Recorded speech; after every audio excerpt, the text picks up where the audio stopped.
Evo me na engleskom. Dobro jutro, guten morgen. Imamo engleski, korejski, imamo 2 mandarine, imamo kavu, slušalice. I nemam pisalice. Da, dobro.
Dobro jutro svima. Nadam se da ste se odmorili i Good morning, everyone. I hope you've rested and that you're ready for another day full of interesting lectures, useful information, and inspirational stories. Today, we will talk about a lot of topics that it will help us understand how technology and innovative solutions can help improve the quality of life of persons with challenges in communication. The first lecture will be by Charlie and Keziah. They are therapists who work with people with complex needs who are often full of unrealized potential.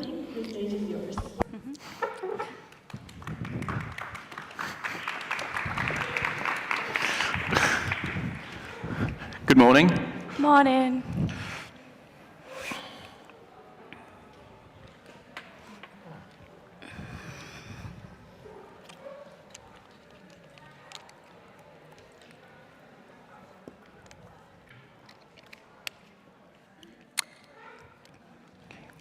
Okay, hi. We're going to talk this morning about switches. And I just want to tell you that this is a collaboration between two UK non-profit organizations that work with children and adults using assistive technology. One is SEMMAC, which is an education advisory service, and the other is A-Center, which is a national charity that works with people who use AAC and assistive technology. This is also featuring myself, Charlie Danger, and my colleague. Hi, I'm Keziah Hesketh. And as Carla mentioned, we are both occupational therapists by background, but we also work in communication aids and education and lots of other ways. So let me just get a sense of the room. Who here knows about switches or feels confident about switches? Can you raise your hands, please? Okay, so it's mixed. It's a mixed. I think it's 50-50, you think? Okay. So switches are simple plastic buttons, usually. They come in different types, but let's just imagine a plastic button like this red one on the screen here. And they are mostly used by people who have significant intellectual disability, or people who have physical disability, or people who have both an intellectual and a physical disability. And by using these simple buttons, you can access play with your family, or play with video games. You can use a switch to control your environment, like open and close your curtains, turn on and off lights. You can use a switch to get around in a wheelchair to control yourself so you can independently move around.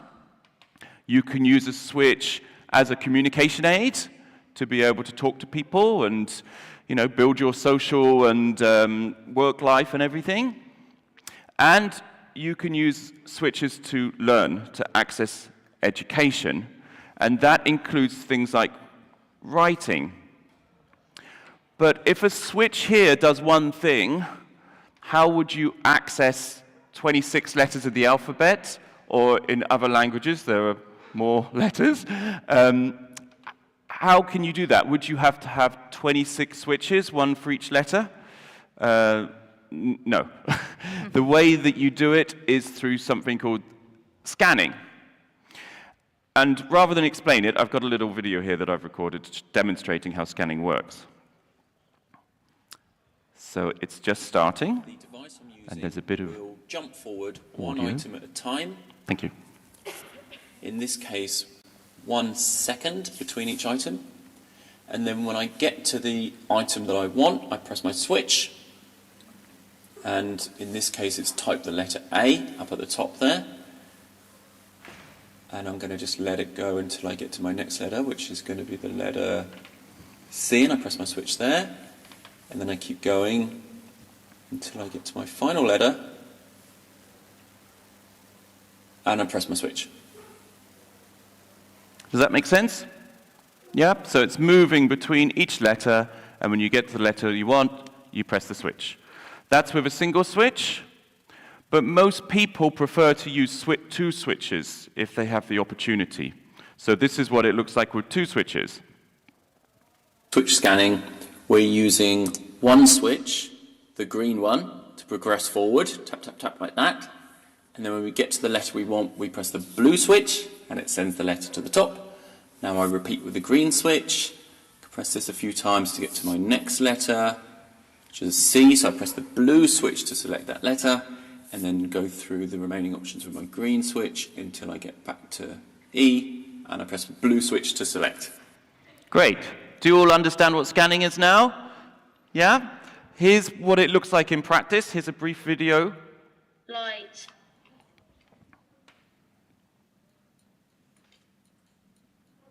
So you can see the amount of options that this young man has on his communication aid far exceeds the number of switches that we could provide him. He's just using two switches, one on each side of his head. Okay. However, scanning is quite an advanced skill, and when you meet people with an intellectual disability, they might need to go through a series of steps, let's say, to be able to learn that skill. And we have got this 5-step process that's focused on activities that involve your friends and family and your peers in your classroom that you move through to get all the way to the top where you're scanning. And this is what we're going to show you today. If this is looking familiar to you, it's because we borrow heavily from Linda Burkhart, who created a 7-step plan. We've squished it down to 5 steps because we found it more effective at making change in the classroom. We are going to use this case study, if you like, called Maya today. We've also got a couple of videos of other children using switches. Before we even start with switches, before we give somebody a switch, it's really important to know the child that you're working with. And the best way to know a child is through play, I think, preferably with the parents involved. And so before we use any switches, we met Maya and we played some games. And we found from this the things that she liked, like music, and she liked the disco ball, she liked the fan. So we knew how we were going to progress forward. We knew what she liked. And we also knew about her movements and about her eyesight and about her hearing, because we could understand this from playing these activities. Okay.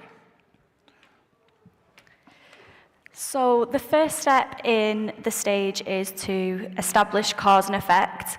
So establishing cause and effect is helping Maya learn that when she presses the switch, it makes something happen. So for some of the activities, we're mainly going to use voice output switches. So this might be a Big Mac or a Little Mac, like in these photos. So how these work is that a message would be recorded by an adult onto one of these devices. And when Maya presses the switch, it says that message. So the message might be tickle me or jump, anything like that. So here are some examples of activities to develop Maya's understanding of cause and effect.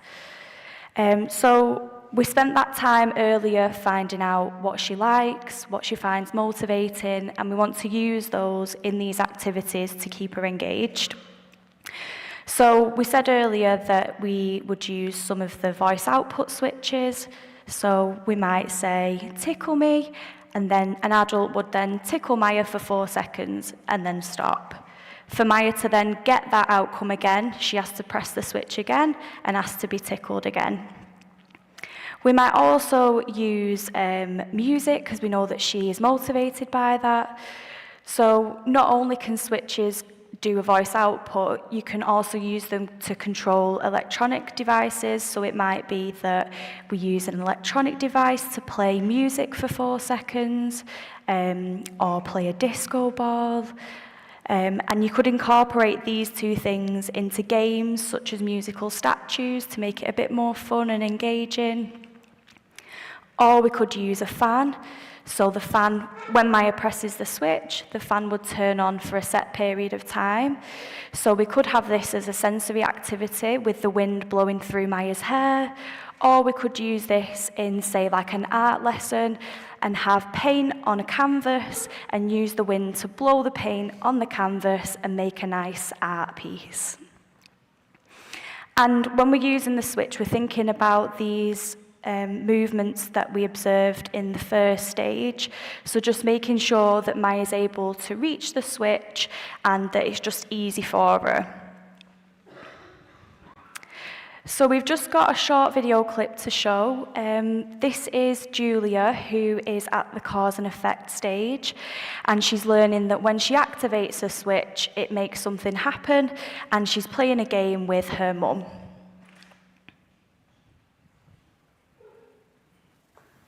Your turn. One more! One more. One more! One more. One more! One more. So once Maya's behaviour shows understanding, she's ready to move on to the next stage. So by understanding, we're meaning that she's deliberately going to press the switch and she's looking towards the activity that the switch is making. So like in the video that we saw earlier with Julia, she was actively pressing the switch and she was anticipating that she gets one more block on her tower. Cool. So we now move on to stage 2, which we call new movements. Now, although this is like a little staircase, recently I've been thinking it more like the gears in a car. So first gear, cause and effect, we kind of need to get into gear to get moving, but the rest of them you can kind of move around a little bit. If you're in any doubt when you're working with somebody, go a step up, because the reason why we're doing this in the organizations where we work is because in a lot of classrooms, people just get stuck on the first step forever and ever. And so we're really encouraging people to always move forward and to presume potential. So in the second step, what we're looking for is multiple switch sites around the person's body. And we can continue with the activities that she found motivating while we were looking at cause and effect. And in fact, you're likely to be doing this step in that same first session, because if she proves that she understands cause and effect and she's enjoying the activity, we can just start moving the switches to different places. So we can do all the same activities, but there are some other cool activities you can do when you're moving the switch around.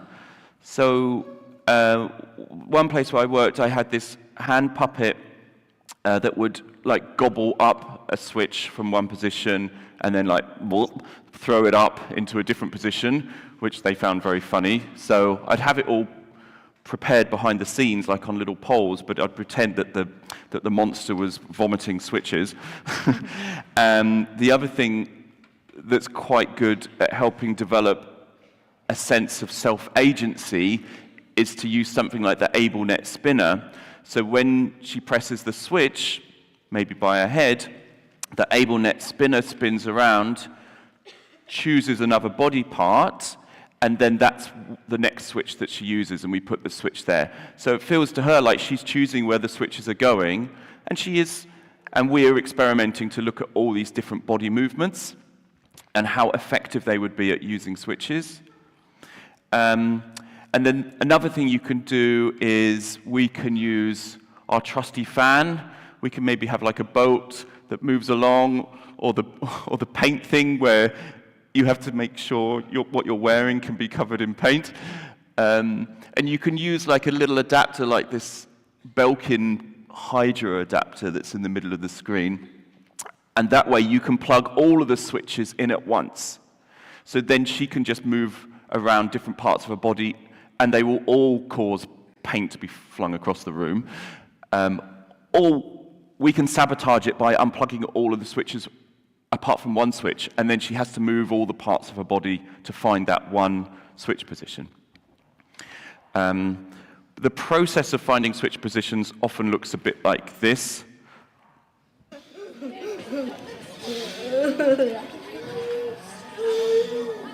So with this young man, we'd already found that he's moving his arms, so we put the switches there, but those arm movements aren't very practical or conventional for switch access, so now we've moved the switch up to his head.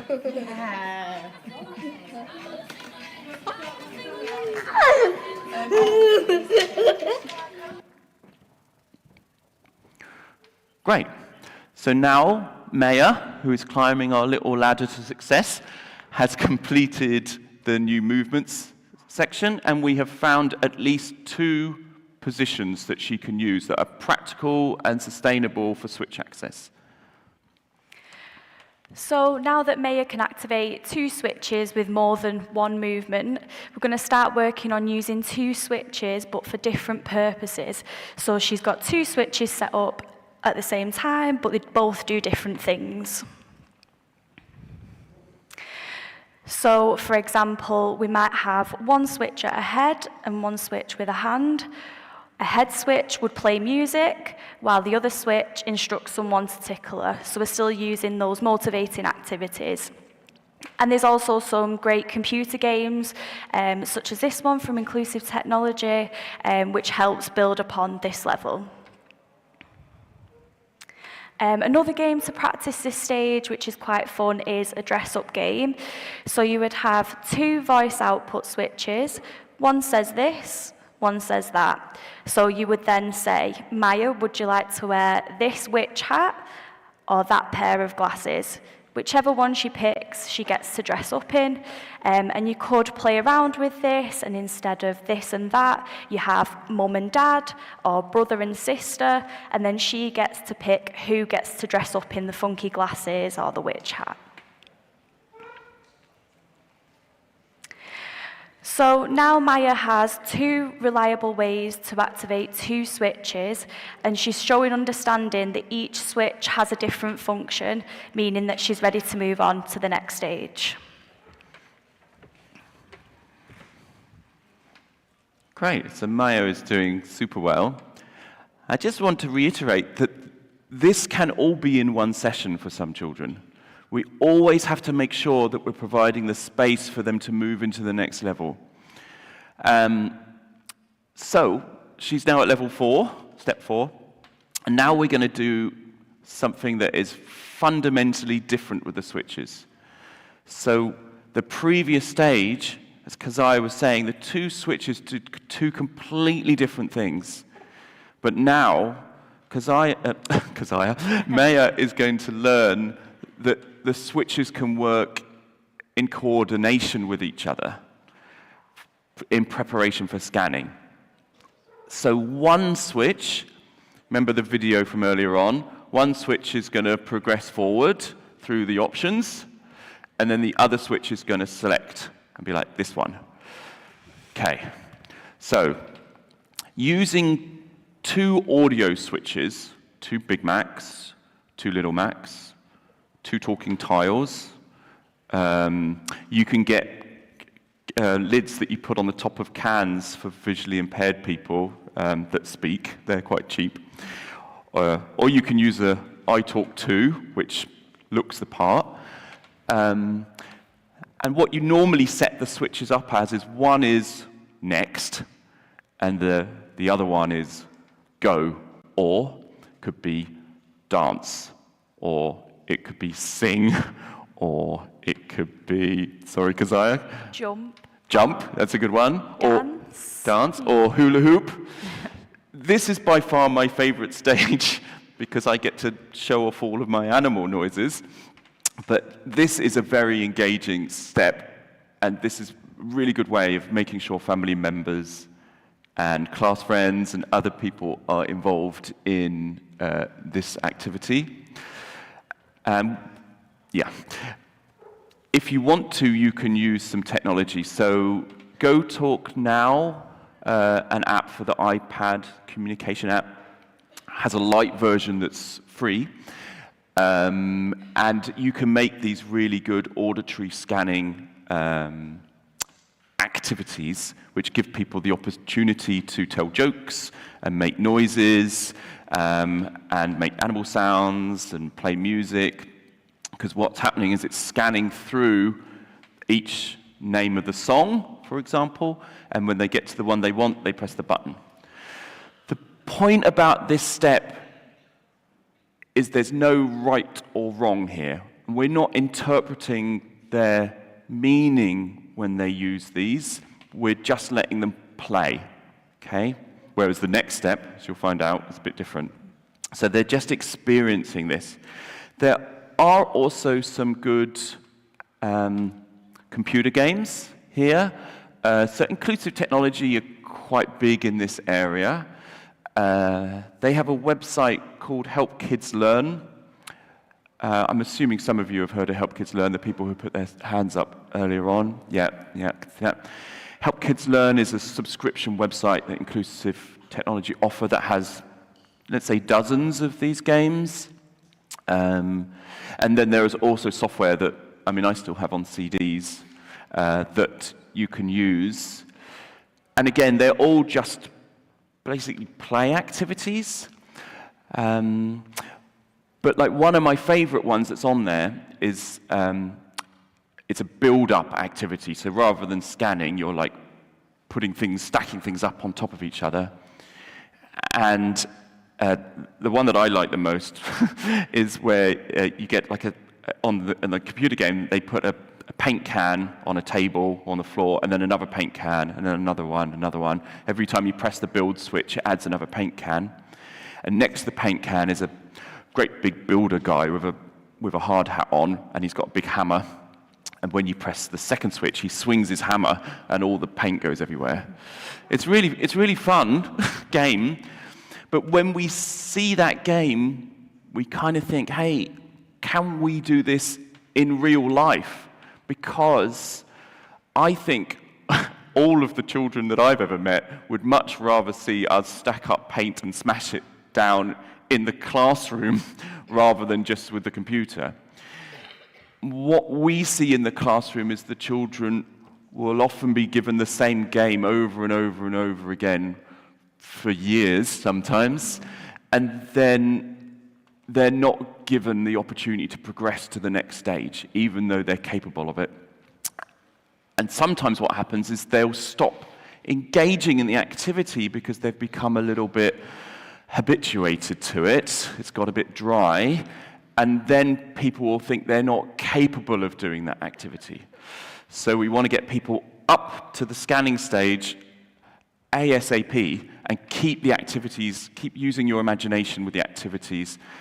And as I say, the Help Kids Learn and the Switch Skills website is basically a great big book of inspiration for you to make ridiculous activities in the real world. Yeah. And we have a lovely video here of somebody using 2 switches to play a game called Simon Says. So we've got... Oi! Skip around the room.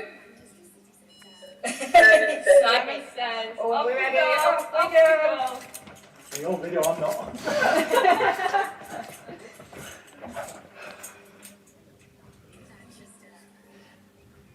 What now? Next, we've got jump around. Simon Says. Yeah. It's your sister in black. Oh, are we going to do that again, or are we going to see what's next? Next. Oh. Where's the sleeping one? Make a funny face. Simon Says. Oh, that was a good one.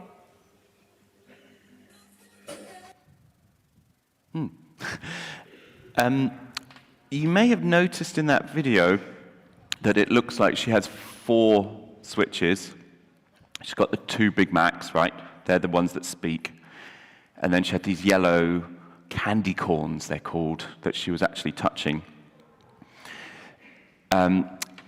This is because the Big Mac and Little Mac, although it's a switch that you hit to make a sound, it can also be a speaker for another switch.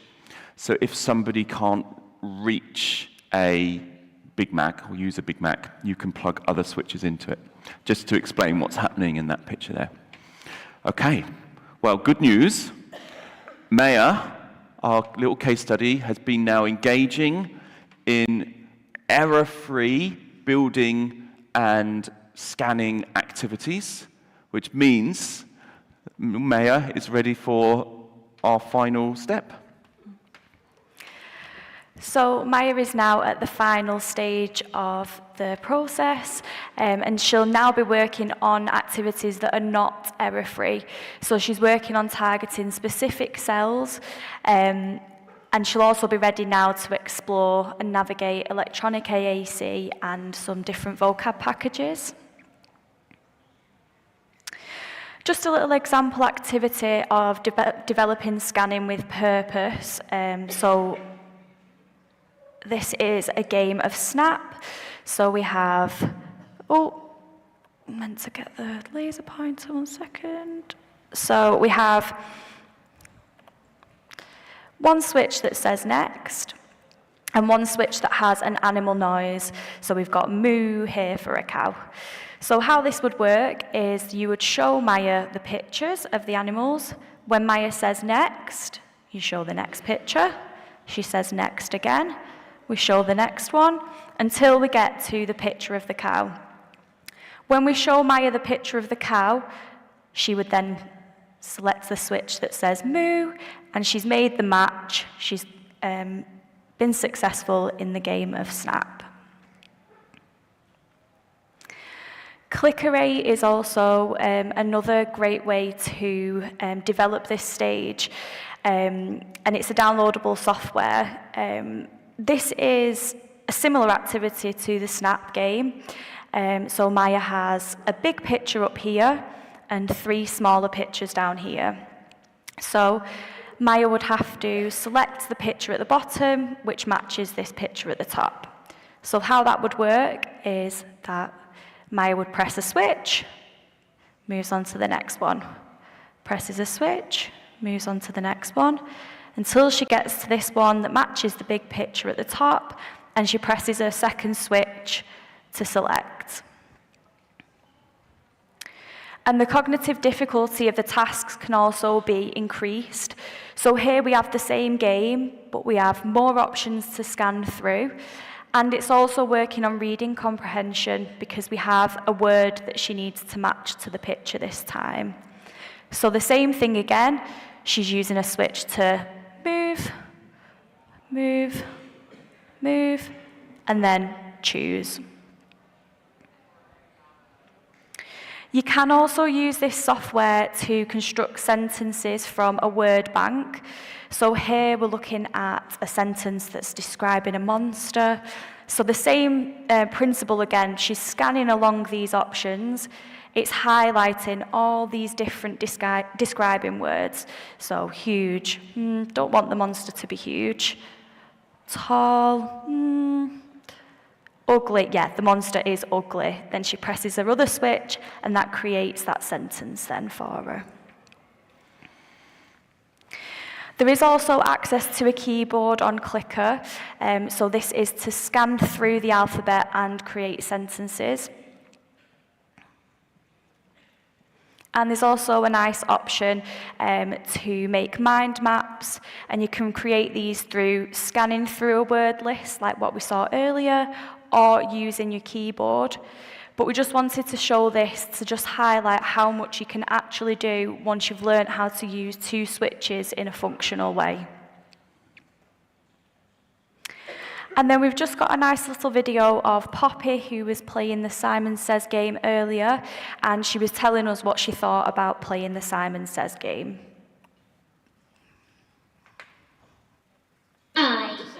Morrison's. Break his heart.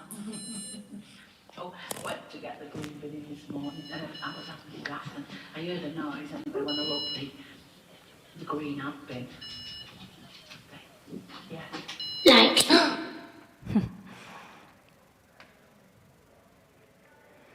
So we have lots of activities set up for our workshop later today. So if you'd like to join us and try out some of the activities for yourself, that would be great. You can meet us at 5:30. Yeah, and also just so you know, we've produced this free activity book for classroom teachers, teaching assistants, people at home. You can download this from CEMAC's website, which is on the next slide.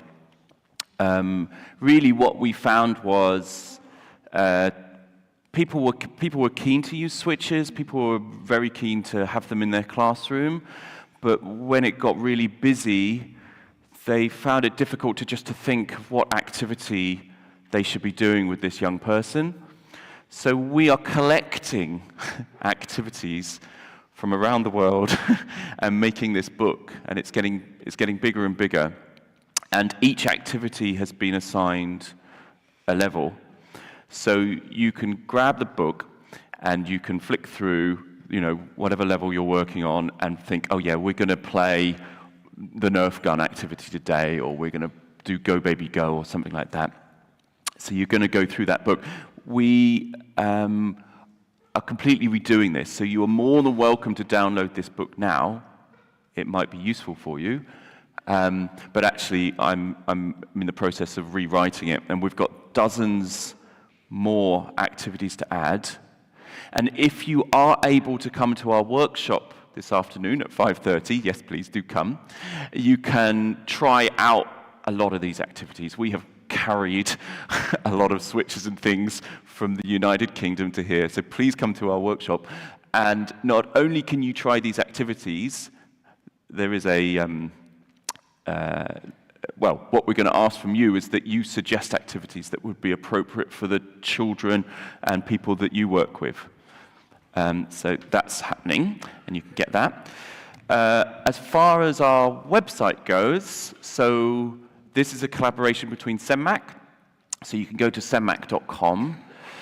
That's currently where the Switch development stuff lives, and that's where you'll find the activity book as well on cemac.com. acecentre.org.uk has a stack of great resources. If you're involved in AAC, go to acecentre.org.uk because you're going to find a huge amount of paper-based stuff that you can print. You're going to find really good free guides for communication aids, but they also have a relatively new, almost department in the organization called ACE Centre Learning, which has a load of courses for education and for communication aids, which are set at, I think there's 4 different levels. 4, I think. All the way from introductory through to postgraduate courses. And some of the courses that we write are actually part of master's degrees in the UK, so there's a big range there. There are a couple of free bits in there, but most of them you do have to pay for. So check out acecentre.org.uk for resources. They're so good. Plus genuinely, plus the training stuff that we do. And then the other thing is you can follow me. I'm still on Twitter. You can follow me at DangerOT, and you can contact me that way.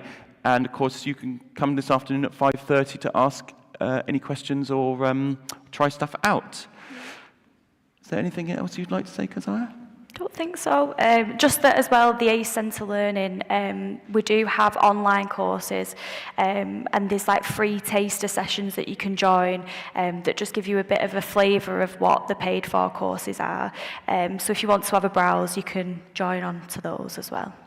Yeah, cool. Does anybody have any questions now?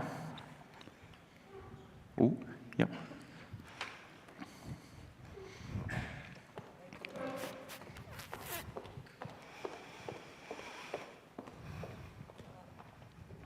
Hi, my name is Lana.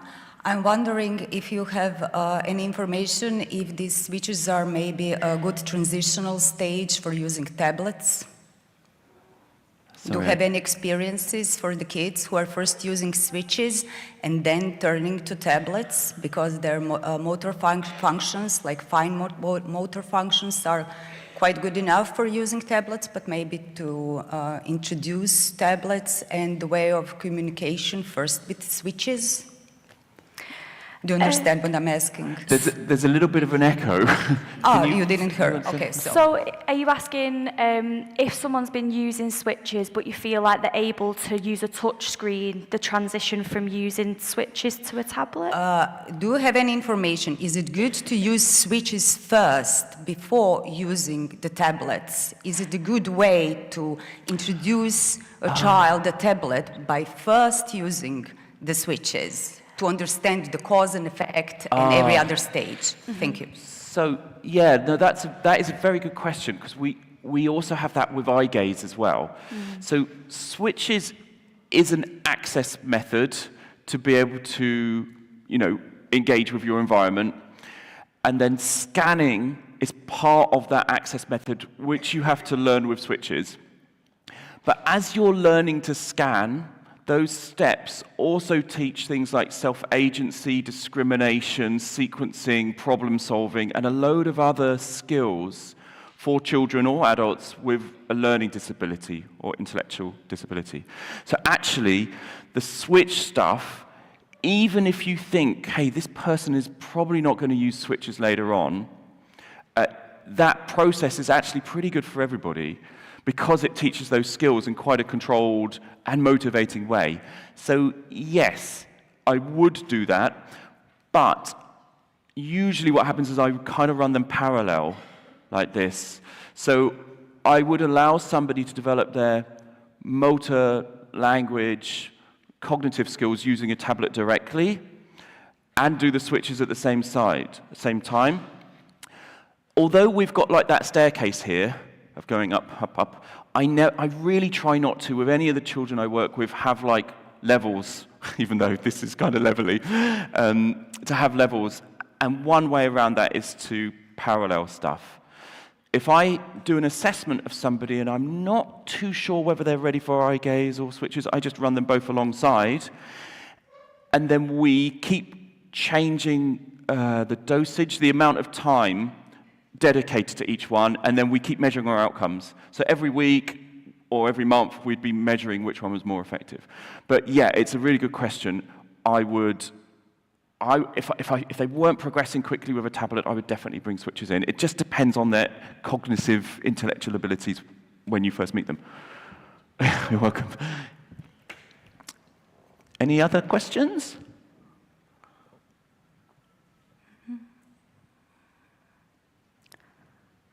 I can't see anything. No? No, I can't see any hands. No. Okay. Yeah. All right. Well, please do come and see us at 5:30, and obviously catch up with us if you have an interest in this area as we're going along. Yeah. That's it. Thank you. Thank you.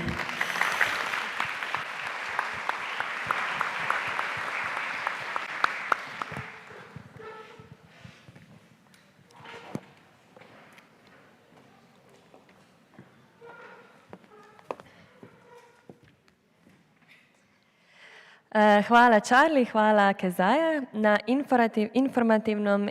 Thank you, Charlie and Kezaja, for this informative and very useful presentation. I'm sure that many will use a lot of this device in their work with children. If you want to see how these switches work, you can see in our playroom. It's behind the reception desk. And now we can welcome our next speaker, Ana Alapic, a mother that will share her personal experiences. She's the mother and carer of Mate. 12 years ago, she started searching for solutions of AAC. This presentation is the continuation of her presentation from 2016 when she was preparing her son for regular education. Now she will talk about these experiences using gaze-driven communication devices for education. Anna, thank you for coming. Good morning, everyone. We're back where we started, actually. This is where the journey began. My name is Anna Alapic, and I will talk to you about our experience of primary education through thanks to gaze-driven communication.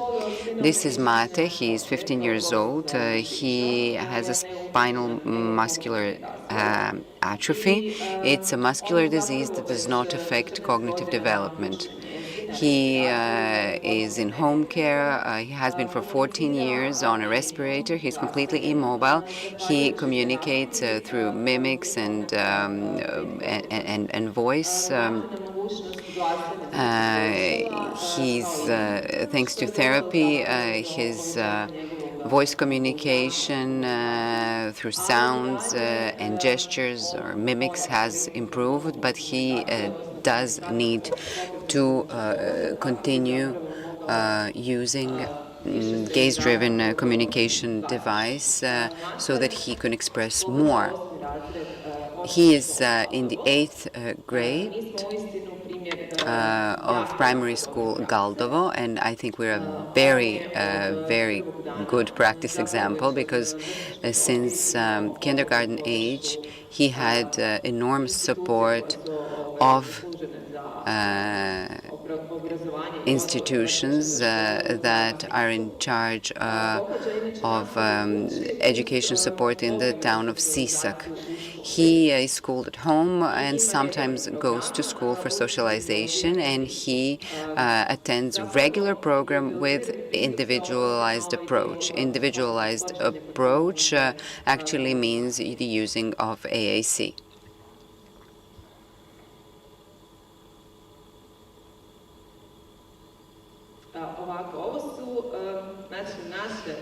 These are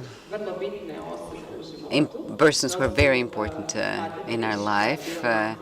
Kate Frisch, who used to be Mate's homeroom teacher the first 4 years, and Martina Grđan, who was schooling him at home. Kate Frisch was the first person who was in charge of his education from the very first days and from the first fundraising activity to acquire the equipment for AAC. Kate got involved, and she expressed her wish to accompany Mate on his education path. So we waited for a year in order for Mate to be in her class, and she made it possible. She made sure that Martina Grđan would be his home teacher. And this was a perfect match. Everyone got involved to choose the best person for Mate. And Martina happened to be really the best possible choice. In 2016, at this very conference, we talked about how we're preparing Mate for school. And in 2017, Martina Grđan gave a video presentation at this conference too. So I will not go into the details about this. Mate has his Facebook page, Matin Osmijeh, Mate's Smile, where you can access all the early videos.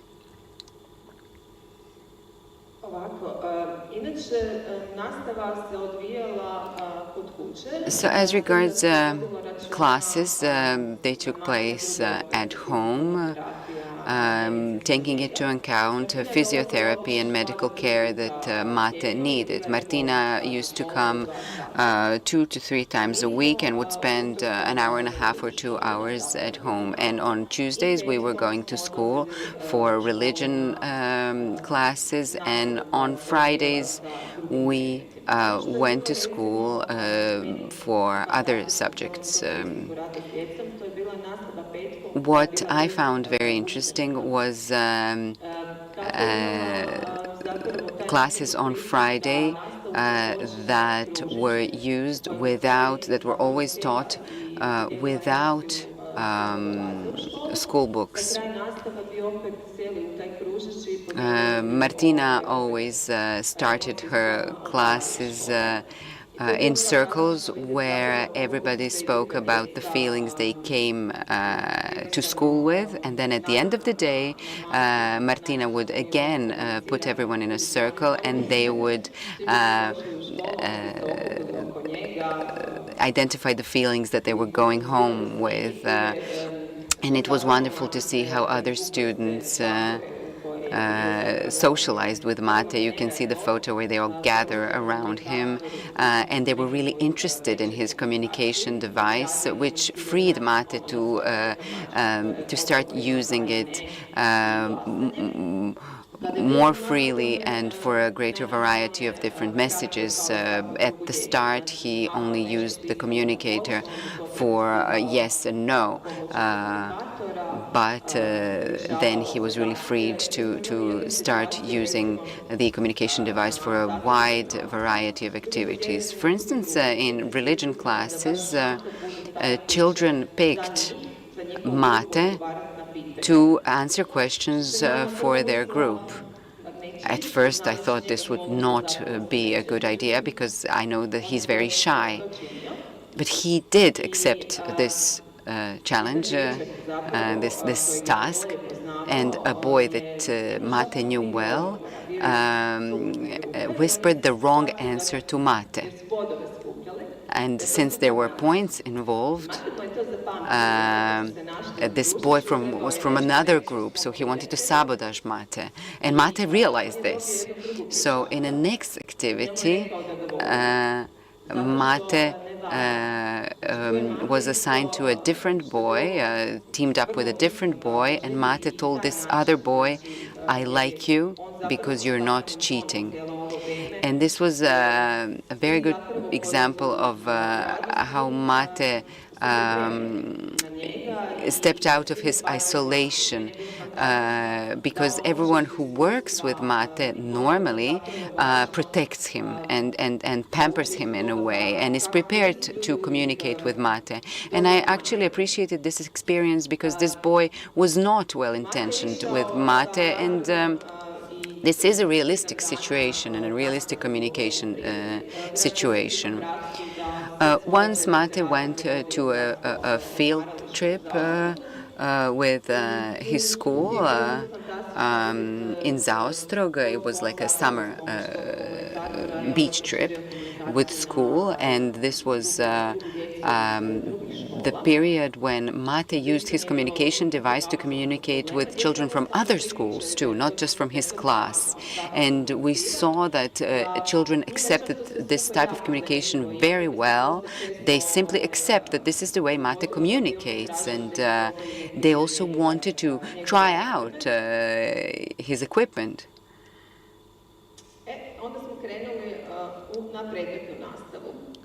And then we went to the next stage of education.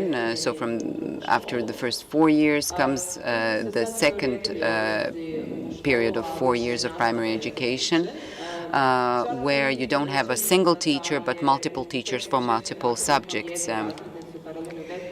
And then he had a homeroom teacher, but two different ones in the next 4 years. And this was not a problem for Mate because his first two teachers in the first part of his primary education prepared him well for the continuation of his education. And they also prepared other teachers on how to work with Mate. And what transpired is that every teacher had an individualized approach with mate. There was no pattern for working with mate, but mate also assessed the teachers well, and he knew how to handle each person. And he was the one who had a different approach when dealing with each teacher. We also had a variable. The classes in this second part of his primary school education meant that children from other schools in villages around Sisak would come to his class, and also other teachers would sometimes come to teach. This is the period when Mate spent more of his schooling at home, and different teachers would come to his house to teach different subjects. And I could see that these teachers prepared better for classes with Mate than they did in the classroom. I could see that because I would attend the same classes in the classroom with other pupils. This is an example of a history lesson with Mate at home.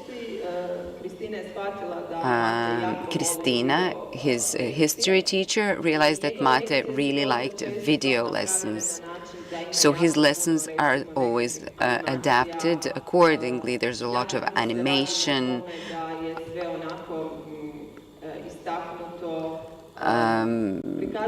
She tries to make all content very interactive, and a lot of videos and recordings that make it as interesting as possible for Mate.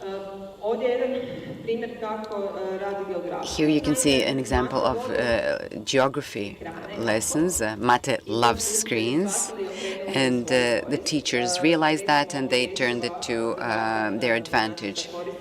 Here Mate is using pre-prepared exercises in word wall, and he provides answers through his communication device. If you can please play the video on mathematics. I will now show you an angle, and you tell me which angle it is. This angle.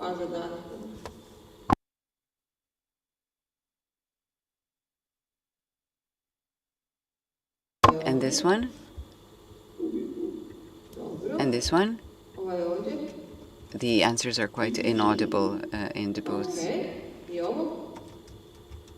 But we can clearly hear how Mate is providing answers, whether it's an obtuse angle or a different type of angle. The question in the end was, is this difficult? Mate answered no. Sometimes we use cards because it makes it quicker. Sometimes when there's a lot of material to cover, it takes too much time for us to wait for Mate to write the answer, so we use cards to make the process speedier.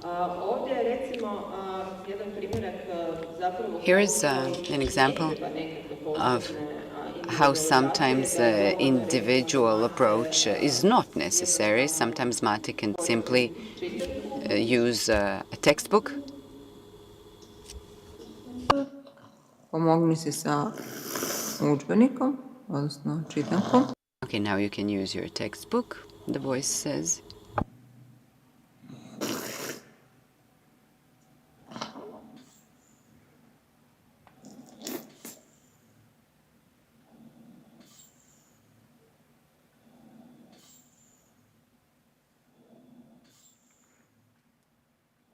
Vidite, to malo traje kad...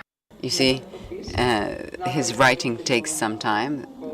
That's why for revision we use multiple choice questions and cards. I'm sorry that I don't have videos of how teachers work with him, because Mate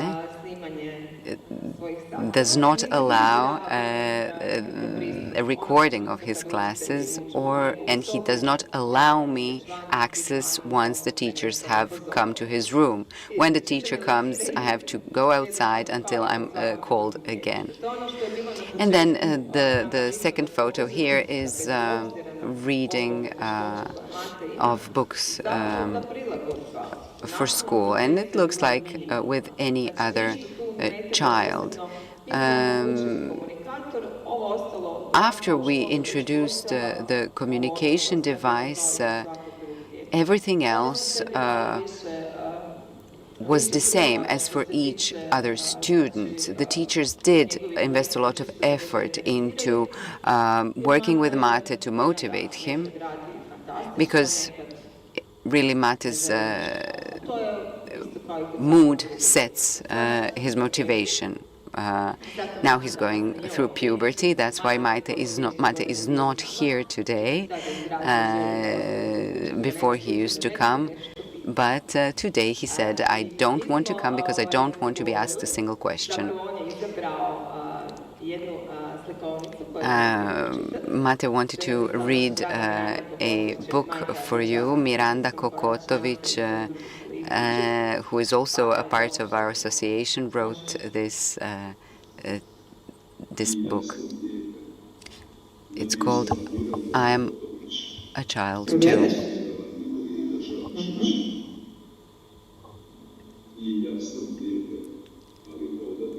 I am also a child, but I cannot walk. Why? You ask. Because my legs are not healthy. I have trouble breathing, and I write with my eyes. My hands are not too healthy. I cannot hug you.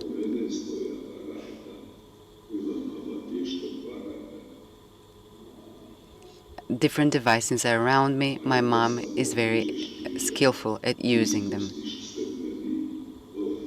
Just come closer to me. And if you come closer, I can smile at you and tell you everything I want, because I know that life is greater than disease, than illness. Because love moves my wheelchair and brings happiness to many faces. I like cartoons, chocolate, and I would love to sing a song with you. I love to smile, and I love persons who are honest and close to me.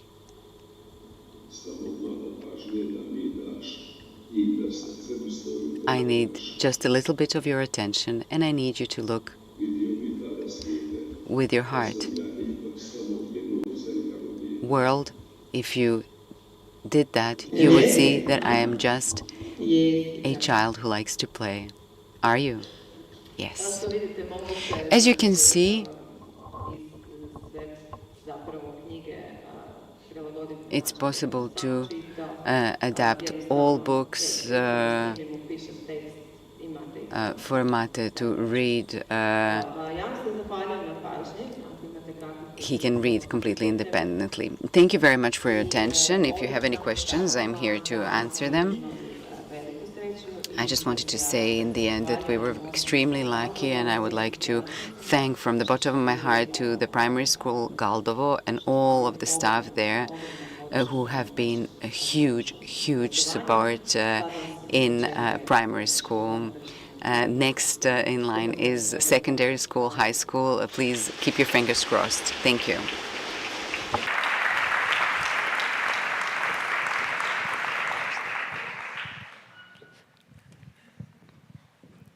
Evo, hvala mami Ani Alep.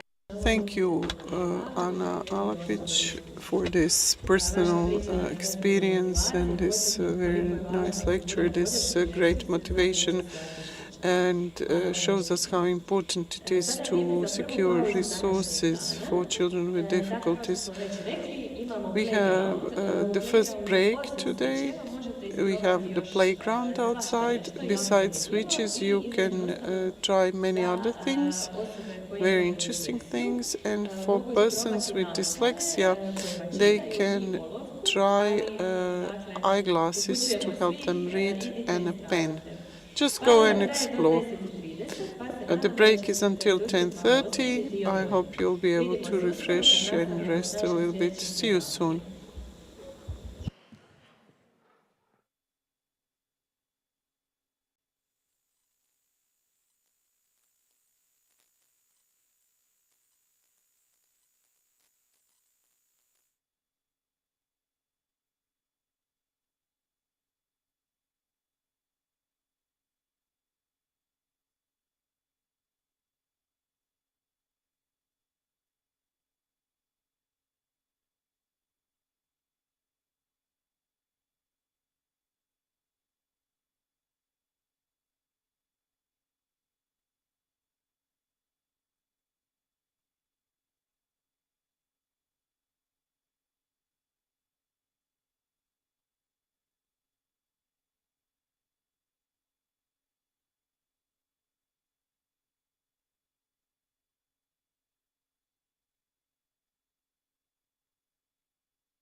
Evo, nadam se da ste se uspjeli osvježiti tijekom pauze i da ste spremni.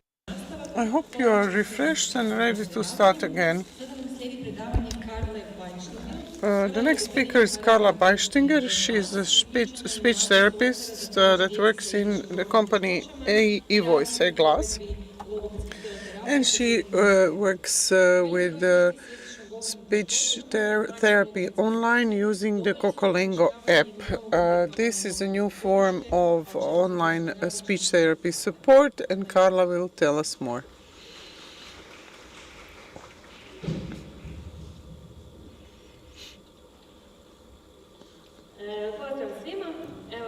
Hello. So I'm here now in a new role. I will tell you something about speech therapy online by using the Cocolingo app. So this idea for the project of online speech therapy, the idea is to help children who have difficulties with language and they need a speech therapist, and we know that there's a too small number of speech therapists. There's a long waiting list to get an appointment, both on the private market and in the state sector. So the most speech therapists live in larger cities, and it's easier to get those services in larger cities.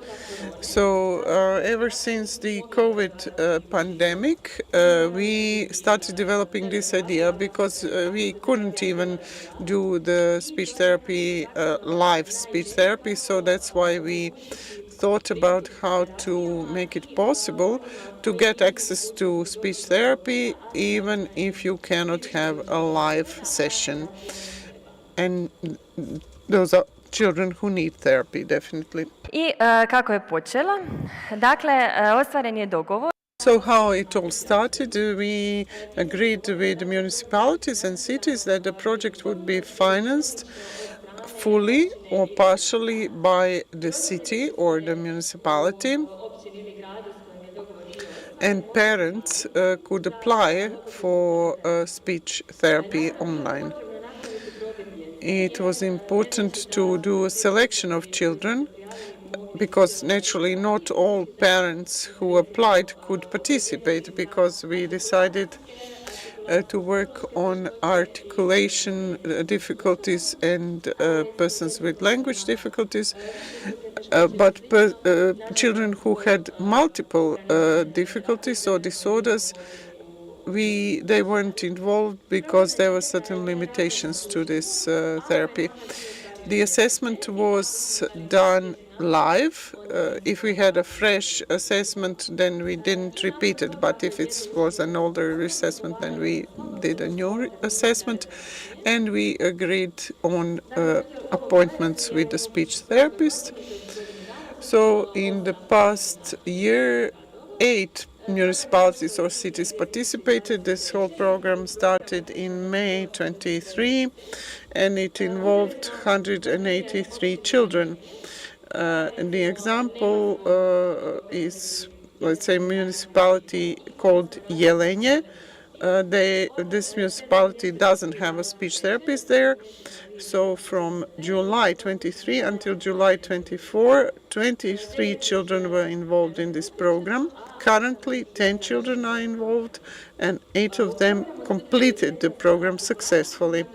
So we have children with articulation, phonology, or language difficulties. So how does this work? Parents make an appointment, and during this online session, the parent has to be present. It's only if the children are somewhat older or have very good focus and concentration, then they can they can participate alone. But in general, rule of thumb is that the parent is always present. What we focused on is that it's not only the speech therapist that does all the work, because these sessions were just once a month. For the rest of the month, we instructed the parent how to work with the child. So the focus was on showing the parent what to do with the child, what is the correct pronunciation, and what are the possible mistakes. And we trained the parent to notice the mistakes. And this was very good, because parents said, "Oh, I didn't even notice that my child pronounces this in a wrong way or whatever." So this advisory work with the parents was very useful, and we were correcting. So we had a session with the child, we noticed what the child pronounces wrong, and then we pointed it out to the parent. So after the session, the speech therapist prepared a program for the next 30 days for this child, and additional material, and we will present this further in the presentation. The greatest selection of materials was our Cocolingo app. The whole task was based on the Cocolingo app. We explained it to the parents, explained how it works, how this is played, etc. So that's what the screen looks like during our online therapy.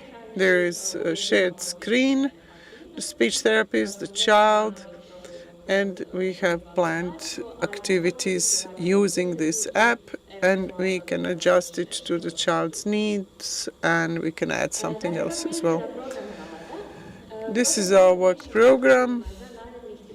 This is the work program that we developed for the next 30 days. It's impossible to predict all the circumstances that can take place in the 30 days. So we don't expect the parents to really be focused every single day. It's okay, but it's important to emphasize to the parents to follow the sequence that we have in this program.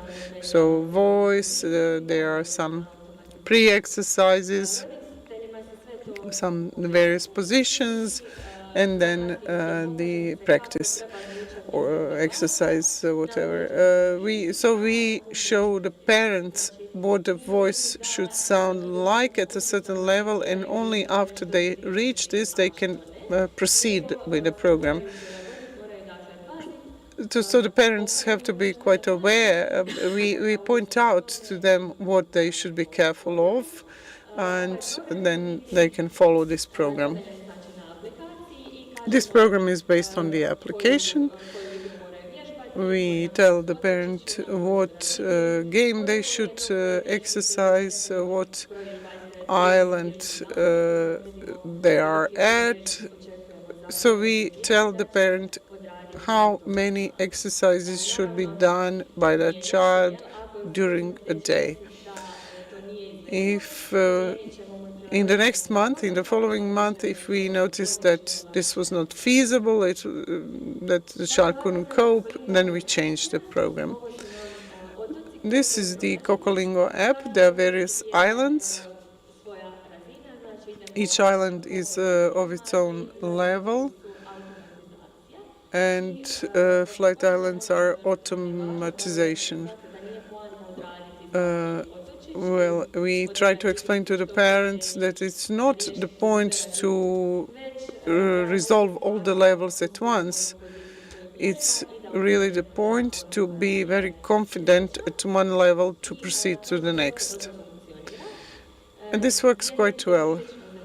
It's quite interesting to the children. They love the memory game, and they are more easily motivated to continue.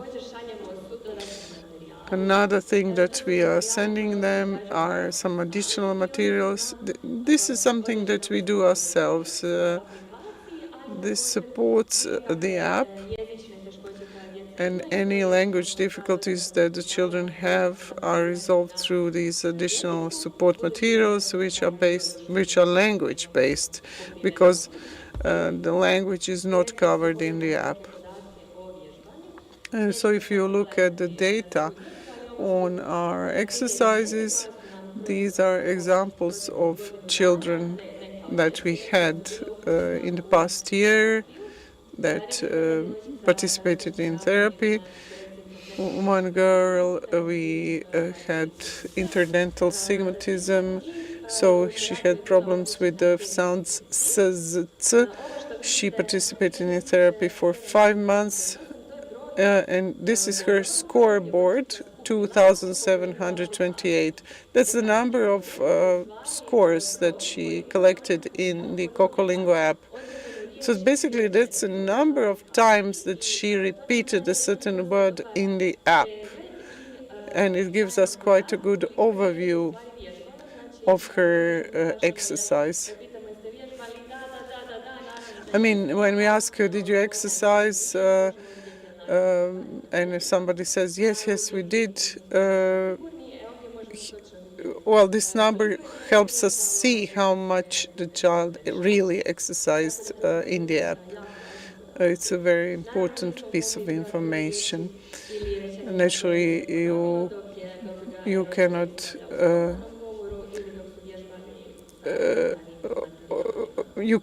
count naturally the number of times they repeated a certain word with a parent or with printed material, but at least you can count the number of times with the app. Some children maybe do a number of repetitions with their parents or while they're playing or walking around, etc. So therefore the number of points varies, but generally children are very motivated because they are collecting the points as well. And I mean, when they reach a certain number of points, they can get some new tools in the app or clothes or whatever, which is something that they're motivated by. In this distance therapy or online therapy, we saw that it's not appropriate for all difficulties. Autistic children are difficult for this type of therapy because you cannot adjust the environment. Generally, at home, children are more relaxed, or children who have problems focusing, or younger children. With them, it's more difficult to keep them in front of the computer and to have this kind of a virtual contact with them. And sometimes it's also difficult to foresee the progress in the next 30 days. Sometimes there are exceptional circumstances that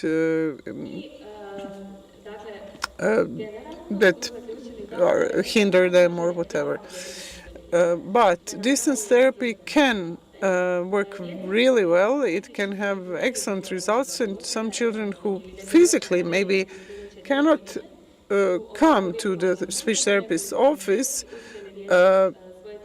manage to resolve their pronunciation problems in several months. And if they had waited for physical appointments, it would have been much longer period.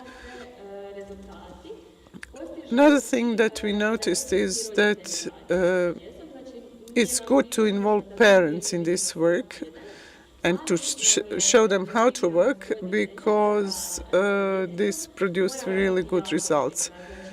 But parents needed to have strong motivation to work with the children. So those who were persistent and who worked with the children every day, 5 or 10 minutes, they reached excellent results and the pronunciation was corrected. And those children have really good pronunciation. So we concluded that online therapy can be quite successful, but it depends on the target group. With some children it works, with some it doesn't. If it doesn't work, then of course the children should be referred to the live therapy. Thank you.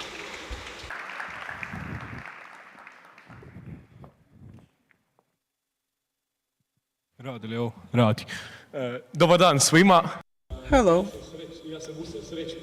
I'm the pirate Srećko from the Kokolingo world. Please join our ATAAC workshop. You can take pictures with me, with a pirate. After the info desk, there's a sliding door, and then you can go left, and there's a workshop. I invite you all. Evo, zahvaljujem Karli I našem. I would like to thank Carla and our virtual tutor Srećko here in his physical presence. Thank you for the instructions on how to access the Kokolingo display area. And now it is my pleasure to welcome Neil Hansen, who has over 30 years of experience with a number of major international assistive technology companies. He will talk about innovative devices and he will explain how this advancement enables individuals with various physical disabilities to have easier access to communication tools. Neil? Take it with you. Thanks. Well, I'm very glad you clapped now, because you might not clap at the end, depending on how we go. And I didn't get the clicker. Can I just get the... Thank you very much. What was I going to say? Yes. If I hadn't got this, you would have to stare at that slide for the next 15 minutes, and it wouldn't have been that much fun. Okay, the next 13 minutes. Thank you for letting me know. So ATAAC have been around for over 25 years. We were founded in 1996, and we've been making eye gaze ever since. Primarily, it's been Windows-based, but recently we moved over to Android. And so what I'd like to tell you about is our Android device.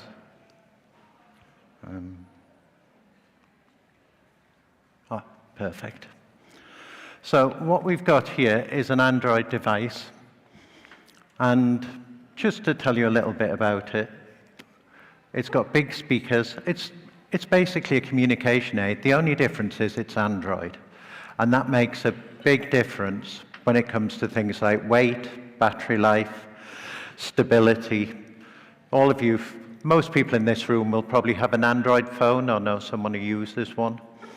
And you'll be aware that you just use it and it doesn't actually stop you from, you never have to reinstall software, you never have to do things again. So we're talking about a device that weighs about 2 kilograms. I don't know if you can see, but the red lights on the front are the eye gaze that's fully integrated into a very thin fascia. So we've got eye gaze, we've got switch input, we've got USB inputs, which allows us to do all the specialized inputs, and we've got quite a lot of other bits and pieces within the software that allow us to use multiple access methods like Wi-Fi and Bluetooth. So this is where Android starts to come into its own. It's the battery life in a small device. Most of us who have phones know they last for days, or unless you're on the internet all the time, in which case Instagram will take you down in about 5 minutes. But we've got, just if you're using this as a touch device, you've got 30 hours of continuous use. So you can use it pretty much over a weekend without needing to charge it. And with the eye gaze, you've got 16 hours, which means you could start at 7 in the morning and be finished at 11 o'clock at night, and you don't need to go to a charger. And actually, it usually works out a bit longer than that because you're not talking all the time, you're not doing things all the time. And so, with a device like this, we're talking about very lightweight usability. So one of the things that we find is that, as I mentioned before, because it's Android, it's very stable. We don't have to worry about drivers, we don't have to worry about printers. Things just work. And the other thing is we find that technical support is a lot easier because people who are using this device already know how to use their phone. They have a teenager around the house who knows how to use the phone better than them. And so we're all very familiar. And people who use Windows aren't always used to that sort of device, whereas if you've got an Android device, you're sort of using it all the time. As I said before, we build this device from the ground up. So as well as having big battery pack on the back with 2 USB, 2 switch ports, we've got mounting plate that'll take either DAISY, Ray Adapt, or VESA, which is the sort of standard mounting for televisions, that sort of thing, which means you can use off-the-shelf mounts. You've got large speakers, which you can hear across the room, and then you've got all the buttons that you would expect, like volume up, volume down, power, etc. And because of the way we've built it, we've also put a rubber casing around it. And that just means that when someone drives into a doorway, it's protected so it doesn't get damaged in any way. And again, being Android, it's a lot cheaper than a Windows device.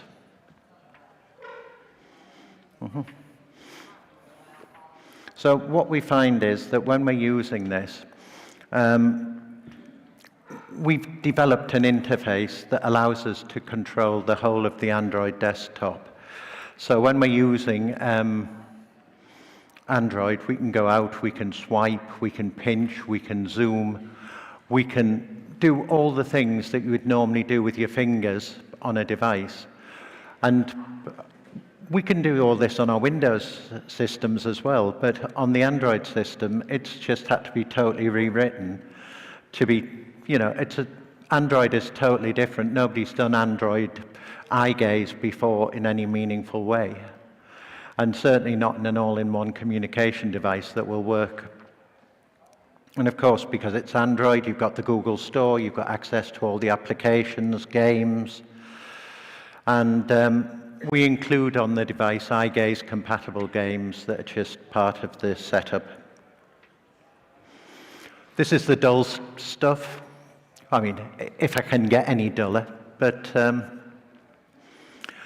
basically what we have here is, this basically means it can be sold in the European Union. It's safe, it won't kill you, and you know, you probably shouldn't suck on it or something like that, or try and eat it, but other than that, it's absolutely fine. So you've probably seen presentations of Dialog Q, and that's our preferred software for communication.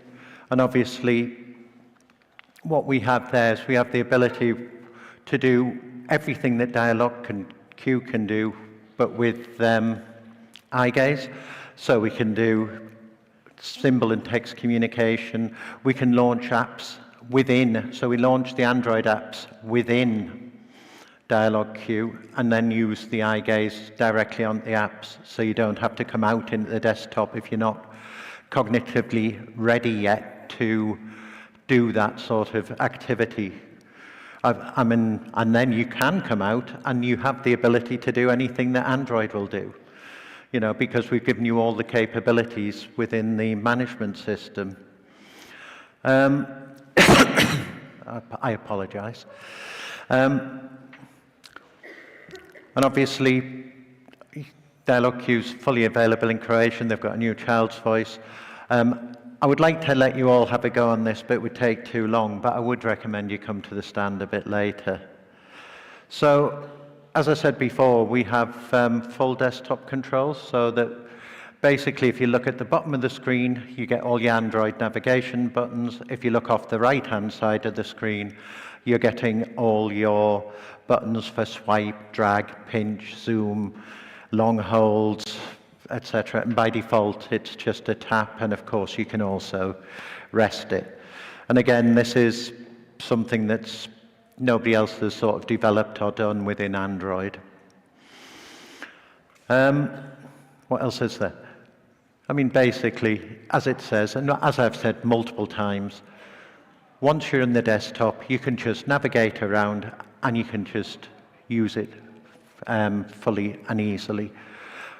In fact, when you first get the device, one of the things we've got, and I don't know if you can see Seymour there, but he is the training program for eye gaze. So all you do is it actually takes you through step by step, showing you how to set up the device. You know, so once you've turned it on out the box, it takes you through step by step. It teaches you how to look at things. It does a calibration. It teaches you how to drag and to drop. It teaches you how to click, and all the basic functionality you need to use an eye gaze system. And that's really for those individuals who are more cognitively able, who are just going to use this system. Obviously, a child would still need a simpler system such as CodeQ or some of the games we supply. As I said before, the Air is, you know, a lot cheaper than a comparable Windows device, just because it's built for Android. And as you know, if you buy an Android tablet or you buy a Windows tablet, there's a big difference, and it's the same with these. So, there's about 3 minutes left. So I'm going to ask you if you've got any questions. If they're in depth, please come to the stand and come and see us. If you've got more time, I'm doing a workshop at 5:30 this evening, and I would be happy to see you there. Otherwise, has anybody got any questions? Oh, Armenia.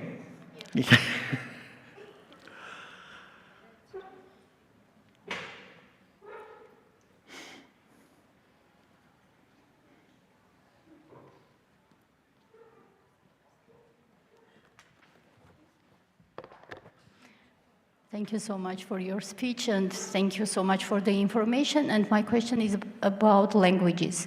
How you choose the language to incorporate into your device? For example, I saw that you have already Croatian language included.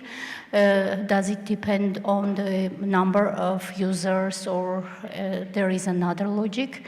And how we can cooperate for having, for example, Armenian language for users? Well, thank you. If we're talking about the device, if the language exists within Android, we can just make the device straight away work in that language. There's no translation, there's nothing. If you want to use the out-of-box experience, which guides you through the learning, that's about 1,000 words that need translating. If you want to do a full-blown translation of something like CodeQ into a new language, all of that's done with machine learning and AI nowadays, including the grammar. And it usually takes 6 to 8 weeks to do a language from, and then you've got to do the resources. And again, you can use existing resources, and they can do translation via machine learning, but that doesn't mean that you're going to end up with a perfect translation, so you will have to check it. But it's relatively straightforward nowadays. It's not like it was 15 years ago where you sat down with a list of 100,000 words and started going through them. And of course, you get all your language and grammar as part of that. And I think it's very important also to consider cultural particularities and etc. So not only language grammar, but also, for example, when I created the Armenian application, I found many core vocabulary lists online, but not all words are core words for Armenian kids. For example, the word donut can be a core word for an American kid, but not a core word for Armenian one. So these kind of things, I think, have to be considered That's as right, well. they do. And you have to go through it. I'm afraid I've run out of time, but I will talk to you after this if you would like. And I will say thank you very much. Thank you.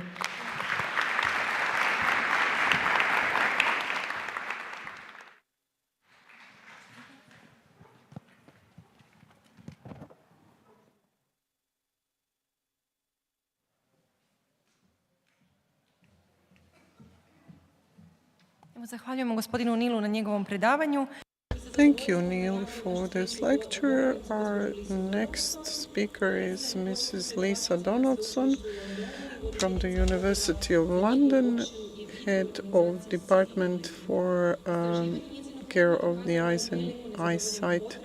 Her research showed that there is a huge need for taking care of children's eyesight in primary schools in England. Thank you. Thank you. Thank you. And I want to start by thanking the organising committee for inviting me to have this opportunity to speak to you all today. And also to Lee Blemmings from Sensory Guru and all the guys from Tobii Dynavox who've really kind of been helping me to raise awareness of what I want to talk to you about today, which is the eye care needs of everybody who you're supporting. So for the next half an hour, rather than thinking about the tech, we're going to think about just that one little element of how we make sure people can access the tech. So I'm from an organisation called Seeability, and we've been providing eye care in special schools in the UK for the past decade, and we've been part of trying to roll that out as a national service. I'm going to start by throwing a question out to you guys. What do you think is the leading cause of avoidable impaired vision worldwide? Anyone going to throw me an answer? Okay, well, it's actually needing glasses, refractive error. And that's a worldwide thing, but actually it's the case in certainly UK special schools. That's what our research showed. So most people answer that question with an eye disease like trachoma or glaucoma, but it's actually not having glasses. Not having the right glasses can make you visually impaired, and it's completely avoidable. So why is eye care so relevant for this patient group, for this group of people who are using the tech that you're using? And for my work, it's the special schools population as a starting point. And it's because our research and that of others shows that these children and young people are 28 times more likely to have a significant issue with their eyes than someone who's neurotypical. And again, our research, which there's other studies too, internationally and in the UK, but it shows that about half of a special school population typically will have a significant visual problem. So these are people with moderate to severe learning disabilities, intellectual disabilities. And of them, around 40% will need glasses, and significantly those glasses prescriptions are stronger. They're to higher prescriptions, and that's related to the way your eye develops and the fact that the eye hasn't finished developing if you're born prem, and there's a strong link to prematurity as well. So, first of all, I wanted to just get a feel of the audience. Who here's speech and language therapy professionals and teaching professionals? OTs? Okay. Thank you. So I'm just going to give you a little whiz through your own eyes. Disclaimer here, it's not an eye test, but hopefully you'll learn a little bit about your eyes and get you thinking about visual accessibility. So these are two typical font sizes. I don't know if you can see that 20 point at the back, but there's different terminology for different font sizes. So the first thing you need to think is, what is the font size that the child or young person or adult that I'm supporting can successfully resolve? Because it could be that you're trying to get them to access something that they can't see rather than they can't cognitively comprehend. And now, again, thinking about your own eyes, I want you all to just grab your phone, if you've got it in your hand, or the conference program, anything with some detail on it. And then I'd like you just to bring it up towards you to the point. I want to see everybody doing this. No, you're all paying attention. Bring it up towards you to the point where it starts to become blurred. And then stop and just hold it there for me. Okay, I can roughly guess how old you are from that distance, okay? So in the neurotypical population, the nearest point you can focus deteriorates as we get older. So by the time we hit mid-40s, we're starting to complain that our arms aren't long enough, or we're making the font bigger on the screen. That's completely normal. For people with cerebral palsy, for people with Down syndrome, and certainly for some autistic people, that process has actually begun at birth, compounded by the fact that sometimes we give people hyoscine patches, which reduce that even further, that ability to shift focus. So people with learning disabilities very often might need different glasses to access a screen at arm's length, to watch TV, or to moving around school or in the community. So start thinking about that. Now I want you just to hold up your finger, and I want you to bring it slowly towards you to the point where it might go blurred, ignore the blurring, but I want you to see if you can make it go double. So that's a totally different function to the focus that I was telling you about. That's called convergence. And that's an ability of your eye muscles to pull your two eyes together. Then the next thing that you can think about is which is your dominant eye. So I want you to all make a gun with your hands and just point it up to a significant corner of the room or the corner of the light rigs. Now, some of you are already shutting one eye, so you already know your dominant eye is the one that's still open. But for those of you who have got both eyes open still, just switch between them, and the eye that's lined up, that's your dominant eye. Now, in a moment, I'll go on to show you some stats that shows that only about half of the people that we're supporting to use assistive technology visually actually use their two eyes together. So we need to know what their dominant eye is, so we can calibrate things and we can watch that dominant eye to see if whether they're following things. Okay. The other really interesting thing to consider as well, which is just kind of illustrates how complicated our visual system is again, this is the last activity for a moment. Actually, no, I think I've got a couple more. But I want you to just put your two arms up, okay? When you're looking at your front finger, can you see two of the one behind? And now look at the one behind, and you've got two of the one in front. Yes, keeping both eyes open. So all the time, our brain is ignoring a second image. So we need to consider the possibility that if you do have brain-based visual impairment, you might be seeing double. You might not be able to constantly ignore things out of the plane that you're focusing in. So hopefully that makes you realize how amazing your eyes are. Now I just want you, if you can, to turn to the person next to you, if there's someone you can look at, because I want you to try and move your eyes as if you're following something, but without following something. And then you can get the person next to you to move their finger for you to follow. And what you'll notice, we'll do it first, I'll give you a second to do it. So just trying to move your eyes smoothly without a target, and then do it again with something to watch. So look at your partner's eyes to get a feel for what they're doing. So what you'll probably notice is, I hope you'll notice, is we can't make that smooth pursuit movement without something to pursue. It's impossible to make a smooth movement. But what I also want you to think about and take away from today is that that's quite a high-level visual processing function. So a lot of people just cannot make that smooth pursuit movement. So go away and the people who you're working with see, can they make smooth pursuits, or are they making a series of little jerky, what we call saccades, yeah? Because it may be that that's all they can do. And that doesn't mean that they still can't use the tech, but it allows you to consider they're going to have challenges with tracking moving targets. Okay, so now I've got you all thinking about your own eyes, and hopefully you'll go home and think about some of those things with the people that you work with. But I just want to tell you a little story about a young man that I met a few years ago now, who, just to give you an idea of how important it is that we think about accessing people's, we think about what people are seeing and that we're optimally supporting people visually.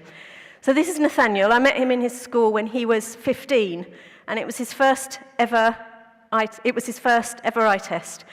He had a diagnosis of severe autism and profound deafness and a hearing aid, as you can see.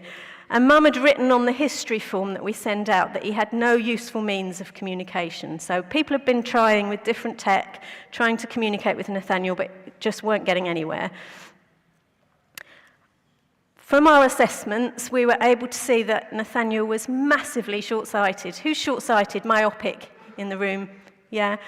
So typical myopia is 2, 3, 4, maybe if you go above 6, we call it high. He was 18. What that means is the furthest he could see without glasses was the inverse of that. So unless you're a maths geek, it's about 3 centimetres, yeah? So if you're a 2 myope, it's half a metre. If you're a 1 myope, it's a metre. If you're minus 18, it's about 3 centimetres. So he was functionally, he would be certifiable as blind, severely sight impaired. We got him some glasses, and he started to use widgets to communicate. Didn't happen straight away because it was totally sensorily overloading. So we had to do some getting used to putting something on his face, work with school, work with Mum, and also, crucially, show Mum and school what plus 18 looked like, so simulating his level of vision. And he started to use them. He started to say he's happy, he can use his bike. And I'm delighted to say he's now at college, and he can use sign language. He goes to an optician's, and he can sign the bottom line on a letter chart with his glasses. So he's gone on a totally different path because he got access to a sight test. So just going to run through the most common diagnoses that we come across in the learning disabled population in our school studies, basically, and the data on what problems they're likely to have. So if you have cerebral palsy, and this is a photo from one of our schools, if you have cerebral palsy, 3/4 of people will have a significant problem, and for 10% of people it will be so severe that they will be certifiable as sight impaired. 60 to 80% of people with cerebral palsy need glasses. So I'm terrible. When I go around the stands and look at things, I'm kind of looking at the percentage of people who are in the photos to see whether they've got glasses, and it's never high enough. I do that when I walk into a school as well, how many people have got glasses. So if someone's not, chances are you probably need glasses to see a screen or to function. So just think about that. And for cerebral palsy, it's about 60% of people, and this goes up to about 75–80% if you have Down syndrome, trisomy 21. 60% of people need different glasses for different things. So in other words, they have that thing that we talked about at the beginning where you can't shift your focus close. So they need different prescriptions for different distances. Half of everyone with cerebral palsy has a squint or an eye turn. It may not be obvious that the eye's turning, but it's really important to bear that in mind, because that means if you're using eye gaze, for example, you're going to need to calibrate to the non-squinting eye. So you need to know which that dominant eye is, which eye they're looking with, calibrate monocularly and look at that, and that's half of everyone with cerebral palsy. 20 to 40% of people have nystagmus. Hands up who knows what that is. Brilliant. Okay, so it's when your eyes wobble uncontrollably. Typically in nystagmus, you have what's called a null point. If you get your eyes in a certain position, often by using head movements, you'll be able to minimize the wobble, optimize your vision. So you need to find out what that null point is for everyone. Yeah, and then make sure that they're set up. So if their null point's down here, you've got to put their screen down here. And you've got to allow them to turn their head away so that they can get their eyes down there. And we've got to fit glasses so that that works. So it's a real, a balance and a multidisciplinary thing sometimes to get it optimal. And 50%, and this is a whole other lecture, whole other talk, and I talked a little bit about not being able to ignore the double image in different planes. 50% of people have brain-based visual impairment, which I'll tell you a little bit more about, but as I say, I could talk about that for another hour. About a quarter of people with cerebral palsy have trouble controlling their eye movements. So in other words, they might overshoot slightly when they look at a target and have to make a corrective movement. They may not have those smooth pursuits that we looked at in each other. And about 20% have a significant visual field defect, so a big chunk of their vision is missing. And that's most often, if you have a hemiplegia, you might have what we call a hemianopia, so half of each eye. It's much worse than shutting one eye because it's straight down the middle because it's brain-based. Yeah, so the fibers from one side of your vision come together in the other side of your brain. So that means they need to be able to turn their face into their blind side. With autism, the stats are still fairly high, about 10 times more likely than the typical population, in that 20 to 30% need glasses, and about 1 in 10 need those separate prescriptions. You can see Nazir here's got a bifocal so that he can look up and down and see his work as well as see in the distance. And in autism, you double the risk of having a squint. And also, we know there's loads of really interesting research, again, another lecture, but people with autism do process things visually differently, we know that. And so we're still learning how their visual processing impacts on how we can best engage. And again, we see these abnormal movements of the eyes in autism, and we don't know whether that's because of the processing or the processing is different because of the abnormal eye movements. So it's a really fascinating area. But I'm going to just give you a sort of outline of some of the myths that I want to bust, the things that people say to me most often. One is, you won't be able to test him. He can't read letters. He's non-verbal. You don't need to do any of that. Some of the tests are entirely objective. We can prescribe glasses entirely objectively. No one is too disabled to have their eyes checked. So if someone you support has been told they are, we can challenge that, hopefully, and go to someone else. Yeah. Another thing is if someone is certified as sight impaired, or if they have another condition such as nystagmus or brain-based visual impairment, people sometimes then just write them off visually and say, you don't need glasses then, you can benefit from glasses. Your brain will be able to be stimulated better and your visual development is more likely to improve if you have a clear image. So really, really important. Even if unless you've got no sight, still glasses can benefit you. You might have a damaged image, but it's better if that image is in focus, yeah? And another thing, like I said with Nathaniel, it's not always a wow moment. So sometimes people you try to put glasses on a child and they shove them straight off, they don't like them. They're really annoying and weird, and you're giving them later in life than you should have done. They've been used to dealing with this blurry image. It's going to take a lot of time to get used to a new, clearly focused image. So we do lots of positive adaptation strategies to get used to glasses, and we work really closely with the OTs in our schools to do that. So just because a child doesn't like them, we still need to persevere. So yeah, what if someone can't communicate what they can see? Well, the most important test that we do in an eye test, typically for this population, is this technique called retinoscopy. That's how I was able to prescribe Nathaniel's glasses. So retinoscopy is basically you shine a torch in someone's eyes at arm's length, and you look at the red reflex. You know when you get a red reflex in a photo? And from that reflex and the way it moves to your light, you can prescribe to correct short-sightedness, long-sightedness, astigmatism, and the presbyopia, the different distance focus that we were talking about. So we can do that for everybody, and you can see I'm holding up loose lenses so you don't have to put the big frame thing or put your head on the rest. And you can see in this photo, one of the photos here, my colleague is demonstrating on a supporter so that someone who's a bit nervous about having it done, in the end he got his eyes tested and he was -4. So the technique we use is pretty much the same as in that photo there on the left with the, it's the old-fashioned low-tech way.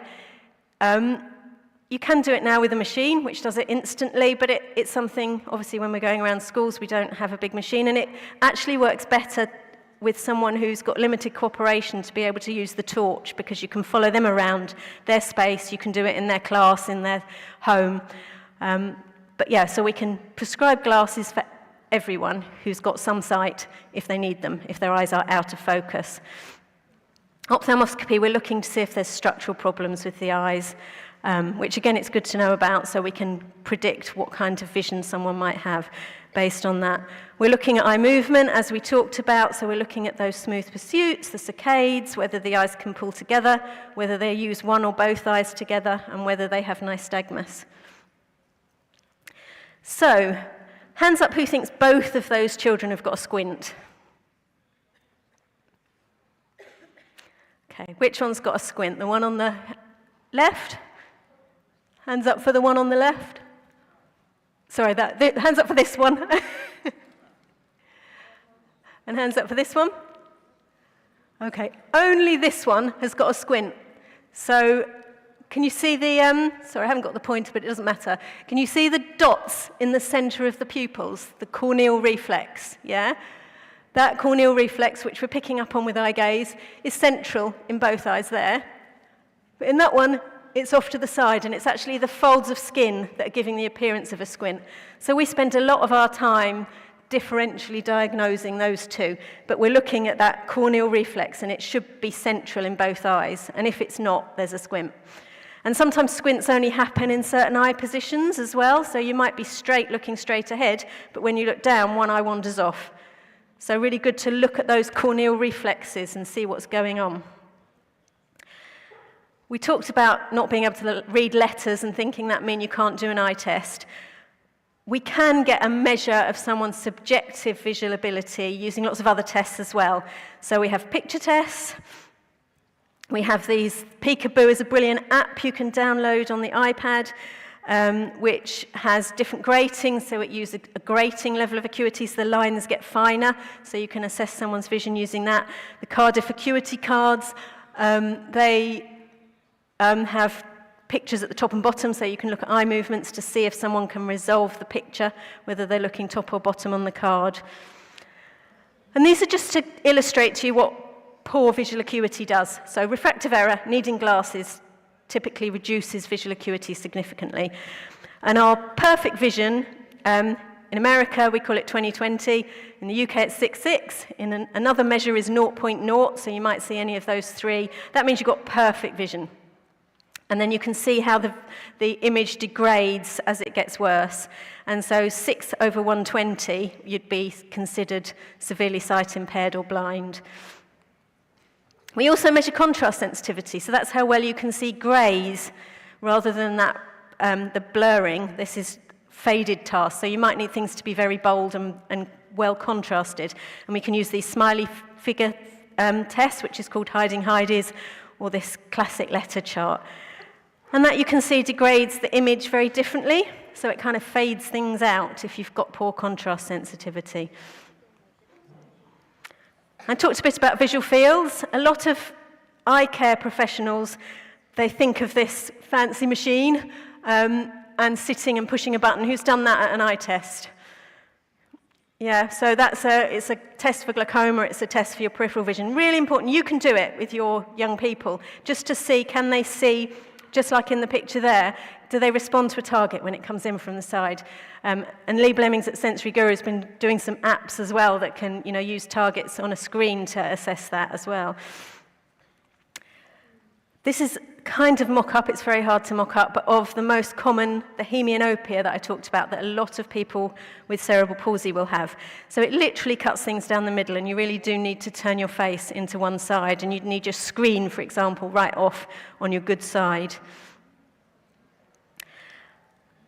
Brain-based visual impairment, as I said, it's a whole other talk, but if there's one thing that I'd love to recommend you take away, it's just Google Alfie Fox, How I See, on YouTube. He's a young man with brain-based visual impairment who's made an amazing video that describes his weird world because he's got occipital lobe damage. It's different in everyone. Think about it. It's very common in the people that you're working with.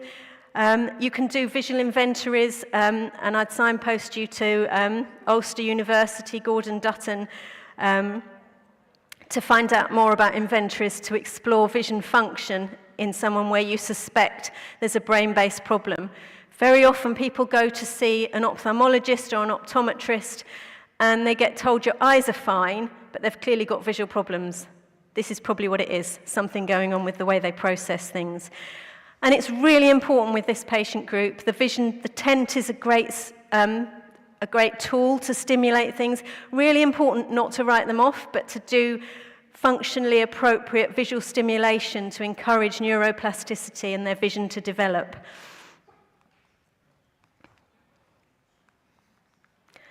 So just generally, if someone has got brain-based visual impairment, think big, bold, bright, keeping things still, waiting for people to process, and minimizing clutter. So trying to read that is an awful lot harder when it's got all that messy background. So this is just an example of the visual skills inventories. And it really is more useful in a lot of cases than doing a brain scan. You know, I used to think you had to wait for a scan to try and work out what's going on. Work out from the child's function what their vision is like. And again, if you can, get a vision report from an eye care professional so that you understand if those things have been diagnosed so that you can work with them appropriately.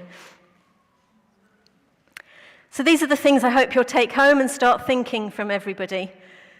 Does the person you're working with need glasses? If so, what do they need them for? And do they need a special pair because your screen is at an unusual distance, perhaps, if you're using eye gaze at 50 centimetres? That's not typical distance, and it's not typical near. And while I'm at it, my other big bugbear is near. I call them near glasses, not reading glasses, because people will always say, well, he doesn't read, so he doesn't need them. He needs to be able to see a phone, he needs to be able to see a screen, he needs to be able to see photos, so he'll need near glasses. Have you got good eye movement control? Which eye do you use if you are using eye gaze, or if you're observing the child or young person, look at the eye that's dominant and that they're using. So yeah, I just really hope that you'll take away from this thinking, oh, what is, hopefully, I'm sure you've been thinking already what are their vision, but hopefully it's, you know, you're going to be able to think, I really need to understand what this child can see, what this person can see, and ideally get them to have an eye test and ask for a report from that eye care professional so that, yeah, we can really integrate their visual abilities into their assistive technology so that we're really optimizing their ability to communicate. Thank you. Has anyone got any questions?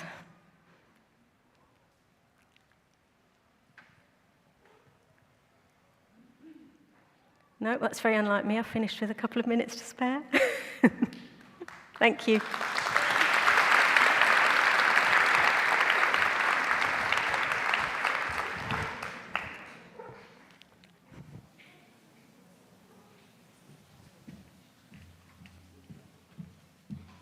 Evo, zahvaljujemo Lisi na njezinom predavanju i savjetima. Imali ste se priliku malo i razgibati na ovom predavanju. A sada ćemo napraviti pauzu i iskoristite ovo vrijeme da se osvježite, odmorite i pripremite za nastavak programa. Još jednom ću posjetiti na playground koji se održava u dvorani Zemlja i vraćamo se za 15 minuta, odnosno 11:45 kada ćemo nastaviti sa našim zanimljivim predavanjima. Vidimo se za 15 minuta.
Pozdrav svima. Zamolila bih vas.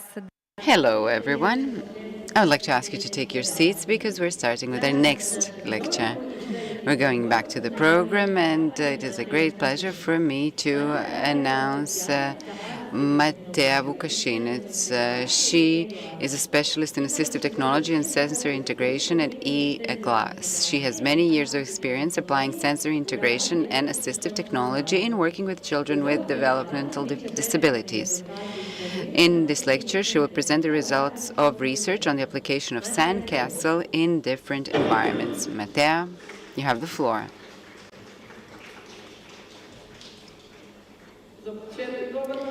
To begin with, good morning. I don't sound as I usually sound, so excuse me, and I'm sorry for the fact that my voice decided to crack today. I will try to talk about the developments in sandcastle since our last ATAAC conference. You will see that it's changed a lot, and we've managed to carry out a study that has given us a lot of feedback from the field, from application. I'm sure you remember our last ATAAC conference when we presented sandcastle for the first time. Today it looks much different, as you've seen yourselves. What I want to highlight at the very outset is that sandcastle was created because we wanted to develop something that will give you, experts, an opportunity for a sensorial pause in different environments, in kindergartens, in schools, in rehabilitation centers, healthcare institutions, but also in private practice. Why is sandcastle important? The study shows that it increases attention and concentration. It helps in regulating sensorial processing. It reduces stress and anxiety. Sensorial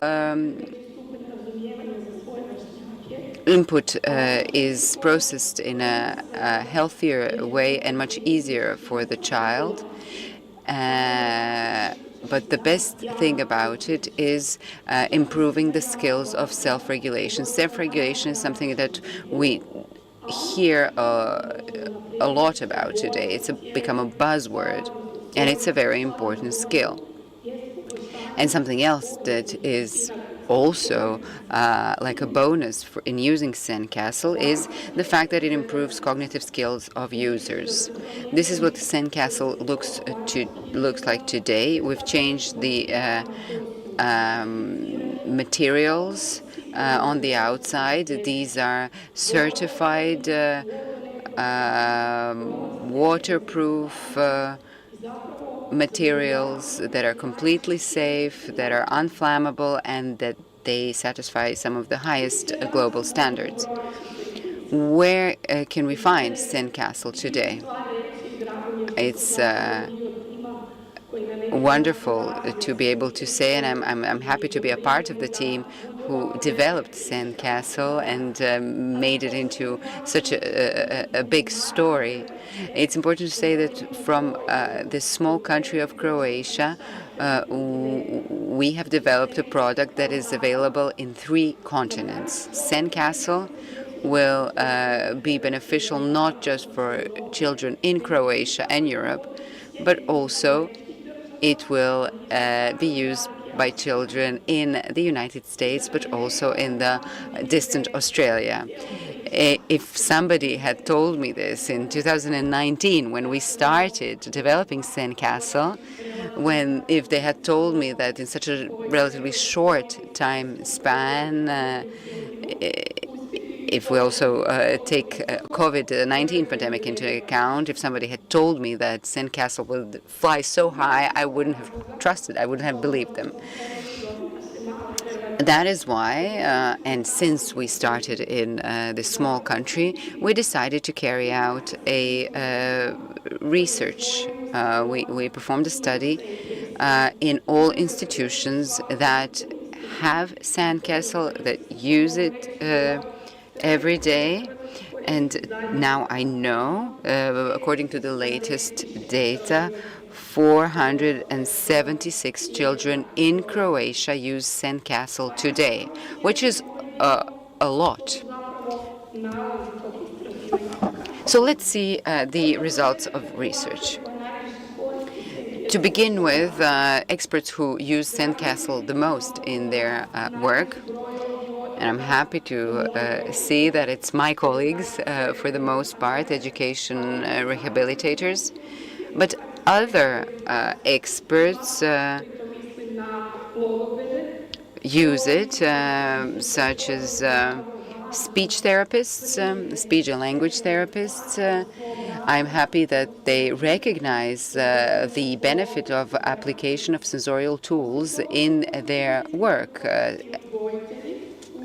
as preparation for speech therapy. You can also see that kindergarten teachers, school teachers use it, but also and occupational therapists, but also students in the Faculty of Educational and Rehabilitation Sciences, as well as nurses.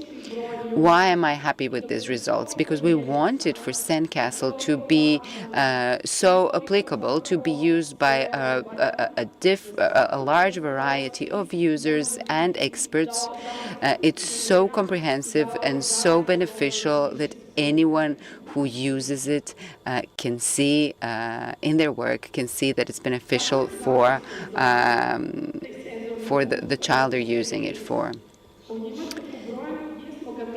Where did we see the application of sandcastle when we were developing it? Here you see a list of institutions: kindergarten, schools, rehabilitation centers, hospitals, healthcare centers, associations, family homes or apartments, houses, shopping malls, and airports. As regards shopping malls and airports, we haven't gotten sandcastle into these institutions yet, but we believe that it will be available there quite soon, because that is what we're striving for. We're working towards this inclusion, because the neurotypical population and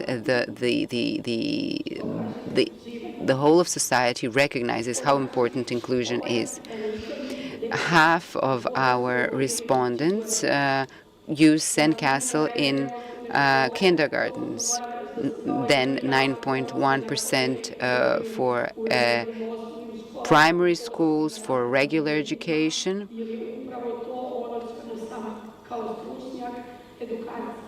As an educational rehabilitator, that is what I wanted and worked for. Many times I had parents tell me, in your room of sensorial integration, our child is doing so well. It's such a shame that in schools they don't have a similar corner. Then we have rehabilitation centers and centers for education. These institutions already have some sort of a sensorial corner, but you know that there's a lot of children with sensorial difficulties and disorders, and there's just too many of them for the infrastructure that there is. Each expert today knows that there's a lot of children with sensorial difficulties, and we all have at least one, but oftentimes many children in our environment that we work with sensorial disorders and difficulties, because the senses are always a basis for the development of all skills. Then for the two last bullets, healthcare institutions and private practice offices. Here you see the geographical distribution of sandcastle in Croatia, so in different counties, in different parts of Croatia. And I'm sure this number will increase in the year ahead. In Croatia, even some islands have sandcastle in their schools. So regardless of the fact that children there don't live in a large city, they are not missing out on such a benefit. The population that uses sandcastle, as expected, for the most part, it's children with developmental difficulties, but often you see here a percentage, 13.6% of neurotypical children. These might be children who have, for instance, exam anxiety. An increasing number of children in early adolescence and in puberty suffer from exam anxiety and need a relaxation zone. Sandcastle was first designed for children with developmental disorders. It is now used for other children to satisfy their needs. The last category here is combined groups, mixed groups, groups where and this is mostly for kindergartens, both children with difficulties and neurotypical children work together. We had designed sandcastle for children between ages 3 and 18, but even older persons can use them, especially in care centers for persons with disabilities or rehabilitation centers.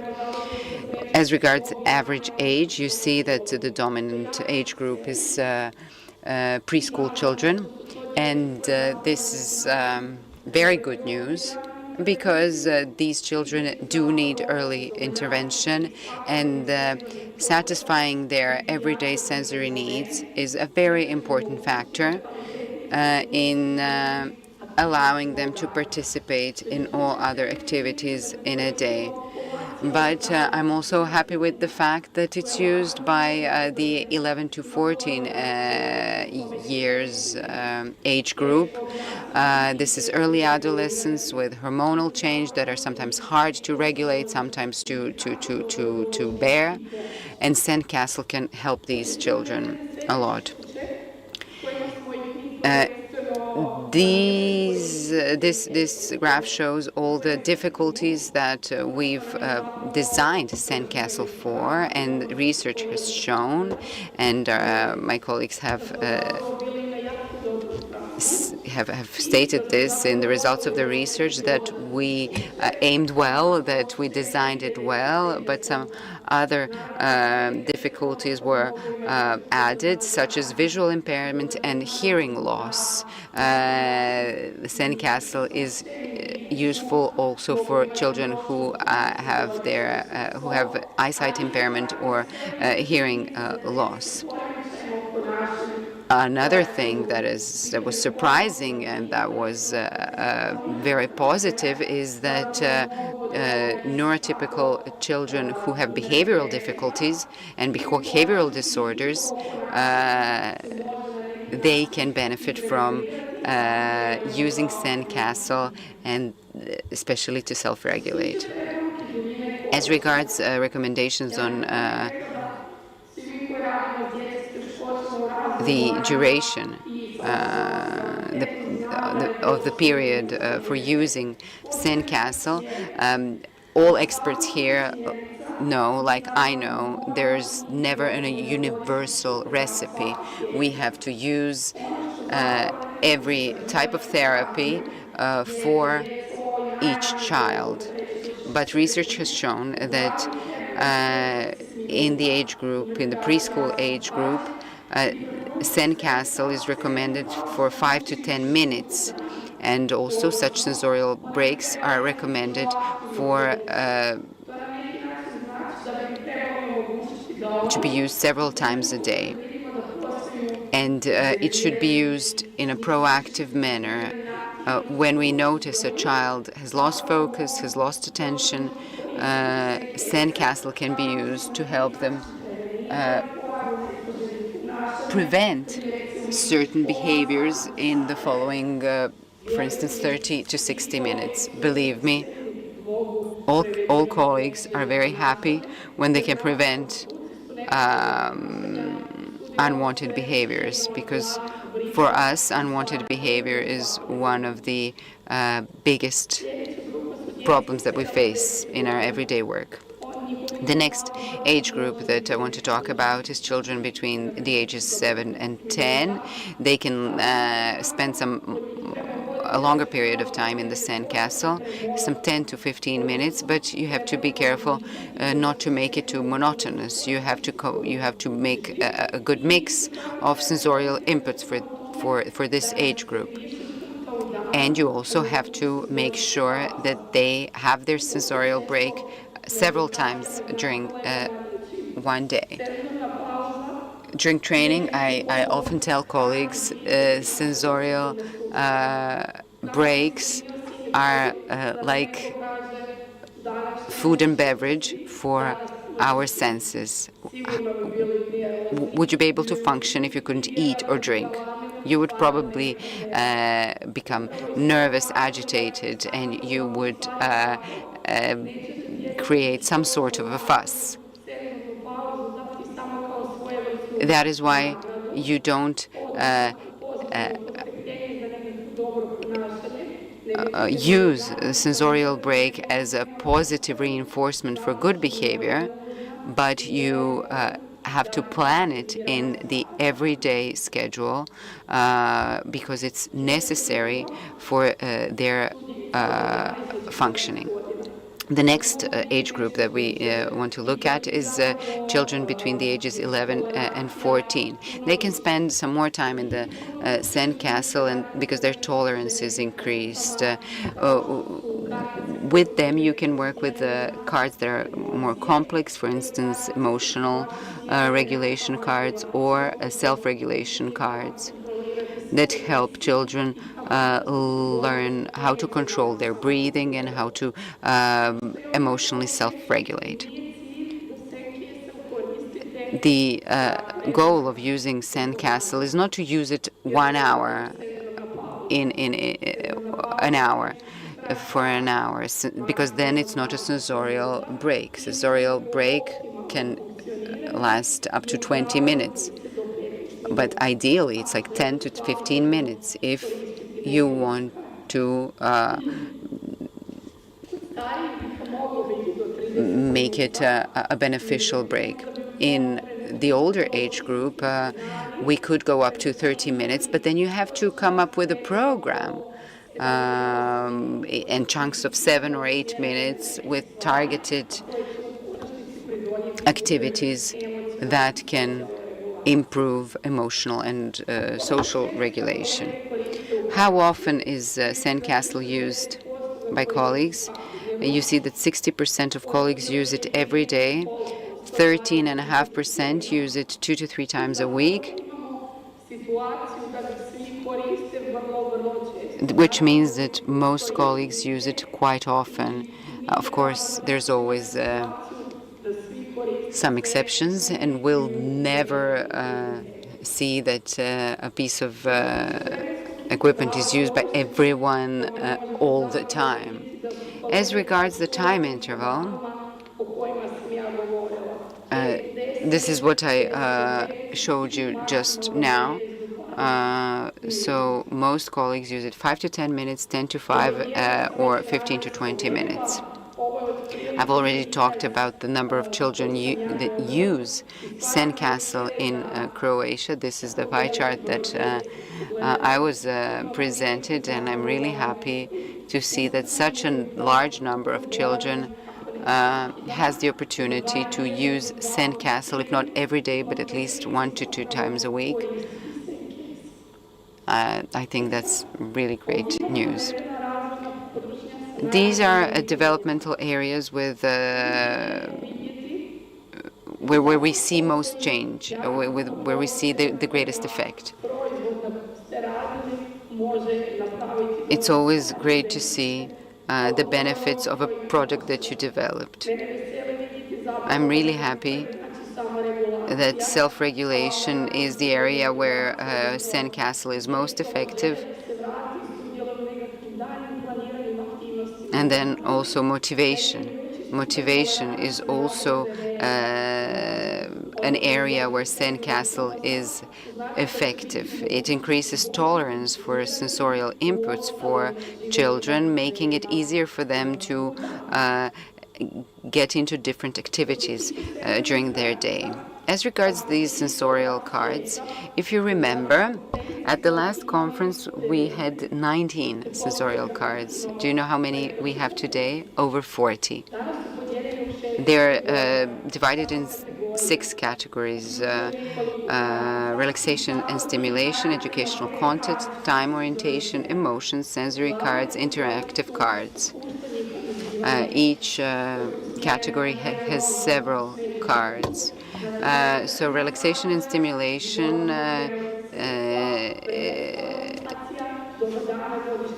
as I said, educational content, time orientation, emotions, sensory cards that actually deals with challenging situations. These are sounds that prepare children for visits to the dentist, to the hairdresser, or to the theater.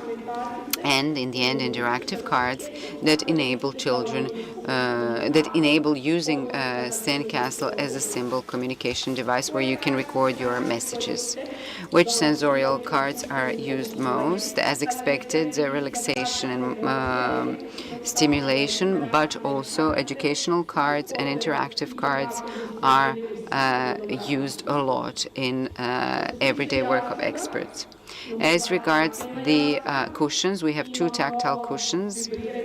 We have a vibrating cushion, that is the favorite. We have 3 big cushions. One is auditory cushion, one is a weighted cushion, and one of them is a abstract tactile cushion.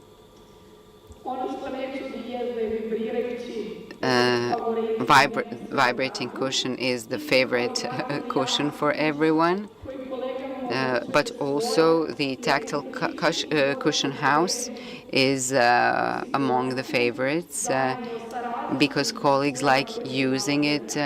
It's a cushion that has many different textures. You know from before that Sandcastle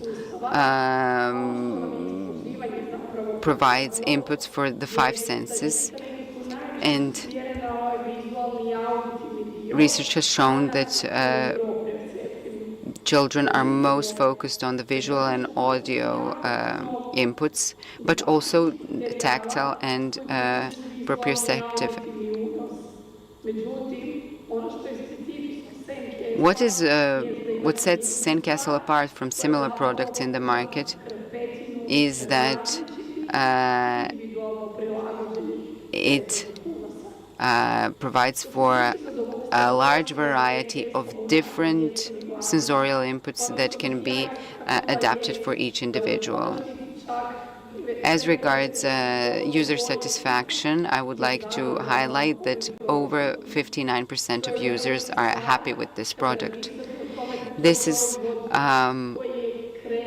immense because it's a product that is fairly recent and we're still developing some features when we realize that there's room for improvement. And another thing that I decided to add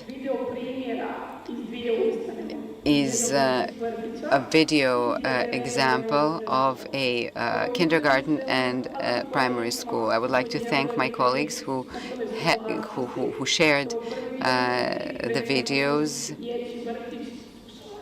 The first video is from the kindergarten Sušak in Rijeka.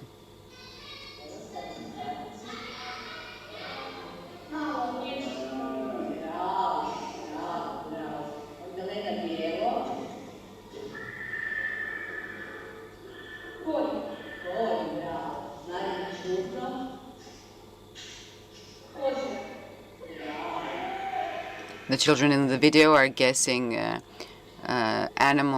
which animal is producing the sound that they hear when they press a button of a certain color.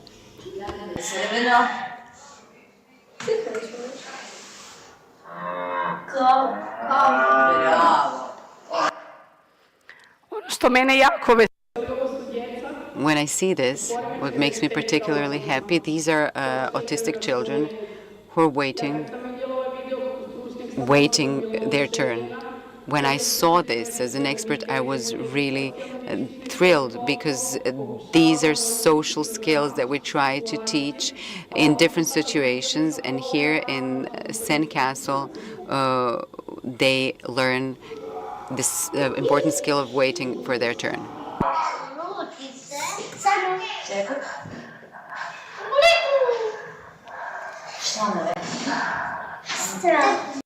This is recognizing emotions from sounds.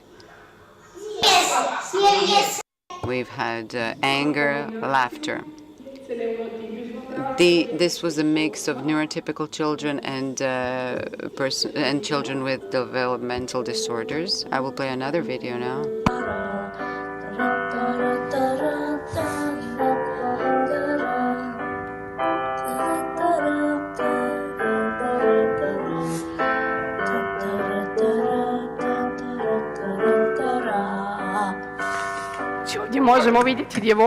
We can see a girl. Oh, I will tell you later.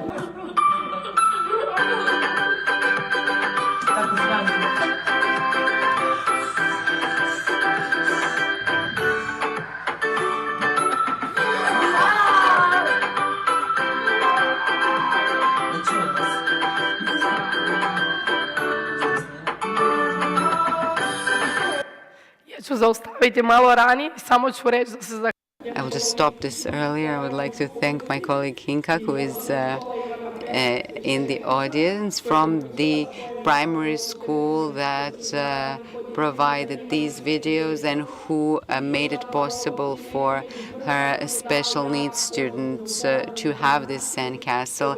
And she was the source of very valuable feedback, positive feedback about what sandcastle means to them and how useful this sensorial break is, either in the middle of the day or at the end of the school day. Now, these are some things that experts say about the advantages of sandcastle. To summarize, they say it's easy to use and it's safe. It includes different areas of development. It's received by children in a very positive way. It is educational, it's motivating, and it's stimulating. I didn't tell you this, but we do have a manual that I wrote myself that help you use this product and how to best use the 40 cards available.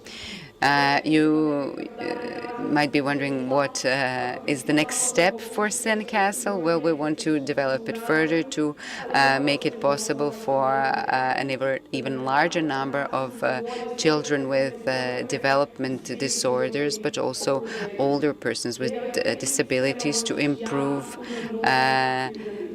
so many areas in their everyday lives and their everyday functioning.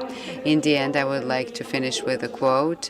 Meeting one's sensorial needs is not just support, but also a key to unlock the full potential of each individual in every possible environment in life. I would like to thank all of you, and I would like to thank my voice for having lasted until the end of this presentation. I hope I wasn't too hard to listen to.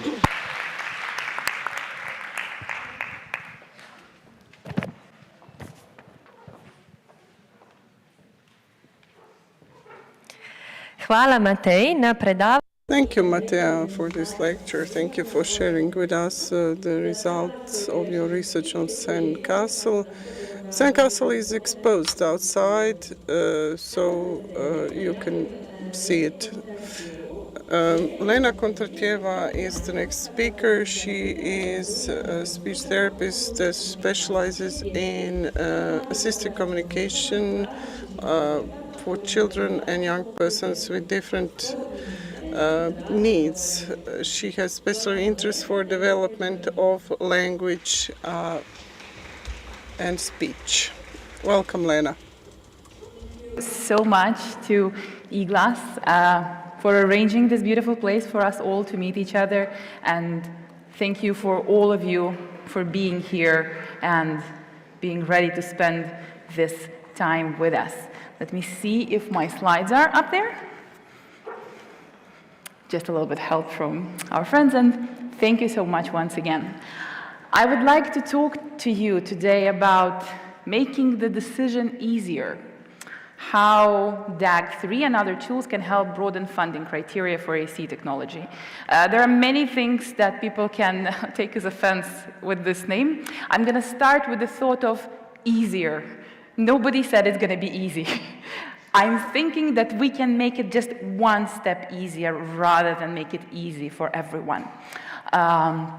And I do understand that all of you are coming from a vastly different landscape of alternative communication and funding for the alternative communication. I would like, talking about this topic, also underline why I and my colleagues have chosen to talk about it. I'm going to be threading back to what my colleague Idali Fernandez talked about yesterday in the health economic study, and trying to make a change on a much more global scale. Because a lot of us are professionals. I myself am a speech and language pathologist. That's me in my office with one of my first patients who was successful with eye tracking. And what I was there doing, I was helping that one patient, which is incredibly important.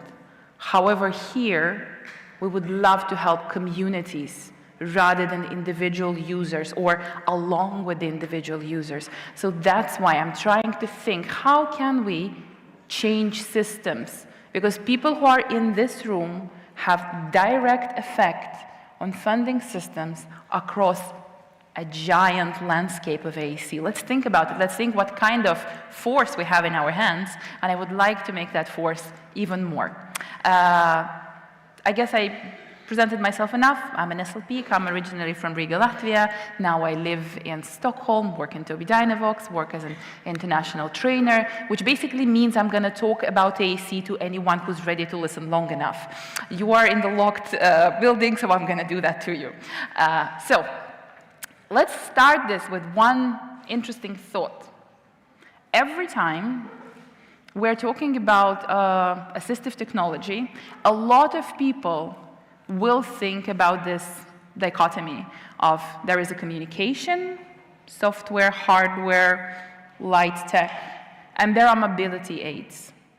And for many places across the world, the need for mobility aid is understood.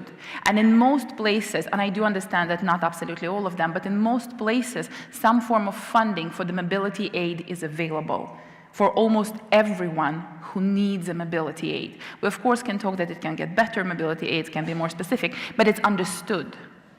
While funding and access to AEC is seen almost as a luxury. Why so, and why it is not as recognized? Probably because the discipline is younger. Mobility aids came probably much earlier and are better understood. But is there a way to change that? And how can we bring the assistive technology connected to communication closer to our users. And I think we should peel that onion a bit and think about what do we in Tobii Dynavox, and I think also most of us in this room believe to be the person who should have access to an individual funded communication aid. Who is that person? I'm going to ask you to think just for a second, how would you formulate it? I talked to a lot of my colleagues and we tried to formulate it how we would put it in one sentence. And we would say that it is someone or everyone who cannot participate in meaningful life activities and grow with their current communication mode. If the way you're communicating today, and I think we all agree that everyone communicates, no matter what their level is, if the way I'm communicating today, be it my body movements, my emotional expression, doesn't allow me to participate in all life activities I would like to participate, education, family, community, and grow as much as I can grow, it means that I need some form of aid. And when I'm saying aid, I mean qualitative AAC therapy, robust device, low-tech supportive materials, all-encompassing. I need to be funded for it. I need to get funds from my government to attend the SLP class. I need to get funds to get a device, to get the printed material when it's needed. That's very obvious for us in this room. But who should have access to an individual funded communication aid from the funding body perspective? That's a very good question. And I understand that there's dozens and hundreds of funding bodies across the world. But if we tried to put them together, their view could be this: people who fit particular criteria. What those criteria could be? It could be age. It could be some profound motor disorder. I know the countries in which if you have a profound motor disorder, AAC is available to you. If you don't, then, well, it's not for you. Somebody who already uses low-tech AAC, you have to prove something, and then you can have access to it. You have to have a specific diagnosis in some places. In some places, you can use 10 symbols, 5 symbols, 15 symbols before we can give you something, and much more different criteria. And I'm pretty sure that we together can tear apart every single of these criteria, saying age, well, it can stop us from early intervention. That's not what we want. If it's only motor disability, it excludes the giant group of those who could be using simple touch solutions. Somebody who already uses AAC, well, we kind of ask someone to ride the bike before ever showing them the bike or letting them anywhere near the bike. Particular diagnosis. That has so much issues with that. I know that, for example, in Germany, I was talking to my German colleagues, sometimes it takes several years to obtain a diagnosis of autistic spectrum disorder. Does that mean before we get the diagnosis, we're not doing intervention or funding the assistive technology? That's unacceptable. I'm pretty sure we can agree on that. And of course, 10 symbols, 15 symbols, 20 symbols. It's a very arbitrary criteria. Why funding bodies function that way? And I understand that many of us here might feel quite emotional about it. But I want us to be very cold-minded and think about it, that it's not because of badness of someone's heart. It is because funding bodies are systems. And system very often fails to see a person. It's very often driven by the process. To be able to scale, they're not helping one person, they're trying to help a population, a city, a country even. So they need that process, and they need the process and data points that they are going to be using. It's very important for any system that is trying to function. Where does it take us? Where do we end up? We end up in a group of people who is in need of assistive technology, and a tiny little part that is recognized by the funding bodies. And in some places in the world, the green part doesn't exist. I do understand that. How can we help it without trying to judge it, trying to understand how systems work, and how can we help those systems? I think meeting each other, people with needs and system providing for those needs, have to meet somewhere. What helps those systems work better? What could help those funding bodies to become better? Data. Can we give them better data? Shared terms for funding bodies and specialists to talk better to each other and understand each other better. Smart therapy goals. By that I mean we're trying to understand, we're going to tell what this particular assistive technology is going to do for this particular user or the user group. I'm going to track back to the health economic study once again. Besides the process, we can also tell them what kind of finance is it going to save for them. Very important. We need successful specialists.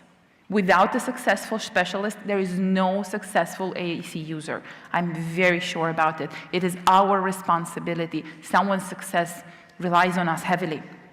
And more users seen as successful. I think it's a very important thing because we here very often represent people who are, I'm going to say, I coined the term, AAC Olympians. People who are amazing at it, people who open businesses, who graduate universities, who drive programs with their AAC. And when professionals look at them, they think, oh no, Johnny from my office is not going there. I don't see Johnny nowhere near to that moment. Does it mean that Johnny from my office is not successful? His success looks different. We need tools to recognize everyone's success, to be able to come to funding body and say, hey, this patient, probably their next step, their next goal is this type of success. Maybe later there comes driving organizations and businesses and graduating from universities, but today's success for this person can look like this. We have to recognize that success. So, what could we do to help? Let's get super practical about it. And we, as Tobii Dynavox, are helping in one very interesting way. I believe this is a gold mine that have been digged since 2008. And in its last formation since 2014 is the dynamic AAC goals grid, the tool that is available to absolutely anyone, absolutely free of charge, and allows us to assess the existing communication method and set the communication goals. And it just got a major facelift. In 2023, we have updated it. Our clinical team has tirelessly worked for a very long period of time. I'm going to show you how exactly we have updated it, and it's available to everyone. Actually, 2 years ago in 2022, I was talking about the previous version, and today I would like to show you how it became better. So, just a few words of what DAG3 is. It opens into Dynamic AAC Goals Grid instructions. 3, 3rd edition, means there were 2 before. We are offering you a systematic approach to assessment and reassessment of skills of the individual user. Very important, we are not norm referencing. It means you don't have to go and make a research in Croatia to make sure that the norm in Croatia looks like this and we're comparing to norm. None of that. We are comparing the person dynamically to themselves. I was here today, my skills and abilities, my communication level was here, and tomorrow I'm there. That's all what I'm comparing here. Therefore, the research to localize it for the country is not necessary. We don't care about the norm, we care about the individual. It gives you the tool to develop long-reaching plan for communicative independence, to see for you as a professional, for a community of professionals, where are we trying to take our user? And of course, reporting the current communication mode and concrete next steps, talking to the system. And actually, I was very lucky this year to visit one of the Norwegian centers that provisions AAC, and I want to say that Norway is one of the most successful AAC provision countries in the world. That was opinion, not a fact. And what they do is incredibly resembling DAG3, the way how they write the individual plans.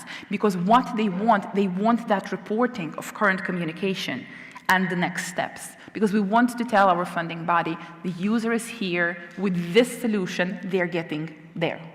Incredibly important in my opinion. Why I'm choosing to talk about DAG second time in a row. First of all, it can use any AAC method. It's not about using Tobii Dynavox solutions. It's about using any form of AAC out there. I think it's incredibly valuable. It can be used across the lifespan. We're not trying to tell the 2-year-old is supposed to do this and 16-year-old is supposed to do this. These are your skills, and there we're taking your skills. Incredibly important. It's diagnosis agnostic. We're not excluding any diagnosis. Every person who needs AAC can be assessed with it.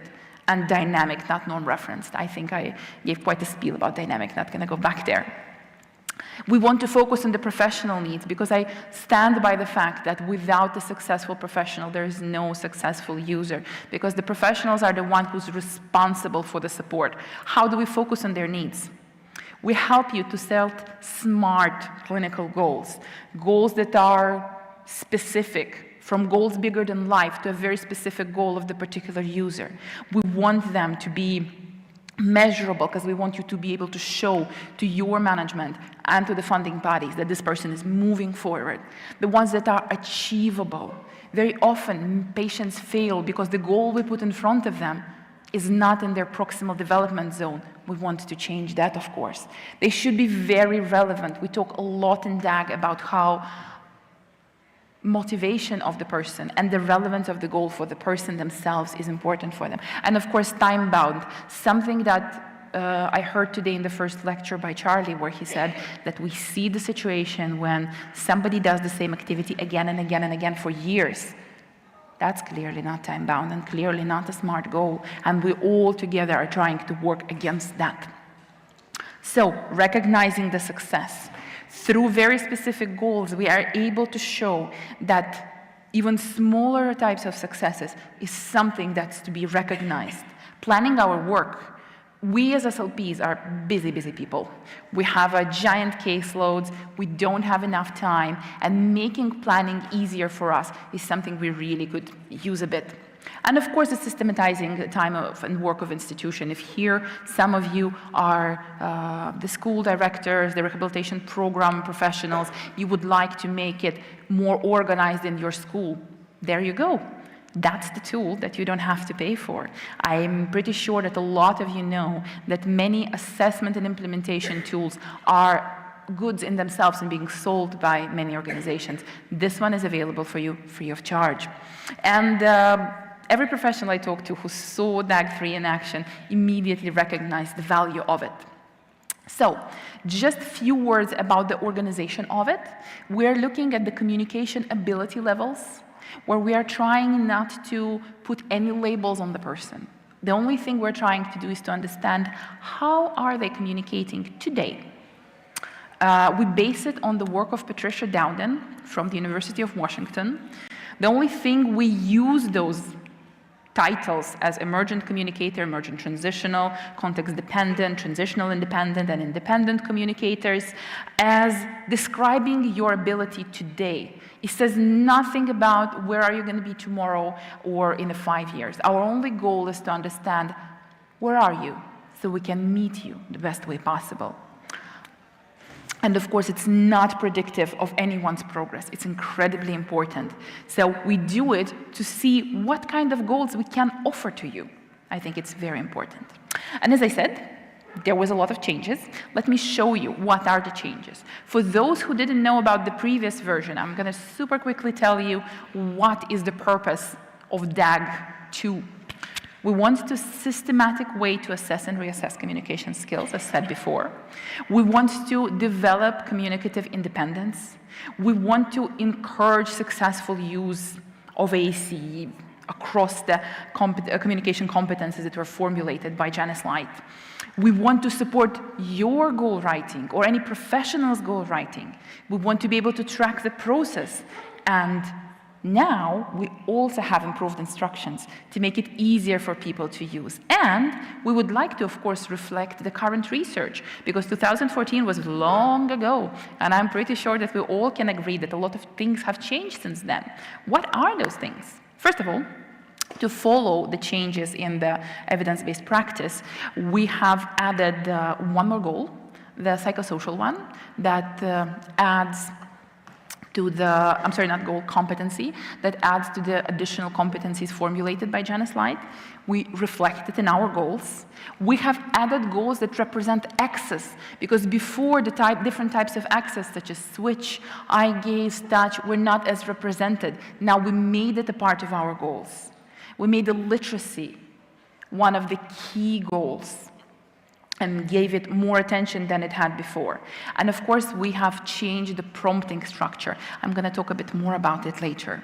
So, increased the readability, reworked the text, simplified the activities, because every goal we have has the activity to achieve that goal if you would like to get inspired and plan your work better. And we have built a space for personal goals, because there are things like your start language processing, for example, that in 2014 was not a thing. We have added a space for you to build those goals that are important for your particular user. So I'm going to give you just a few examples that how instructions used to look like. We have changed those instructions, reworked the language, and made it added with the case examples, where you can read a description of a case that could be similar to yours. We have simplified the goals, reworked the text of them, made them much more readable. We have added, as I said, new goals connected to psychosocial competency, the literacy goals, the access goals, the personalized goals that you can write out yourself, and modified the prompting hierarchy. We have taken out the physical assistance as the option of prompting, because the research points us towards that physical assistance as a prompting method might have been abused or used in inappropriate ways.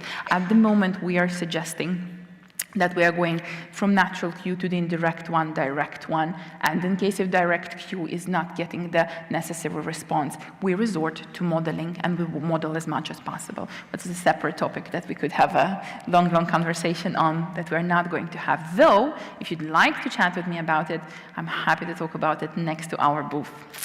So, the activities, again, for each goal that we offer you, we get you an activity with the way that you're going to prepare for it, the materials you're going to need for it, the tips for success, and the steps that you can use. Maybe you have some younger colleagues, the newer colleagues in your practice, and you would like to share it with them. It's something that they definitely can benefit from. And the last one, I think it's one of the boldest and most beautiful moves that my colleagues from the clinical team have made. We removed all the Tobii Dynavox product names from DAG, because it's not about using Tobii Dynavox product. It's about using AC. It's for absolutely everyone. And I would like absolutely everyone to go download it and look into it. I think it's a bold move, and I'm very proud of it. So, at the moment, it's localized in few languages, and some professionals in different countries work on localizing it. If you believe it's necessary in your language, we cannot promise you anything at this moment, but reach out to us. Let us know why and how your organization might help us to localize it for you. And of course, the ongoing changes to reflect the research and best practices are going to appear into it. And the last thing I wanted to note here is that absolutely every goal has a practical implementation. None of those goals are, bigger than life. I have read so many reports that said, we're working towards independent request. It's very big. It's very hard to work with. We need something very specific for our user to be successful. Let's look at the particular goal within the operational competency. I've noted that I'm working on this goal with my user. I'm working that the level of prompting I would want to be a natural one, and I want my user to navigate to the appropriate pages for the new or unusual environments, activities, or topics. If I'm going to click the activity, it's going to give me the full description of it, of how can I train and implement. But I also need to know what kind of software I'm going to take and work with my user. And this is something I invite you to do. I'm giving you, of course, the example with the TD one. This is TD SnapCore first page set in which I could be working. It's a video. There we go. And my user here, what they are doing, they are learning to navigate between the different pages. And besides the fact that we are talking about the user wanting something and achieving that something that they want, What I'm working on is actually navigation, and I can describe it later and show through how many pages my user was able to go, how their access has affected it, and how it is the goal I'm working towards. But remember, I said that success looks very different for very different people. And if somebody is not building sentences, as in a previous one, does it mean that they are not successful? Absolutely not. I could be working with someone on a much simpler goal, something like intentional use of one or more messages in appropriate context when given a communication page during the motivating activities. A very good, very solid goal. Again, if you click the activity link, you're going to be taken to the very direct description. And here I'm going to plug a new page set that just joined many markets, something called TD Snap Express, one of the simpler communication page sets that would very well work with a goal like this one. And here, in the beginning, you see there's going to be a lot of help of me as a professional. I might choose what are we talking about, choose the activity, though I would expect my user to participate with something that they can and want to participate with. So I want you to recognize this variability of the success. And if you want to chat about this page set, please join our booth. I'm happy to answer any questions you might have about it. But let me finish on a very philosophical note and idea. We agree that this is the state of the world we live in right now. But I would also want us to agree that we together should take it to this place. And tools like DAG3 are the ones that are able to help us. And let's go back to the very first slide. I didn't promise easy. I said we can try to make it a tiny little bit easier. Thank you so much.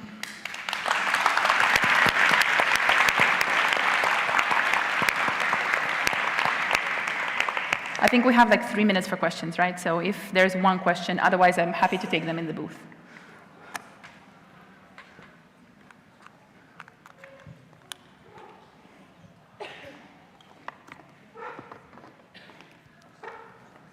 Oh, there's one.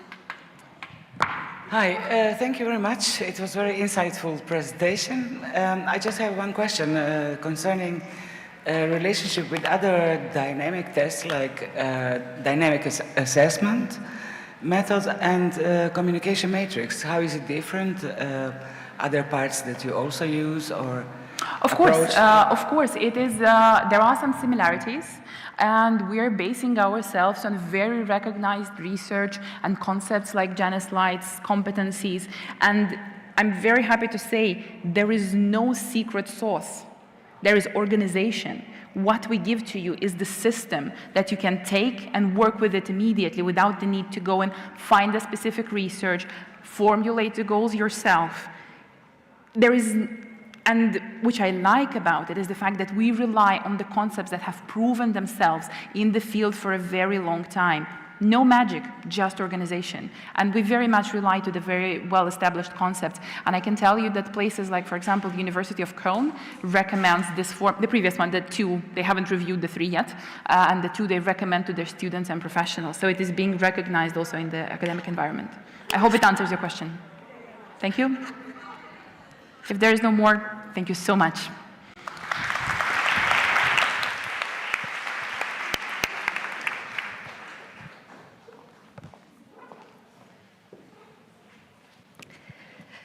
Thank you, Lena. Hvala vam što ste podijelili svoje znanje i iskustvo s nama. A sada mikrofon prepuštam Miru. Thank you. And now I would like to give the floor to Miro. Evo, Miro je ovdje. Dobar dan svima ponovo. Miro is here. Good afternoon again. We will now hand out our very important award,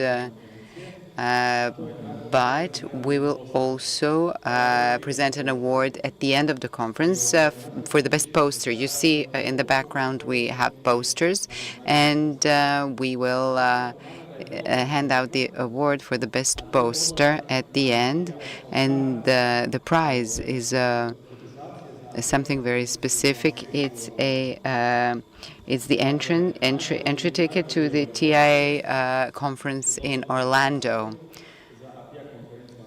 ATIA. ATIA is the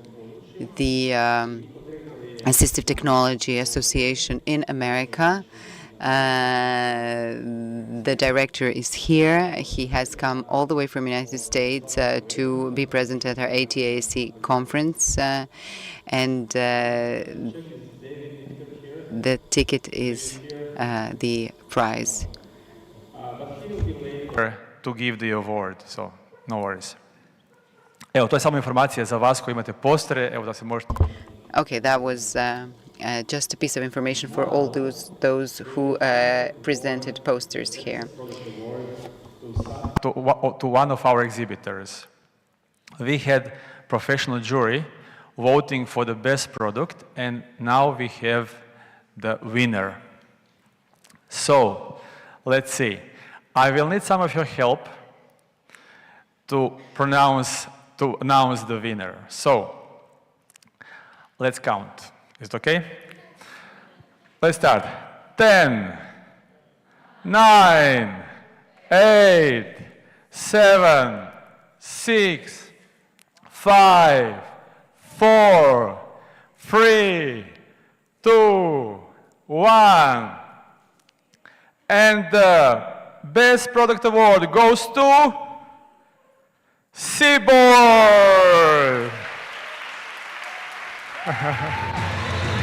Okay, please come to the stage.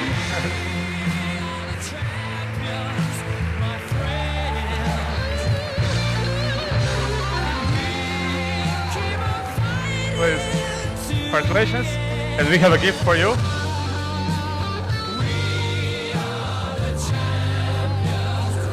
Please stay here. We will have photos with volunteers, but before that, maybe you could just say a couple of words about your product. Hello, thank you very much.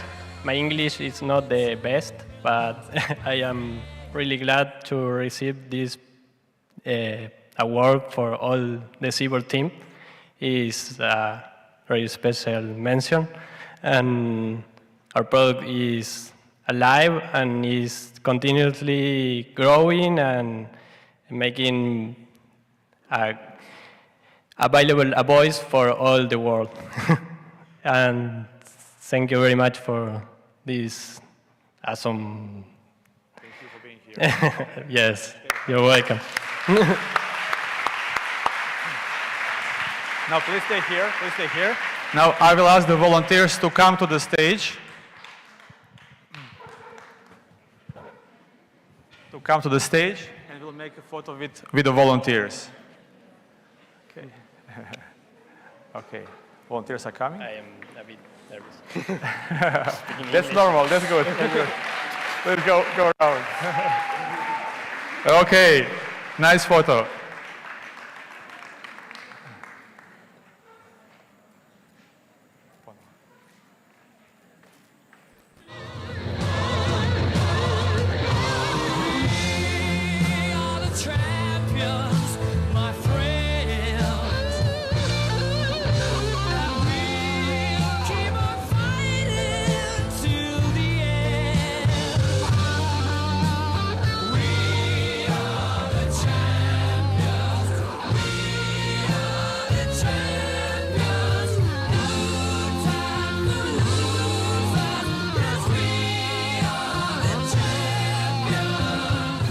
Thank you so much. Thank you so much. Now we have a lunch break. Sad imamo pauzu za ručak, pa imate sada odmor do 2:15. We will be back here at 2:15. And if you haven't visited the the playroom, excuse me, please do so during this break, because you will see many interesting things there.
Evo, nakon predaha I pauze za ručak.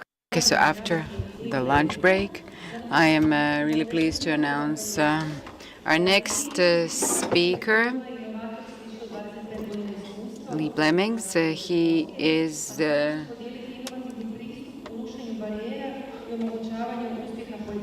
expert in assistive technologies. He will talk about sensory-enriched experiences for learning and engagement.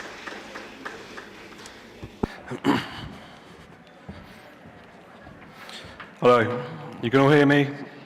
Yep. Good.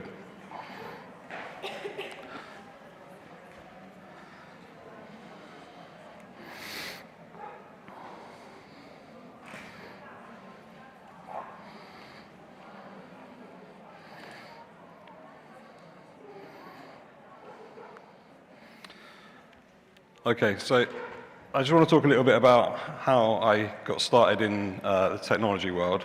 I have a sister with learning disabilities and epilepsy, and she's 4 years younger than I. So her time at school was pretty tough. This is going from the 90s into the 2000s.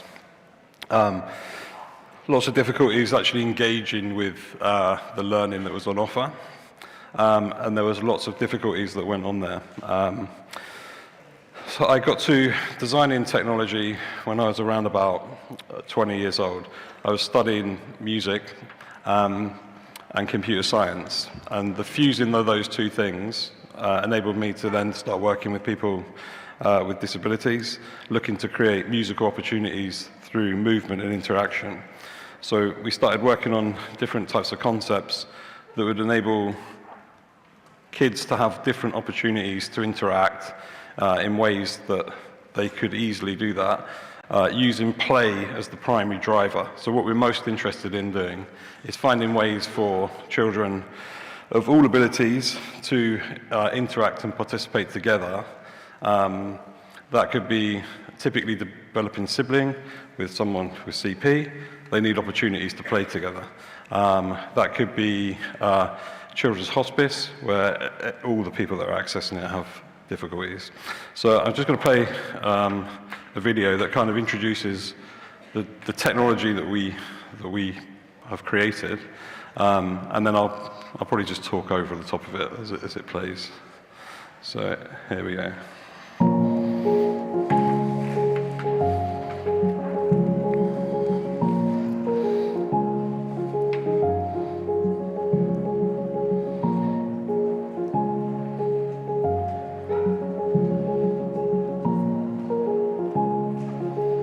So using any movement interaction is something that we've specialized in. So we can harness any movement, be that specific part of the body, very small movement, or larger movements. We can combine different input technologies, so we specialize in eye tracking. You may know us from our work with Sensory FX. We work a lot on assessment-based eye tracking software, but all of our software would enable us to use all inputs. So we would be thinking about switching, so everything that Charlie was talking about this morning, if you were there, would be relevant to what we're working on. We'll be thinking about different types of pointing devices that would enable us to interact with it. We'll be thinking about speech. We'll be thinking about vocalization, just sound and sound response. We'll be thinking about tracking. We'll be thinking about different types of control sites that we can find for any individual. And we'll be thinking about ways that we can, through the use of engaging content, games, learning material that is entirely relevant and meaningful to the pupil, would be the driver. So we want to capture attention where we can, focus it, sustain it, and use it to enable learning. And obviously here you can see this is a typically developing baby at the region of like 9 months. There's no controller, there's no requirement to learn anything. You're basically interacting at the point of access. As soon as you move on the surface, it's responding. It gives you the opportunity to learn the access method, because obviously we have to learn how to play first. So sometimes you'll hear people talking about people proving their skill level before they can use eye tracking, or they have to be able to do one thing or fail at something before they get something else. This is the wrong idea.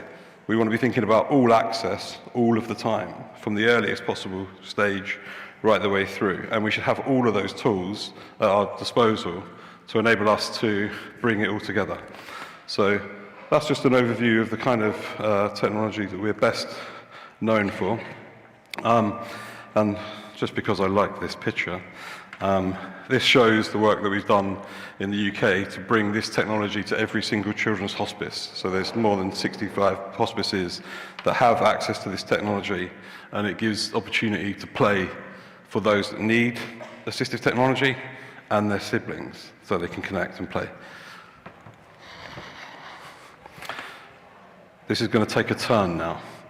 I'm going to talk about how a research project that we worked on from 2017 to 2019 brought us closer from the play world and the technology that I just showed you, much more towards the classroom. So dedicated sensory environments, moving more towards classroom-based technologies. And we started looking at and evaluating what was going on in schools and what we could see. And we saw that there was lots of assistive technology, quite often in a cupboard, not being used. I don't know if you have these cupboards, but in the UK, almost every school has a cupboard of forgotten assistive technology devices.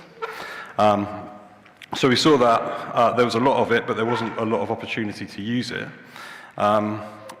We have a lot of AAC users, and we see a lot of AAC devices. Why don't we see a lot of AAC users talking to each other?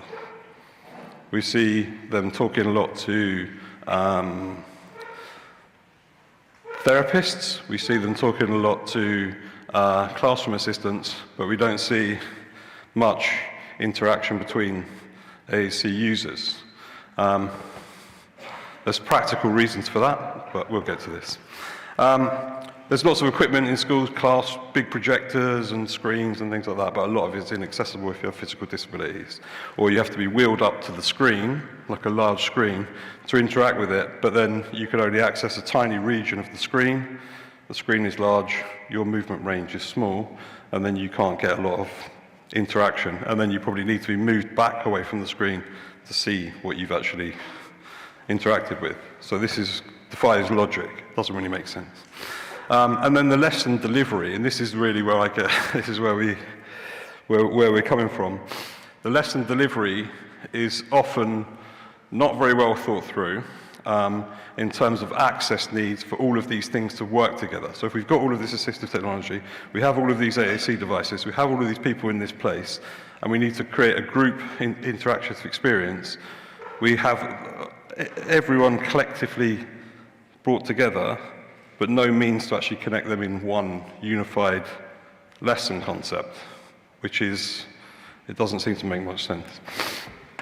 So, this is the takeaway. This was my original takeaway.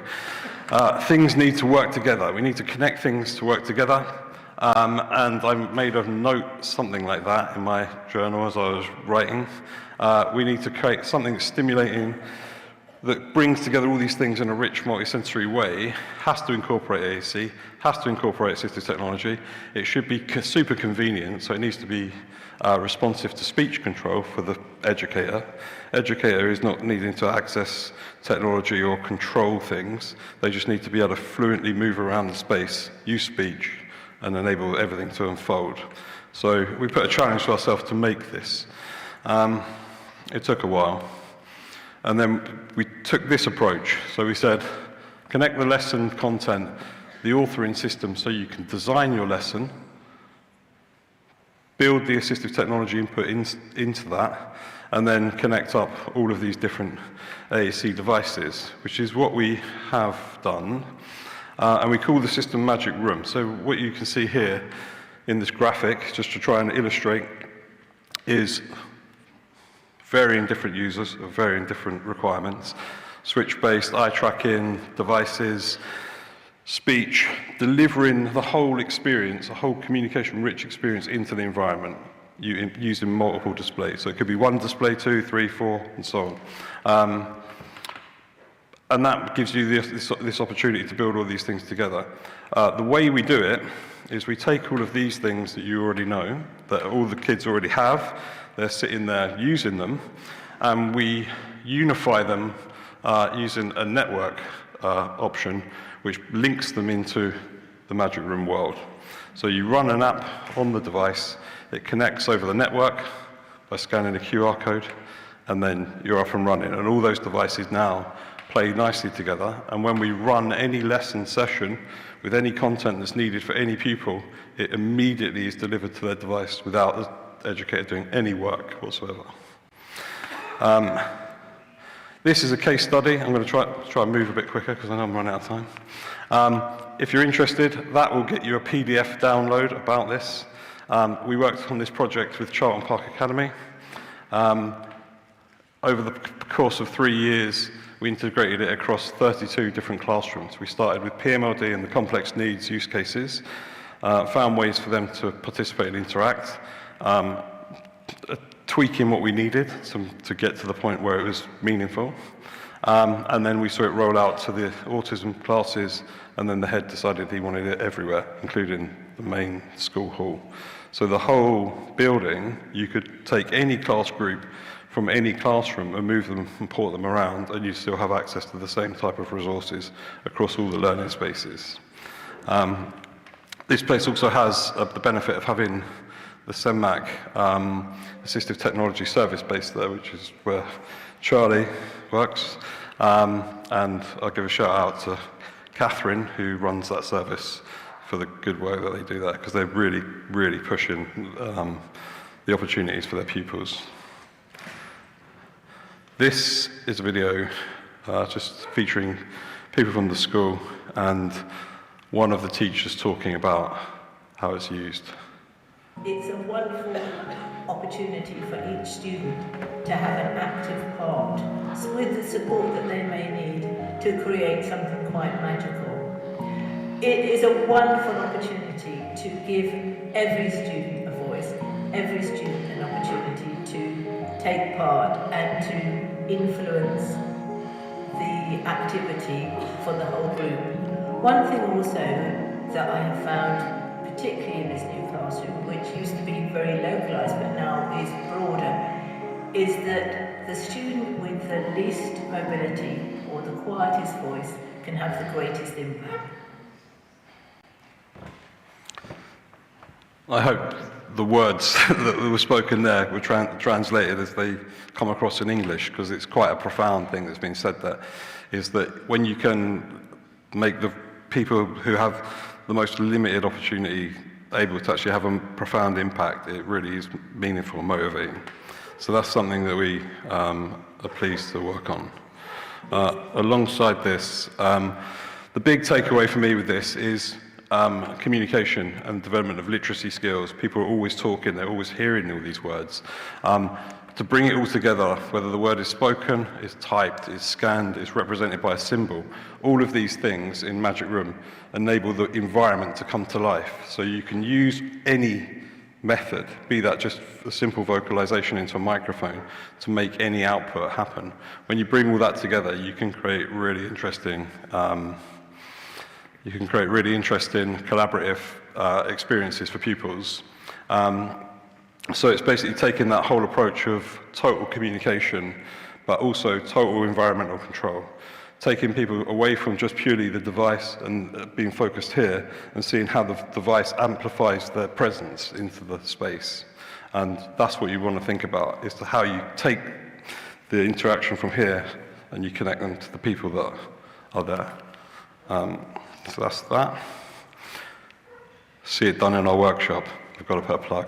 We have a workshop, as most people do, at 5:30, where we're demonstrating all of this. So if you have a cupboard full of stuff, the things that I was talking about before, all of it is usable. Yeah? And all Magic Room really is a piece of software. Once you have the software running on your classroom screens, you can do everything that I'm talking about.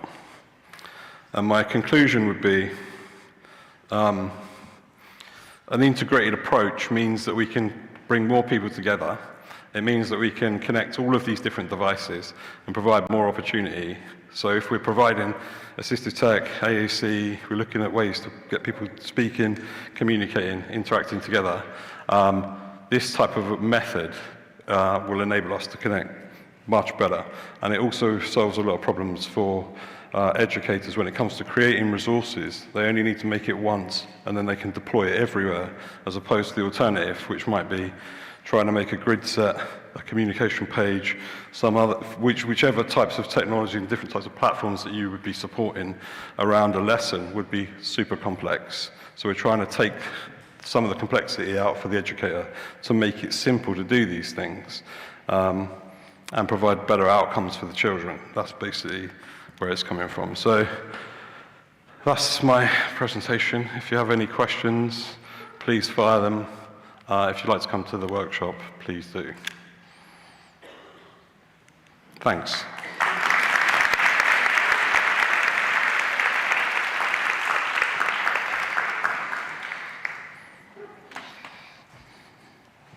Evo, ako nema pitanja, možemo... If there are no questions, we can continue. Thank you for this lecture. Next, we'll hear from Predrag Pale. He'll ask some important questions about the future of AAC. He's an advisor. He helps with using this AAC in education, libraries, finances, and management segments. We will hear more about what kind of education we need to create and develop assistive technologies.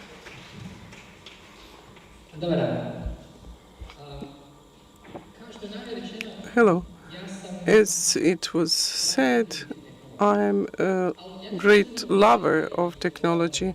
I'm not so much in love with the gadgets and computers and new software. This is just a tool, but I'm in love with what technology can do for people. I started my career in the measuring business, and we did it all with analog tools. And after that, some things were developed, such as Unix in submarines, and then people realized they can use Unix in a helicopter and boat and submarine, etc. then communication software, it can be used in hotel business, but it can be used in libraries as well. So I started applying technology because it was a great joy to do something useful with the technology. And the last 10 years, I was studying technology in education. This depends very much on what you're teaching and who you're teaching. Technology can do a lot. But my basic message is it all boils down to the person, to the educator and the communication. I was very much in love with learning, and I like this aha effect from the learning. 30 years ago, county of Krapina and Zagorje had a project where they wanted to teach persons with cognitive difficulties to use communication technology. And they asked me to give a lecture. I said, well, I don't have any idea about that. And they said, we did have some experts previously, but we were listening to your lectures and you speak very clearly, so why don't you do it? So I had quite big fears when I started working in this field, but I must say that this first group that I taught, they had great passion in learning. They had so much energy, so much passion, and we taught them Excel and Word and how to do many things. But I realized by working with these people that technology is not sufficiently clear. All of this,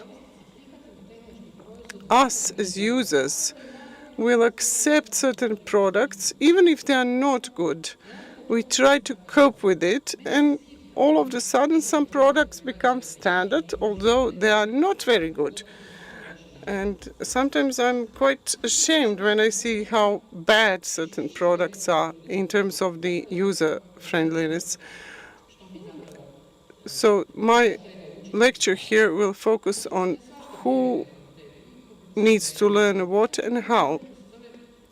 I teach a lot of topics at the faculty, but I have one topic which I call environmental intelligence and supported living.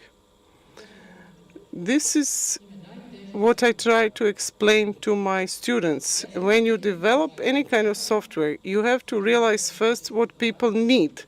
And this is the most difficult part, because you have to talk to people to assert what they need.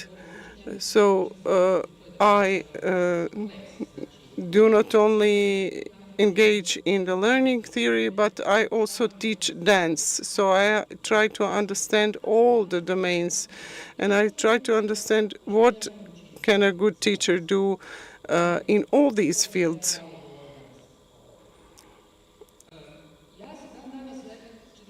For 40 years, I have been creating technologies and implementing technology, but I'm still at awe about what technology can do.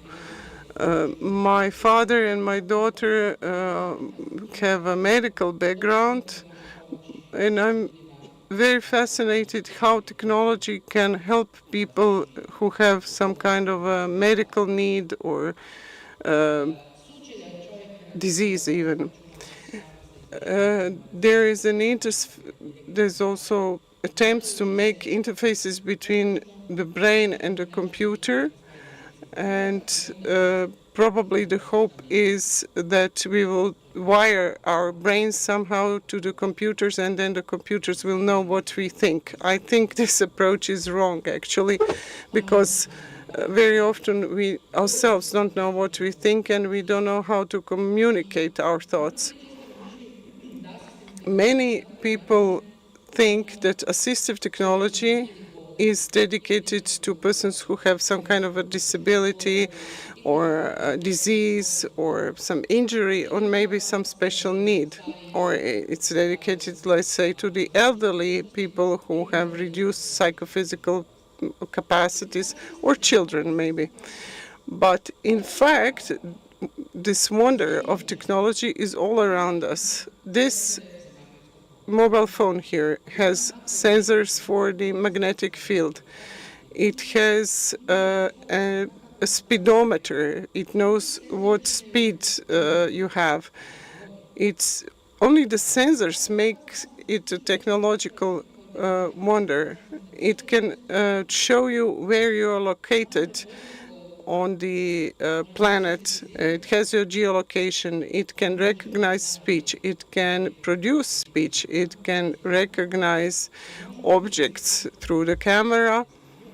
And we can use this, and not only this, but similar technology to augment reality. So we can add something, add new information, new signals, and this whole sensory world that we have around us can be augmented by this machine. And artificial intelligence as well. But maybe this shouldn't be called intelligence. This is just a tool that should be used wisely. So assistive technology is actually dedicated to everybody in various professional environments, from car repair to surgery. So in all of these environments, you need an augmented reality. You need some help. You need like a third hand to help you. You need some adjustments, etc. Or you need it in specific situations. If you carry a lot of things, of course, you need a helping hand. Or if the sensors around you are not responsive enough, you need them to be. Cars, for instance, they have some sensors that warn you if you're going to bump into a car in front of you. It can recognize whether the driver is tired. I mean, all of these are assistive technologies. There are no boundaries there. Every person either needs help, or even if they don't need help, the help would come in handy to kind of do something instead of them. So if this is the case, then we can ask ourselves, what does it mean? Does it mean that we'll have to think less because the technology will think instead of us? And this is even more emphasized through various commercials around artificial intelligence and machine learning.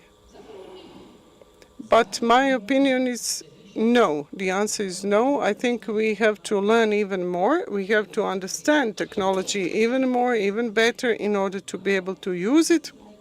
And if we want to give it to somebody else, for them to use it, then we have to understand it even more. Well, I teach at the Faculty of Electronics and Programming, and we have to understand really well what technology can do. Where does it take the data from?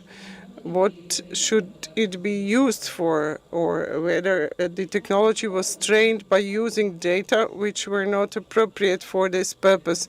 So we have to know all those things in order to be creative. So there are certain requirements for the technology to be efficient, and only then can technology be used efficiently.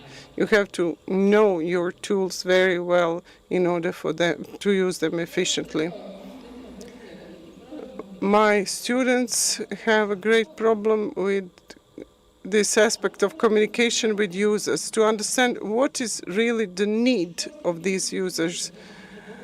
The user will maybe see that his neighbor is doing something, and he will call the programmer and say, "I want this. Can you create this for me?" But when you ask the user, what is your need, then the neighbor cannot tell you really. A neighbor called me the other day and said, I have a leakage in my kitchen. And I asked, where do you have the leakage? Is it from the pipe or from the tap? And he couldn't explain to me. This was maybe an emergency, and this neighbor of mine was maybe excited, but it's my general experience that people are very bad at articulating not only their needs, but also the root cause of the problem. So what is it that they really need? So that engineers and designers and planners need to have communication skills to communicate with the users and to identify what needs the users have.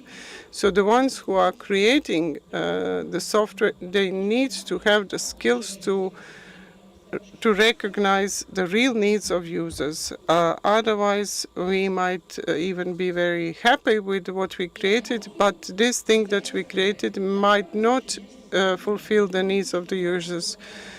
One of the things with engineers, we are teaching them a lot of rules, a lot of logical thinking, but I personally believe that engineering has to do with art more than logical thinking, because let's say a car, this is not something that we saw in nature and copied. It was something that is fully out of the box thinking. When it was created, and it is something that is unique, a unique invention. I think creativity is very important, and in order to be creative, you have to tap into your emotions. You have to exit your zone of comfort and do something new.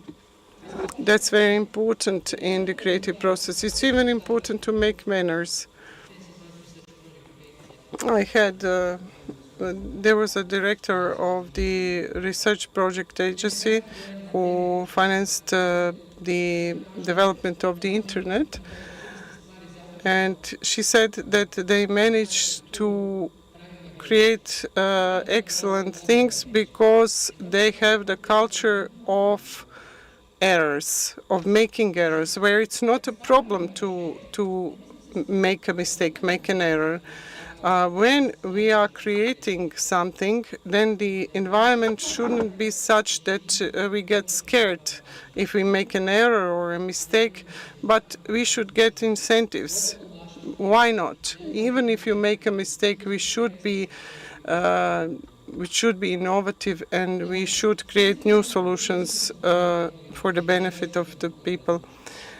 So on the one hand, you need deep understanding of technologies, you need communication skills, you need to be able to talk to your users to see what their needs are, regardless if it's a child, nonverbal child, or a professional who simply doesn't communicate well and cannot explain the needs.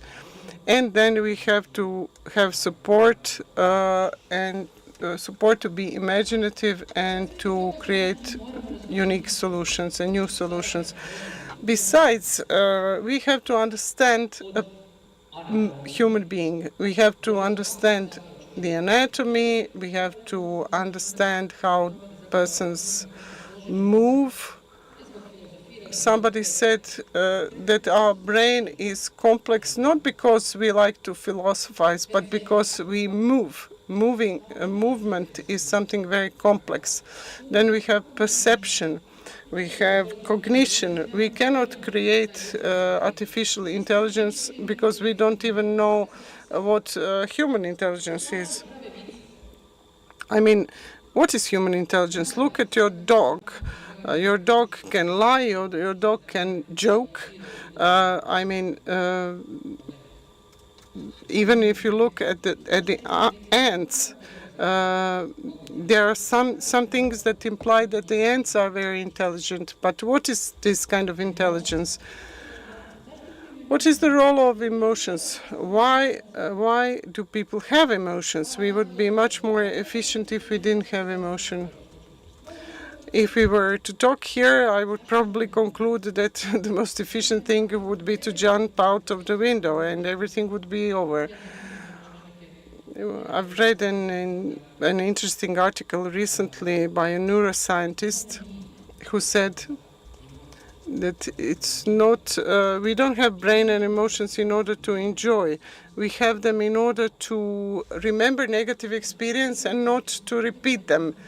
Negative emotions, negative experience help us not to make the same mistakes in future. I don't know if this is correct, but to understand emotions, to see what role they have in our decisions, in our behavior, that's all important. I cannot produce solutions without understanding a human being. All of this is psychology. All of us who are creating technologies, it's like you're creating a technology for plants and you don't know anything about the plants. So you have to understand a human being if you want to make technology for a human being.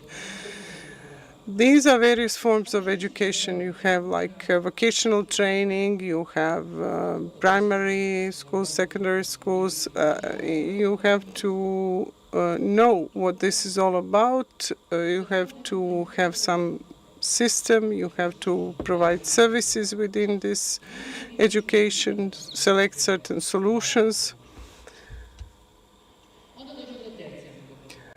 Then there is the level of higher education, tertiary education, where you are training new engineers, new designers, and then you have lifelong learning, which compels you to keep learning even if you don't have sufficient time or funds.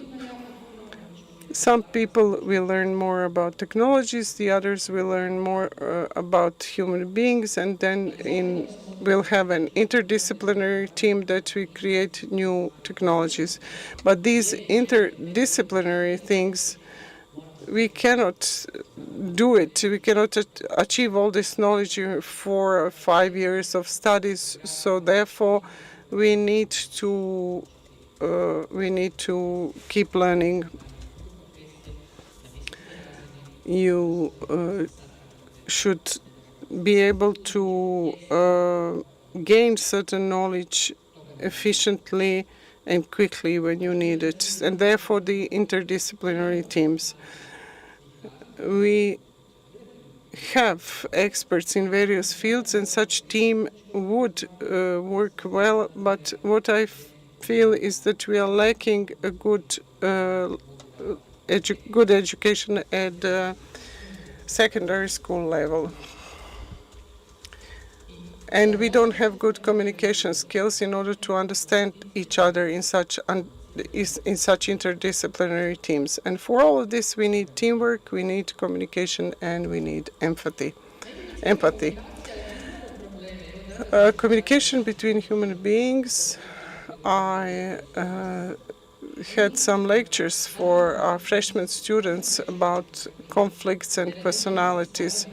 Very often we have misunderstandings or arguments just because we don't understand each other. Even if we speak the same language, the terminology is not the same. NLP means many different things. In here it means natural language processing, but it can also mean neuro-linguistic programming. So it can mean many things.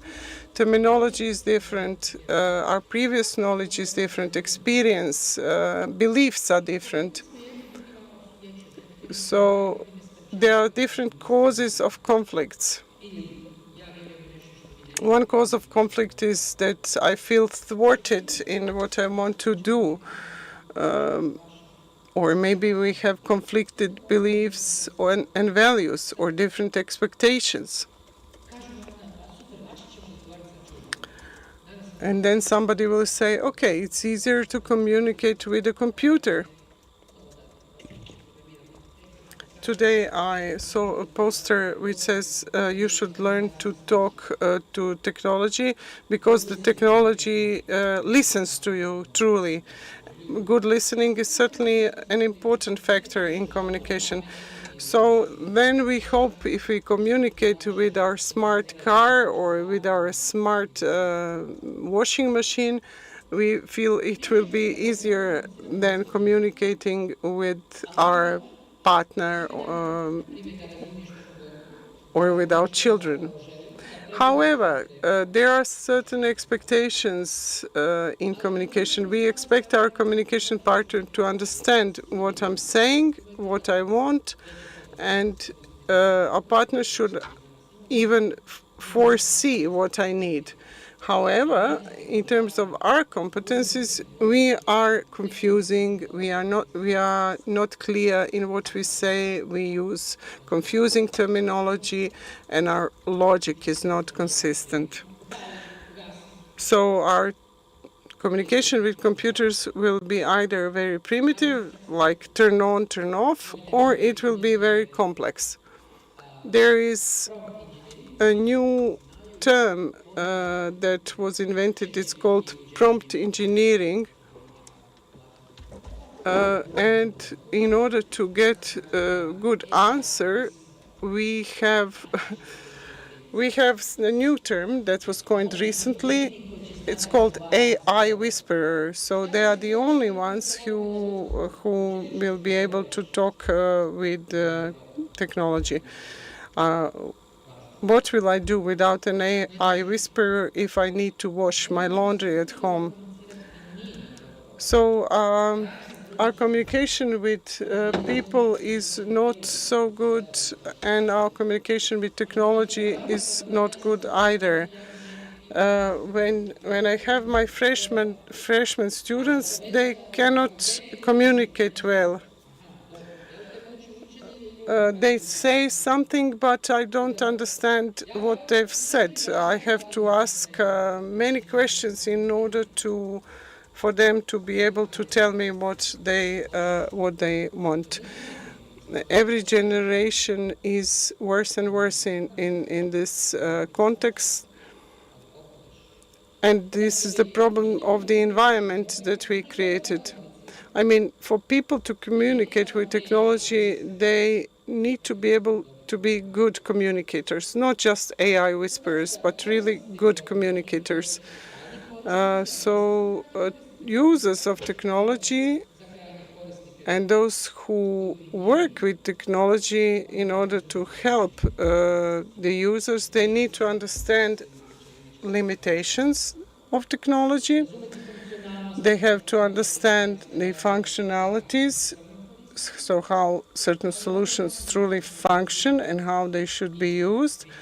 But they also need to be able to communicate clearly, and they need to be able to conduct critical thought. So we have to explain how this works, what are the limitations, and how it is to be used. But the problem is the engineers don't like to teach. The engineers don't like to communicate with the users. Users annoy them. They are just an obstacle to a perfect solution. And here, this is where we need to provide them with training in communication and in critical thinking, and this should truly be a lifelong learning. I am in love with technology, but I'm afraid to see how the media spread fear of technology on the one hand, and on the other hand, this idea that the technology will resolve everything is also misguided. So it is in the interest of all of us to work on not only professional competencies, but on better communication as well.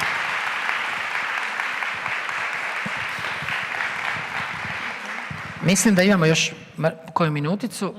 Ako se neko želi usprotiviti, bacati jajca, rajčice, ima neko... Do you have need to throw tomatoes at me, or maybe you have some comments? It's important. It's important to let your voices be heard. Don't be afraid.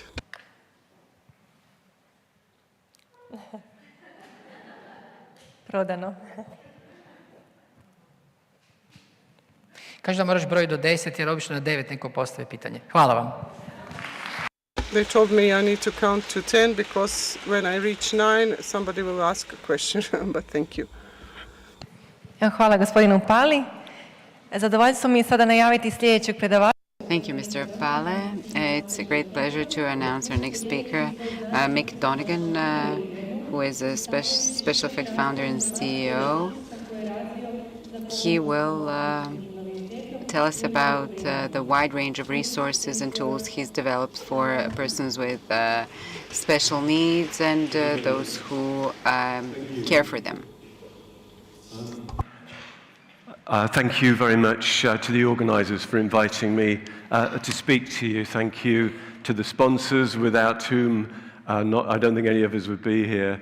Thank you for all the speakers that I've learned so much from so far. And thank you, all of you, for being here and listening to what I'm about to say. I do hope that what I'm going to say will be relevant to you. In fact, you could say that I'm at the wrong conference, because everything that I've heard has been excellent. It's a field that I was in for many years, assistive technology and AAC.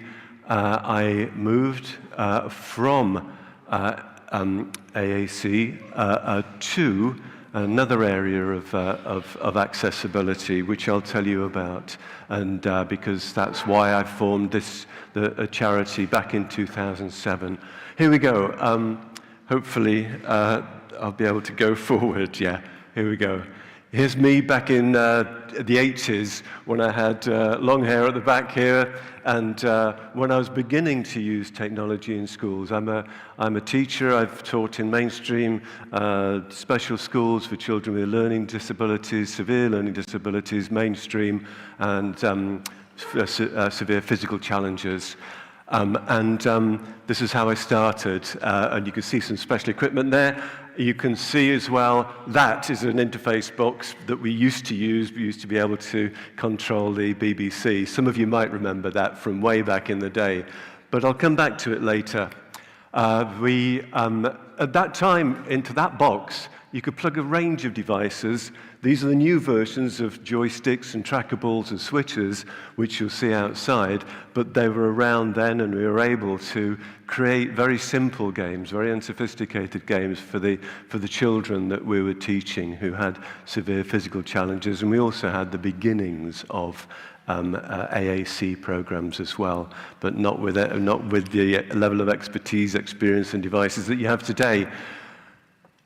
And basically, we could plug lots of things into the devices used for assistive technology, even at that time. But the parents and children of the schools, I was part of a multi-professional team, speech and language therapists, occupational therapists, technical specialists, who were helping the children access communication and their an AAC as well to communicate. But those young people and their parents were coming to me and saying, well, thank you very much, that's absolutely great. Where can we go to be able to play video games like that my child's brother and sister, or play with their grandparents, play with ourselves? And I knew that the children I was working with had very, very severe communication and physical challenges to being able to play those games. Unfortunately, instead of interfaces and wonderful access devices which you could plug into the PC and other computers at that time, when it came to playing video games, that was about it. There wasn't very much more than that other than the flight joystick. So I realized I wanted to send them somewhere to a multi-professional team who really could find appropriate games and be able to plug appropriate devices so that it could access the video games too, to find a way to play. And there weren't any. There's nowhere I could send them to for that kind of assessment. There's no technology that they could use to be able to play those games anyway. The games were not designed for people with severe physical challenges. So the charity I set up, the mission was to work,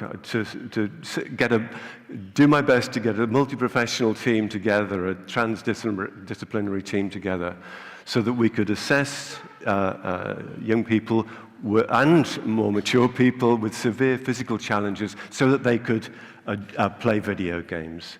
I more or less had to start from scratch. I wanted to share what I learned, or we learned, around the world for other people to benefit from as well. And it wasn't just me who wanted to do that. If you look at Article 31, United Nations, it more or less says every child has the right to play. And I was seeing so many children who were working well with their AAC, with their access to education, but they were finding it really difficult to play, to interact, to make friends, to socialize, to play with grandma and granddad, to beat their brother and sister at a game. They had none of those opportunities. So I've managed to set up a team over the years. We don't dress like this every day. This was last Christmas. It was the only photo I had. There's about 30 of us, multi-professionals. There are, my background, as I say, in education. We have therapists, technical specialists, and we work collaboratively with the people who support the children. Okay, so this is a little summary. Microsoft did this for us, Xbox did this. It's just a little clip to give you a flavor. And there's two of our occupational therapists who are explaining what we do and why we do it.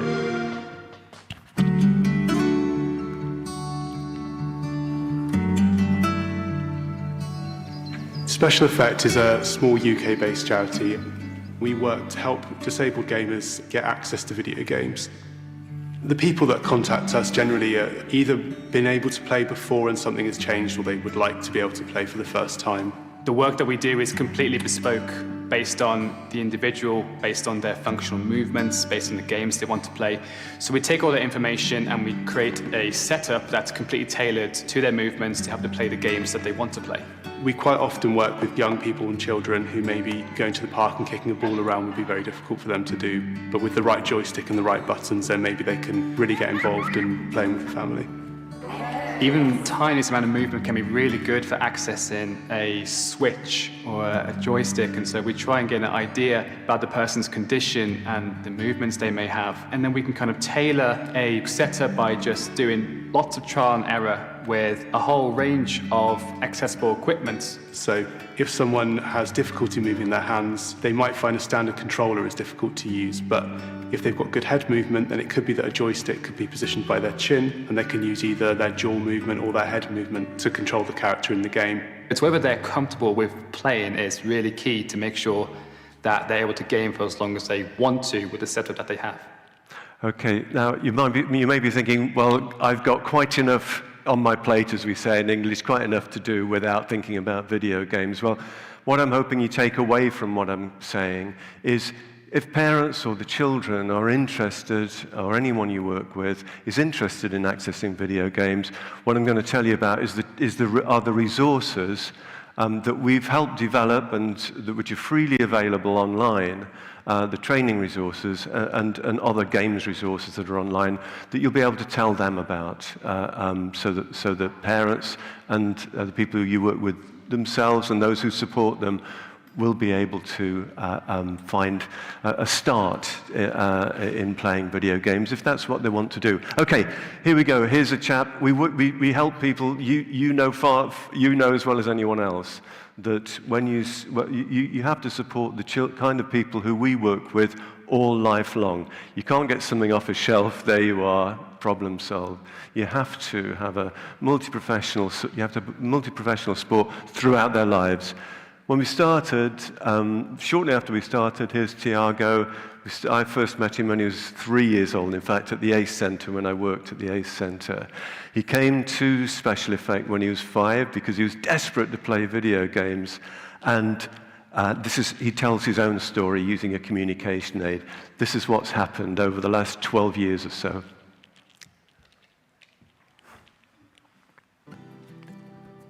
Hi, I'm Tiago and I'm studying games development and coding at Banbury College.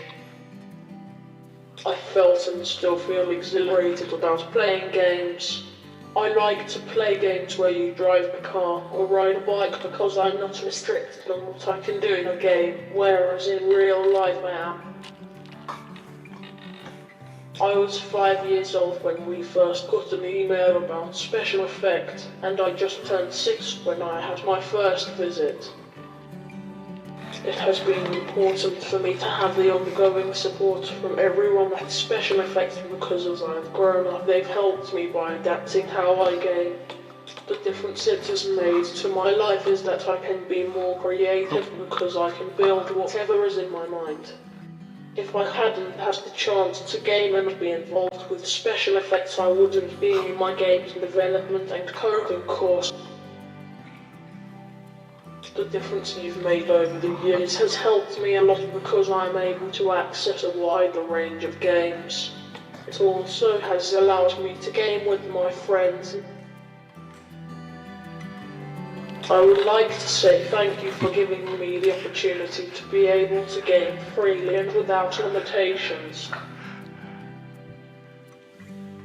He didn't really need to say thank you, but it's nice that he did. And basically, there are three takeaways, as they say, for you today. The first one is that we've developed free-to-play software. Tiago uses gaze tracking for his communication and for some of the games that he plays, as well as a range of control devices. But we've got software that we develop ourselves. Not everyone can go straight from cause and effect to video games. So we've developed some games that fit in the middle, I hope, for people who use gaze tracking or switches or joysticks or head movement, whatever form of access they have. These are some games which they're not full-blown video games, but I hope that they're fun for children and adults. And these are just some examples.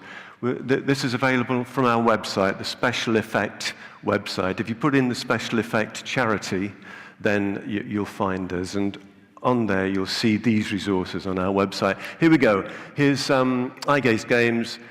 These are some of the games. You'll recognize them. Things like golf game, Gazy Golf, Snakes and Ladders, which are called Snakes and Ramps, 4 in a row, Sudoku, we've got a open driving game, and iGaze Chess.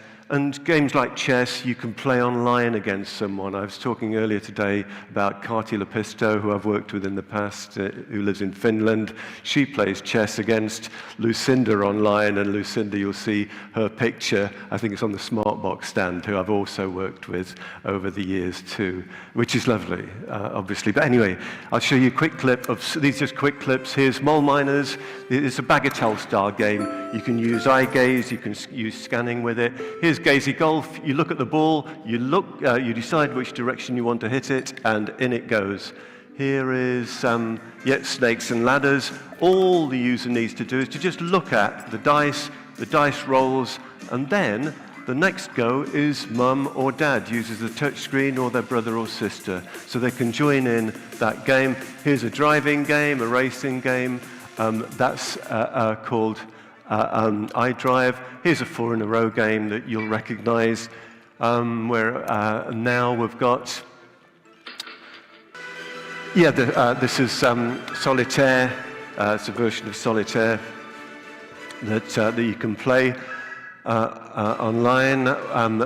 We've got chess, as I say, and you can either select them directly or you can scan, even visually. You can access it even if your eye gaze isn't very accurate. And here's checkers or drafts.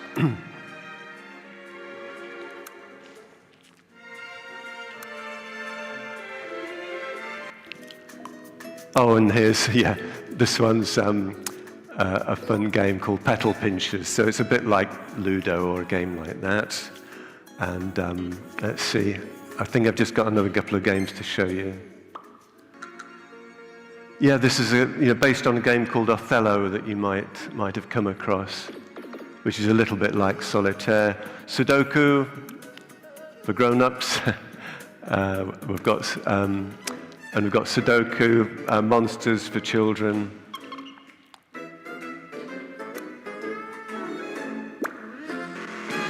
And this is a free driving game, and there are various levels of support. You can go where you like. It's 4 virtual worlds that you can't do any damage. You just crash into the trees or do whatever. I mean, that's sort of going around a fairground, etc. But those are some examples of some of the games. I'll show you a quick clip of when we were developing the game, testing it out with people. Here's a young man in Ireland, Luke. And this is the first time he had ever played any kind of a video game. He's got severe athetosis, but eye gaze is the way that he controls technology. And this is just a couple of seconds. Now, fire again. Look, can you see? Fire again. Get both of them, maybe. Let's see. Whoa. And one more. Going to get the last one? Are we going to get the last one?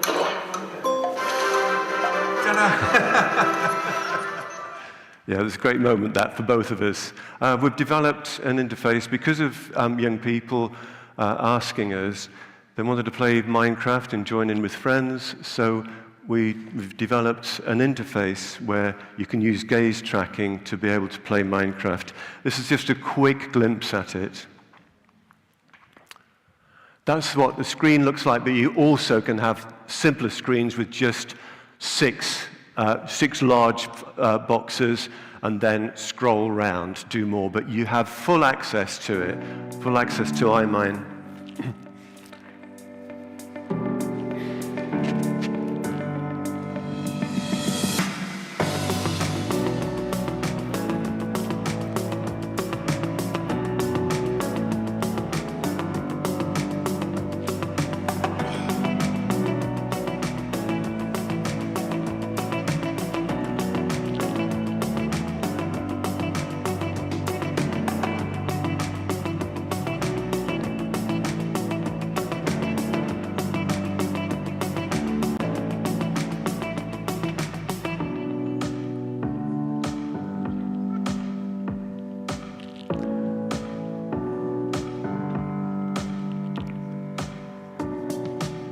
So it's freely downloadable. Just go to the website and you can download it, and we'll give you support if you need it. And it's very fuzzy, and I'm sorry, but it's not only can you be as quick as someone using a mouse or touchscreen, etc., you can actually be quicker. We've got a very clever coder who's added features where you can just look at dwell mining. You just hold, and then the next time you look up, and then there's dwell building. So you look where you want to put a block, and there it goes. So it can actually be quicker, and certainly a lot quicker than I can play the game. We provide information and training resources. We do videos that the parents or the person themselves or those supporting them can look at, and we've got about 136 videos or so, plus other training resources there. And the idea is to my team, the therapists and technical specialists, put up this information. And here's one of them. Here's Frankie, one of our occupational therapists, and she's talking about different interfaces here. For example, at least two of which you'll see outside. Single joystick. Just a little clip to give you an idea. People can have good access to a joystick, but using any buttons alongside can be difficult. In this example, we are playing a racing game on an Xbox Series X console. I am steering the car with a joystick that is plugged into the Xbox Adaptive Controller, and Joe is controlling the accelerator and brake with a co-piloted Xbox controller.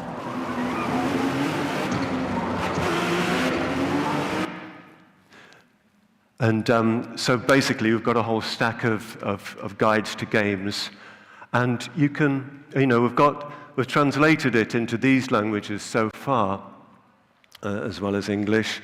And if you go to the videos themselves, they're on YouTube. The links go to YouTube, so you can actually translate what we're saying to whichever language you wish. And basically, if you wanted to find, say if you had someone who uses joystick and switches, a joystick, 2 switches, and he or she likes driving, then there are some tags here, such as joystick and 2 buttons there, he or she, joystick and 2 buttons, and likes driving games. And then you just click those 2 options, and you get taken straight away to how to access a racing game called Forza Horizon 5. And we also, something else that we do is collaborate with developers, and the result of that is to benefit people around the world. We helped, well, first of all, when we started, we had to hack our way, as there were no other interfaces like the little box I used earlier. We hacked our way in. It was all very safe, and we used specialist technicians to do it. But we had to hack our way into plugging the switches and the joysticks, etc., into the games to play them. Following that, the games industry, Xbox, invited us to collaborate with them and some other people to develop the adaptive controller, and that was a game changer for the number of devices you could plug into an Xbox. We helped to develop the Logitech adaptive switch kit, which is about, I guess, around €100, but it's a package of different switches. You can use them for gaming or access to any technology, really. And last Christmas, after 3 years of working with Sony, we were one of the organizations helped with the interface for the PS5. And all of which is a reminder of that device, which I was lucky enough to use 40 years ago. At last, video games are catching up a little. We've helped, from the software point of view, to make them more accessible. We've collaborated with Rare with Sea of Thieves, EA with FC 25 or FIFA, it used to be called FIFA, and with the driving games, Turn 10 and Playground games. We've collaborated with them to make their games more physically accessible to people with a range of physical disabilities.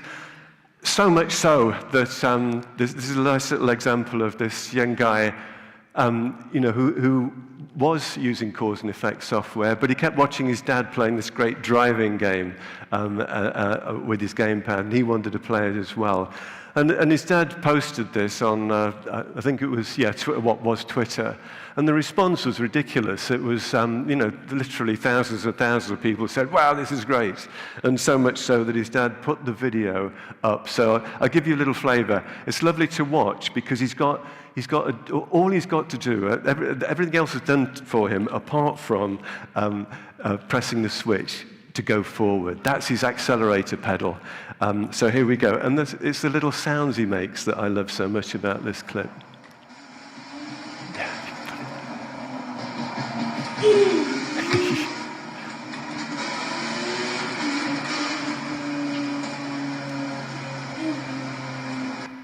So yeah, he could play the same game as his dad.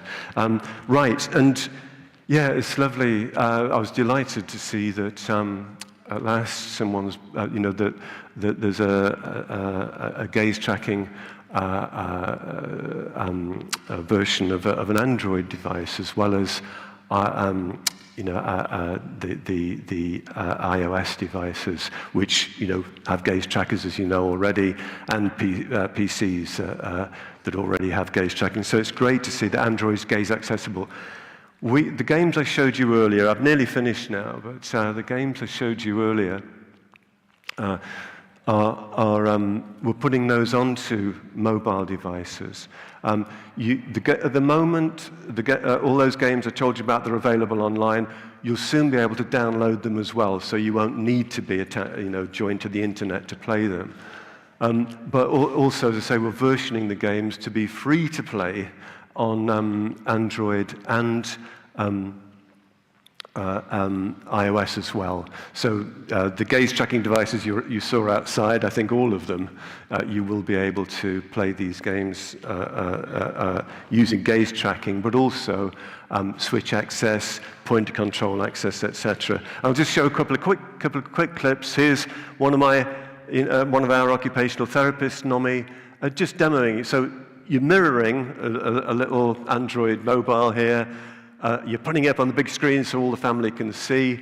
And by using the joystick or switch through the Xbox Adaptive Controller, you're able to play, for example, this game.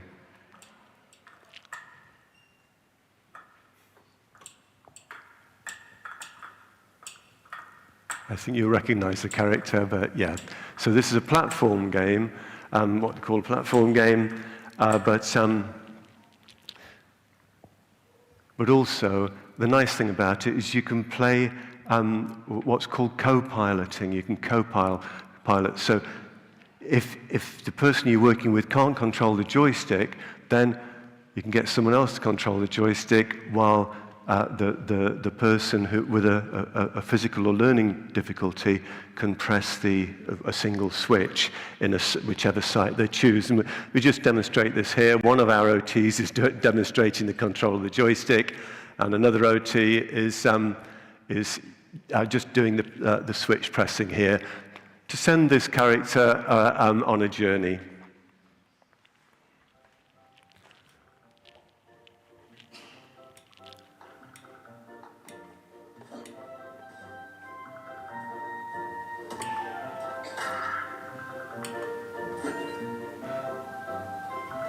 And pressing the single button, you can do that for sort of shooting, firing something up in the air or whatever it is. Whichever game, you can press one button and something exciting happen. And this is just to show you. This is working on an Apple Pro with a gaze tracker. This is one of our apps, just to show you that it's actually happening. So this is one of our apps here, and on an Apple Pro, and it's the Snakes and Ramps game. Choosing where you want to go to the jungle, and then you choose the character that you want, and that's the character of the person you're playing with, and you start the game. Then, as I say, the person using the gaze tracking looks at the dice to throw it. Then it's mum or dad or a friend. They're pressing it now for their go. Then it's the eye gaze user.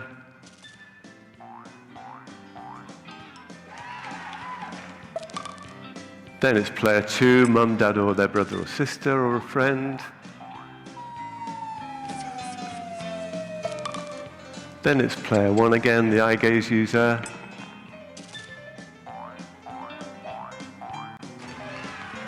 And they've won. When we're testing this out, there's a little girl in Canada with Rett syndrome, and she and her mom were absolutely delighted. This is the first time she and her older sister had ever been able to play it together at anything.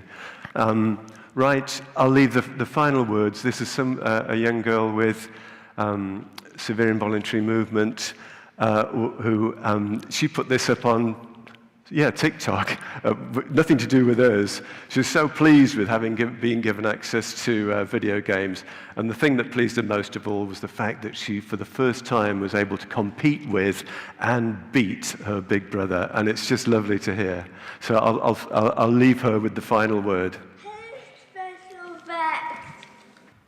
Thank you so much for giving me this wonderful setup.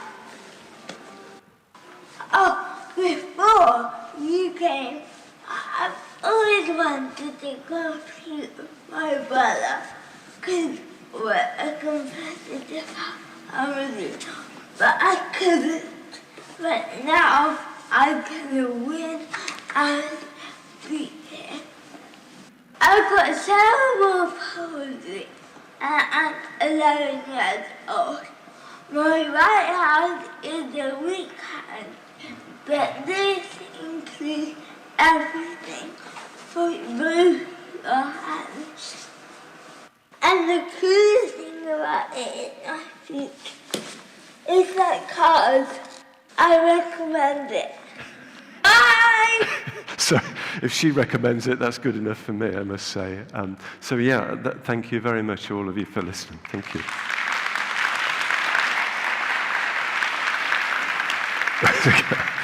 We've got one minute left for any question that you might have. Is there anything at all? I mean, yeah, even if, what are you doing here? Why shouldn't you be why aren't you at another conference? No, I'm very, very glad to be here. Okay, I mean, if there's anything at all you want to ask me, I'm obviously going to be around now and, you know, for the rest of the day, so please feel free. Thanks ever so much, all of you. Thank you. Thank you. Thank you. Thank you. Thank you. Thank you, Mick. Sada je vrijeme za kratku pauzu. Pozivamo vas da se opustite. Thank you, Mick. It's time for a short break. The break will finish at 4 p.m. You can now take this opportunity for networking or to visit our playground. Thank you. See you in half an hour. Yeah, I was going to walk up with it. Thank you.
jedan, da. Uglavnom ga predavač koji završi vrati tu, pa ga onda vi tu isto možete. Mogu vam ga i ja dodati.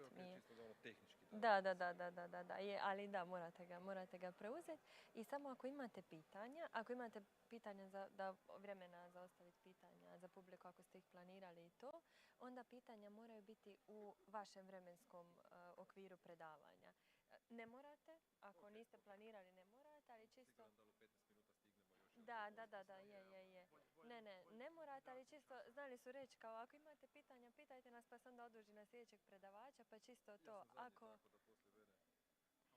Onda ide odjava. U tajmingu, je. Jasno. I vidim Da. se toga držite i svaka čast. Ne morate imati pitanja. Možete reći ako neko vas nešto želi. Tako je.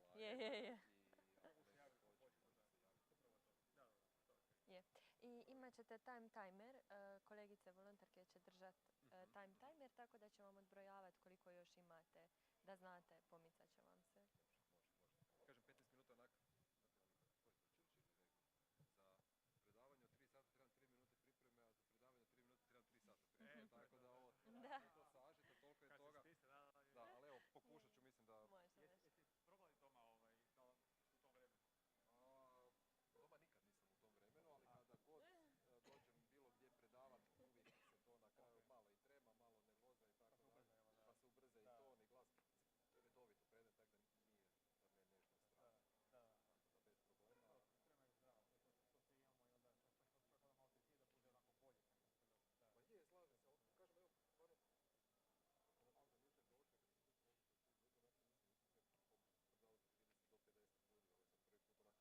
put onako 5. Ali okej, stavit ću još jednu kvačicu na bucket listu, check i to je to.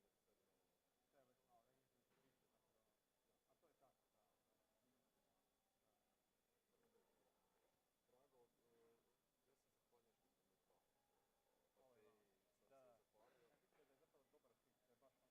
je tako, da. Drago, ja sam zahvaljujem što ste me zvali. Da, mislim da je zapravo dobar fit,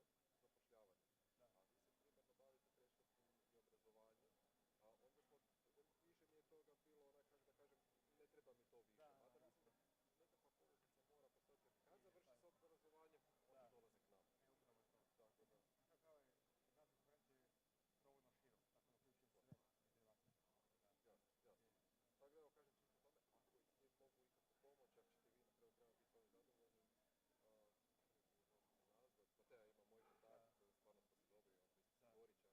Pa te ja imam moj kontakt, stvarno smo se dobri, mi smo se Goričani. Da. Tako da i vis-a-vis toga, čak smo se nešto ovako surađivali kad smo trebali nekom pomoć vezano za nekog korisnika ili nešto, ali evo, uvijek ste dobro došli. Ako ja nešto mogu za vas isporučiti, ja ću to vrlo rado napraviti. Da prvo, hvala vam. Može, vidimo se. Da li ti znaš ko je pobjednik?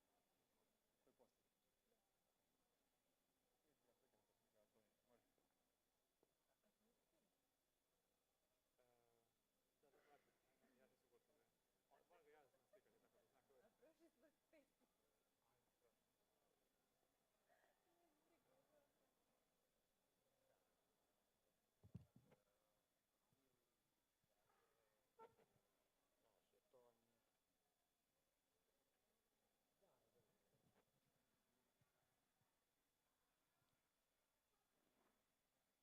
Može. Ja nisam gotovo, ne. Moram ga ja sam slikati, tako da zna ko je. Prošli smo 5. Nadam se da ste se uspjeli osvježiti tijekom pauze. Sada nastavljamo s našim programom. Hope you managed to refresh a little bit, and we will continue now. Now the next lecture is Brian Ball, who is the therapist with rich experience in assistive technologies and pediatric practice. He sent us a video of his lecture where he will present his research, which is aimed at understanding the potential of consumer technologies to support the participation of people with disabilities in their homes and communities. So let us watch this tape.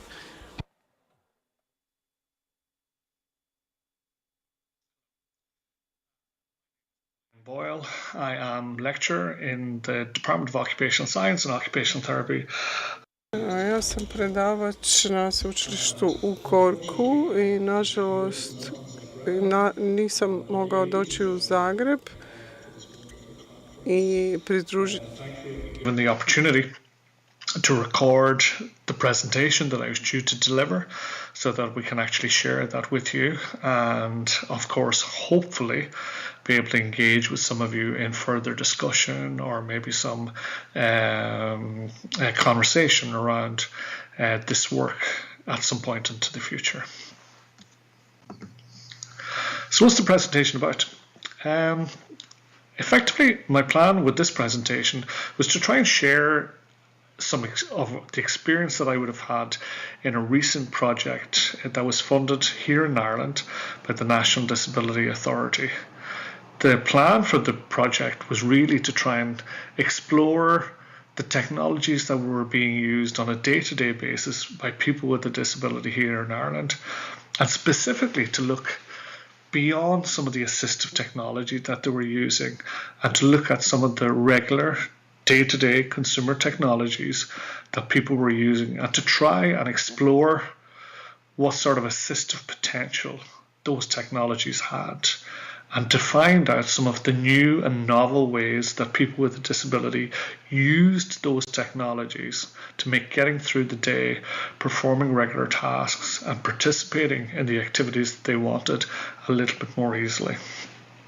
So in this presentation, what I'm going to do is I'm going to try and use the opportunity to have a chance to maybe kind of think a little bit about what we consider as being assistive technology, what we consider as being accessible technology, and also to try and have a look at some mainstream technologies as well, and to try and kind of maybe figure out or understand, are there ways in which we can find out and explore some of the ways that these technologies can be used and employed by people with a disability.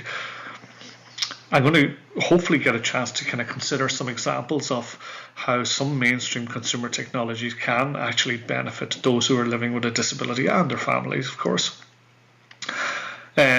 Ultimately, I will report on that recent research project that I spoke about, where we did do a specific examination of the assistive potential of particular mainstream technologies, where we explored some digital devices that could be placed in people's homes. And then finally, what I'm going to try and do, just to try and bring a lot of what is sometimes kind of not, sort of research that can sometimes be a little bit inaccessible. I want to try and bring it to life a little bit by outlining some short case studies and sharing with you some of the experiences that we had with two specific case studies of the particular activities that people used when they used the technologies that they had in their own home. When we started off the project, as I said, this was a funded program which was funded originally by the National Disability Authority, and it came off the back of some recent work that they had done, which was trying to really explore what the difference between assistive technology was and what accessible technology was. So this debate about what constituted assistive versus accessible technology really started a debate between myself and some of my colleagues. And one of my colleagues in particular, Dr. Fikra O'Brien from Dublin City University, and I decided to start to seek some funding to try and go back and maybe speak to people with a disability about their own experiences of the assistive technology that they used and what they saw or defined as the accessible technology that they were using on a day-to-day basis. So when we went to speak to some people about the technology that they were using, people with a disability and their families were reporting a huge range and a diverse range of technologies that they were using on a day-to-day basis, in addition to the regular assistive technology that they were using as well.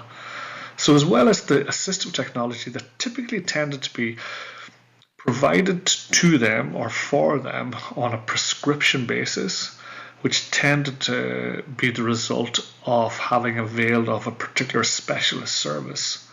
What we found was that there was a whole other range of technologies that people were using, including smartphones, things like kind of tablets, and a lot of mobile technologies. We found that in their own homes, people were using things like digital voice assistants, things like the Amazon Echo range. People were using functionality on Apple products such as Apple Siri in order to be able to access information, perform activities, and so on. We also kind of found that people with a disability were, like a lot of regular kind of consumers out there, were seeking to use newer digital devices like kind of smartwatches. We're making very clever use of things like AirTags and geolocation technologies. And in some instances, we're taking some smart home technologies that are available on the mainstream market, applying it and installing it within their own homes, alongside some Internet of Things technologies as well. So again, a whole range of technologies that maybe loosely fall into what we would typically describe as an assistive technology or even an accessible technology. Certainly not products that were promoted specifically for use by people with a disability. And certainly for a lot of these products, there would be no particular emphasis in any of the marketing efforts or any of the efforts from the perspective of actually making them available to the consumer, that these were technologies that could be used on potential or had potential to be used by people with a disability. But nonetheless, what we found in our discussions with people with a disability was that all of these technologies were being used on an ongoing basis.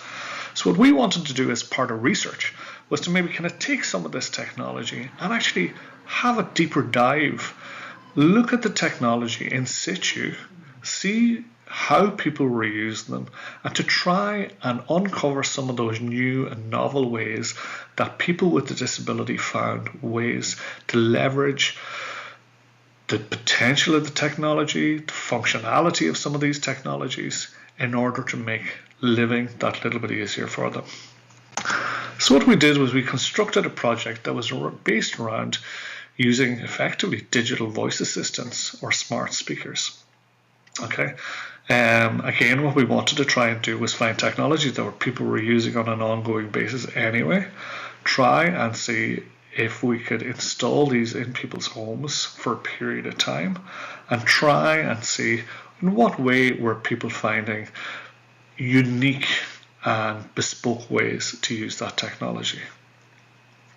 We successfully submitted for funding, and as part of submitting our funding application, we were provided with a grant to be able to purchase a range of technology, and that allowed us a lot more latitude with this particular project. So it allowed us to purchase some digital voice assistants as smart speakers, but it also allowed us to experiment with some smart screens as well. Effectively the same type of technology, but rather than actually just being constructed as a smart speaker, these were also devices that came with a screen as well, and that were able to display some visual information as well as auditory information. So again, it was mainstream technology available to the general public, not advertised necessarily as technology that provides functionality specific to help people overcome their disability, but as we found, was being used or were being used by people with disabilities nonetheless. And then the last piece of technology that we were able to purchase to install for people were just a range of Internet of Things devices.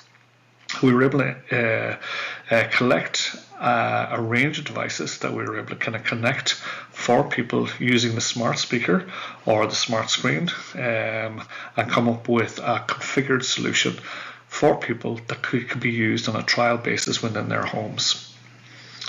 So just to give you a quick description of the study, the research, like I said, was funded by the National Disability Authority. It was involved 2 universities. As I said myself, at University College Cork, and my colleague Fiachra O'Brien at Dublin City University. Luckily, we really had some incredible support as well from David Baines, and obviously Dave Baines Consulting. And we were able to partner with some local disability NGO groups, particularly a group called Freedom Tech, which are an advocacy and a lobby group for assistive technology users in Ireland. So the funding that we were able to get was allowed us effectively to purchase a pack that we could actually kind of install in people's homes. So that allowed us to purchase some Alexa Show, version 8 of the Alexa Show, an Amazon Fire Stick, some smart lights made by Philips, and also some smart sockets as well. So again, a couple of Internet of Things solutions alongside a very mainstream access solution as well. Again, these were technologies that were fairly low cost as well. What we wanted to do is actually kind of try and find a range of low cost devices. Again, because a lot of the time the experience that we had was that people were purchasing these technologies themselves. So again, to try and see if we could find ways in which people leveraged the functionality of the technologies that were being sold to a mainstream consumer market, then what we wanted to try and do was maybe make sure that the price point of that technology in the long term wouldn't end up being something that would pose a barrier to people who particularly might want to go and self-purchase some of these technologies. What we did was we had funding to be able to install the solutions in 10 homes of people with different disabilities and older people right across Ireland. We chose a mixture of males and females. We had a broad representation in terms of age. Our youngest participant, if I remember, was 19 years, and we had participants right the way up to 78 years. We also were very careful about making sure that we had a selection of people who were living in both rural areas and also people who were living in more built-up urban areas. Alongside them, people who might have had family that they were living with, or people who were perhaps living alone. Again, the aim of this was to try and find as broad a group of people with a disability and older people as possible, so that we could actually get a rich flavour as to kind of how people were actually using these technologies in their home. So as we said, there were 10 adults with disabilities involved. The median age was 41 years. The mixture of disability represented people with sensory disabilities, people with physical disabilities, people with cognitive disabilities. And what I mean by cognitive disabilities, people who had declared an understanding that they had cognitive limitations themselves, both either as a result of declining cognition with aging or as a result of a particular kind of condition. Again, what we had was we had geographic representation, and we had a rural-urban split as well, as I mentioned. Okay, so again, just a little bit of kind of background information on the participants as well. As you can see, a range of them lived in a range of different types of dwellings, from apartments through to kind of houses, and lived in very mixed households. As I say, you can see just from the table there that we had 4 people who lived alone, some people who then lived as a couple with one other person, and then we had right the way through to a very busy family of 7 people who were sharing the same home. Most people had a broadband connection at home, or were able to get a broadband connection in the lead up to participating in this particular piece of research. And most had not used a digital voice assistant at home prior to the field trial. A few had a limited experience, but for the most part, the technology was pretty new to people. And again, was intended to be that way, because again, what we wanted to try and find out were ways in which people who were using the technology themselves could innovate and figure out what ways the technology could best be exploited for their own needs, for what they would use on a day-to-day or an ongoing basis. So again, some of the more kind of technical elements of the project, it was effectively what's referred to a lot of the time as a contiguous mixed method study, where we mixed a qualitative study using thematic analysis with a Q methodology study that actually allowed us to examine participants' perspectives and actually be able to apply some statistical measurements in order to be able to come up with some of the conclusions or findings that we eventually arrived at. The field trial itself ran for 10 weeks, and it involved people being interviewed beforehand, during the time that they were using the technology over that trial and after the trial as well. And thanks to the funding that we were able to secure from the National Disability Authority, we were actually able to leave the technology with people on an ongoing basis. So people were able to use the technology for longer than the 10-week trial and were able to keep using the technology.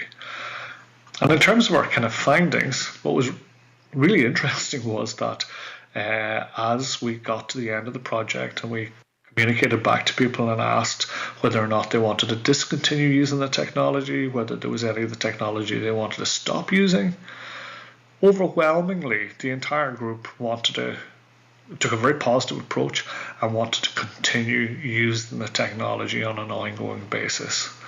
So what we were interested in finding out was to try and find out, okay, well, what were people actually kind of using it for?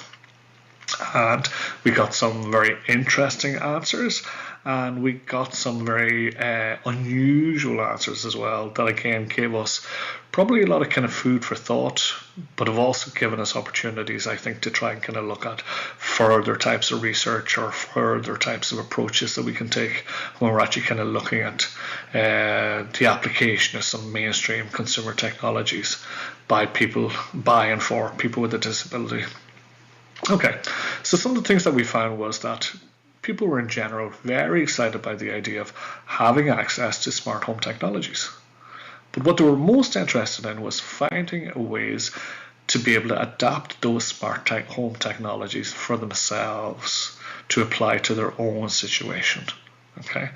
Again, we had people with a visual impairment who wanted to make sure that, for example, the lights that were being provided could be used as a way to potentially add security to their home, so that they could actually kind of use devices like kind of a light bulb in a hall situation or in the front of their house to be able to kind of switch a light on in the event that they felt that maybe somebody was kind of coming to visit their house in the evening time. If somebody was coming maybe kind of outside of hours, that was maybe a visitor that they hadn't anticipated coming, they wanted to be able to kind of use the technology as a way to actually kind of switch on the light and maybe alert people that are actually kind of coming to kind of visit their home. So again, finding those novel new ways once the technology was handed to people was actually a really, really, really interesting finding from our perspective. Overwhelmingly, participants in the project really used the technology to access information. And what was of most interest to us was this kind of people accessing a meta level of information. So what we found when we, particularly when we interviewed people halfway through their trial, what we found was that as people were developing their uses and what they would use the technology for, they were actually using the device to figure that out collaboratively with the technology itself. Okay, so for example, the Amazon Echo, the Alexa function within the Amazon Echo, participants were actually kind of using that to ask Alexa or seek information using Alexa as to kind of how best that they could set their technology up. So we had lots of examples of people reporting that they were able to ask Alexa specific questions, such as, can I use Alexa? Can I use my smart speaker? Can I use my smart screen in order to switch on my TV? How can I use Alexa to set up a sequence where my light will come on in the morning and my chosen music will be played, and perhaps a household device may be kind of switched on. Okay, so in lots of ways, people started to learn to use the technology to also learn how to continue using that technology. So in lots of ways, people really had incredible ways to really maximize the use of the technology, simply because the functionality to kind of build in that level of support was direct. So this was one of the kind of findings where we really pointed to a huge difference between what would typically be experienced by those who are using an assistive technology with those who are now using more mainstream consumer technologies that are typically internet ready, internet connected, and are also able to deliver new and up-to-date information. We'd all had experiences kind of working in services where a person with a disability would be reliant on the technician or on the professional to kind of come and set the technology up for them to use. And once that technology was set up, pretty much they were limited in terms of what they would use that technology for. The benefit of a technology that provides a broader range of functionalities, such as digital voice assistants like this and other internet connected devices, is and was that people could take much more control of being able to use the technology themselves, develop it in the way that they want it to be used, and more importantly, continue to use it or continue to evolve how they're using that technology. One of the other advantages that we saw was, again, that people were also given a new way to communicate with each other. People were given kind of peer-to-peer communication using such devices. So what we found was that in some situations, particularly in more busy households that were participating in the project, over the course of the trial, people went and got a second device or a third device and added devices around their home so they could actually kind of communicate from one part of their home to another part of their home. People used it as people developed the smart screens, the Alexa shows. What they did was they developed them in such a way that they could configure them to be able to make emergency calls if required. So what they did was that allowed them then to change things like kind of household routines, change how they left somebody in a household, let's say for a period of time, without anybody being there to kind of monitor or to supervise, because they were happy in the fact that they were able to actually kind of build in an additional kind of safety measure by adding a communication function. For example, from an Amazon Echo to, let's say, somebody's kind of mobile phone who might actually be out and about within the community. So there were lots of kind of new and novel ways that, again, we anticipated, but again, it gave us a lot of detail in terms of being able to kind of understand some of the advantages or benefits of having this particular type of range of devices that were internet ready, connected, and were also able to kind of deliver information up to date and kind of reliable information to users as well.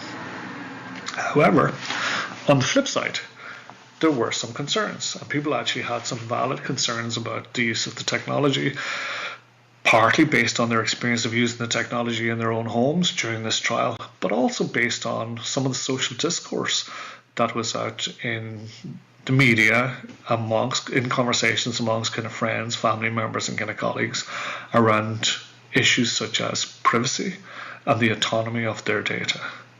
Okay, so again, some of the concerns that were expressed by people were concerns that, for example, a device such as an Amazon Echo sitting in somebody's home could be listening all the time or could be watching all the time. Okay, and there was a fear, not necessarily a very strong fear, but certainly people expressed a concern that they maybe weren't as sure as they would like to be that some of the technology that they had installed was not collecting data on an ongoing basis, or at times where they were not using the technology. So a lot of the time they said, why does it have to be on all the time?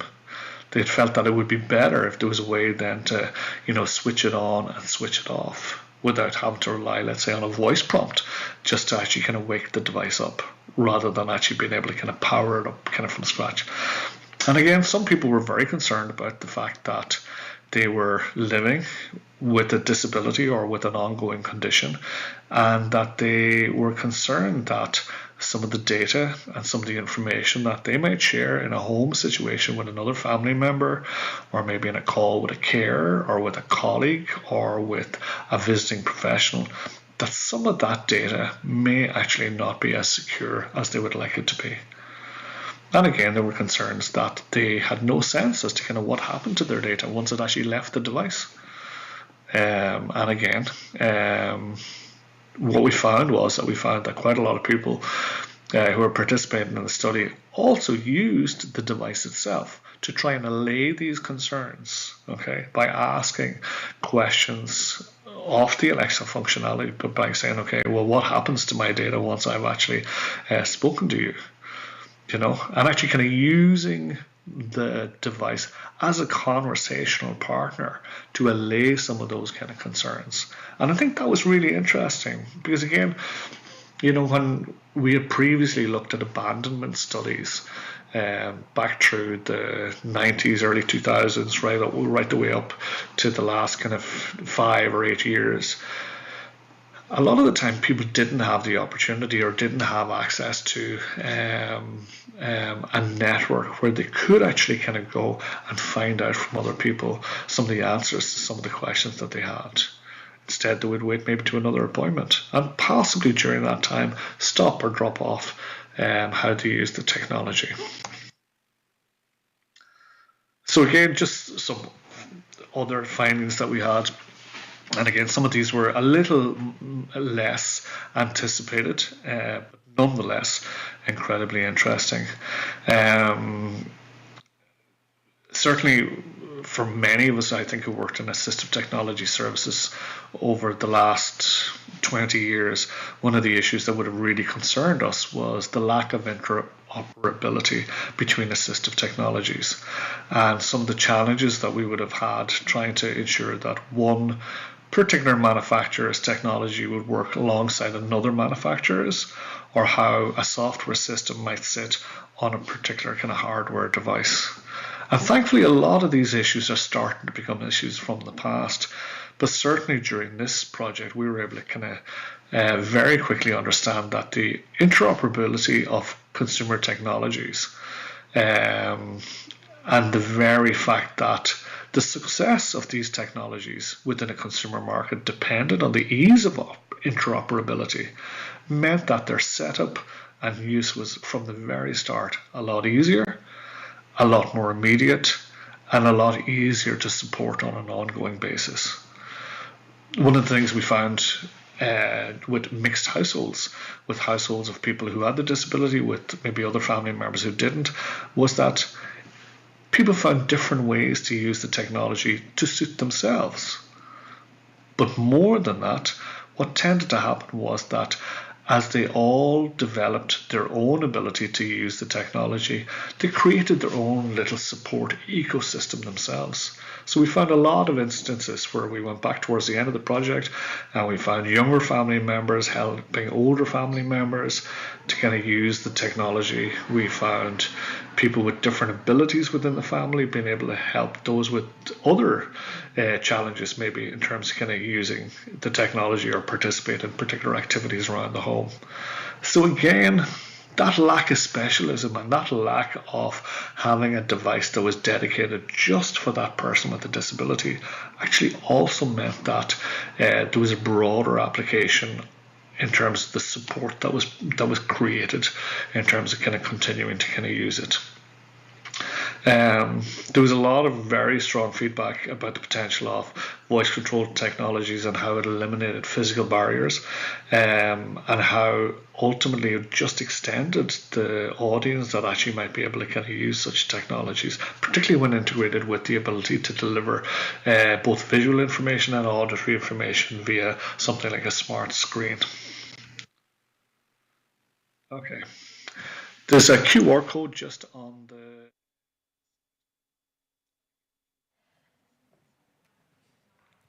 Evo, zahvaljujemo Brianu na ovom ustupljenom predavanju. Nažalost, I'd like to thank Brian for having shared with us this lecture. Unfortunately, we had to interrupt him because the presentation overran the allotted time. Now I'd like to give the floor to Biljana Maljković-Jakovac. She works in E-Glas in the promotion and sales of Cocolingo service to end users. She is the project leader for many different projects and especially deals with financing from EU sources, EU funds. She will talk about the possibilities to fund assistive technology. Biljana, the floor is yours. Evo, dobar dan svima po ne znam koji put danas. Hello again. Now I'm in different role here. Thank you very much to everybody who stayed here for the until the end of the second day. I see that some of you are parents, some are from various associations or institutions. I will try to talk about both points of view. You heard a lot about assistive technologies, and we will say more how to fund assistive technology and to have support for the funding of this technology.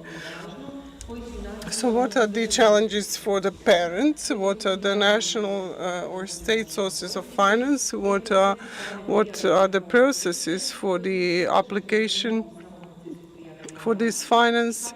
What are possible mistakes or errors, and how can institutions help? Challenges for the parents are great, naturally, because there are children with developmental difficulties. When applying for various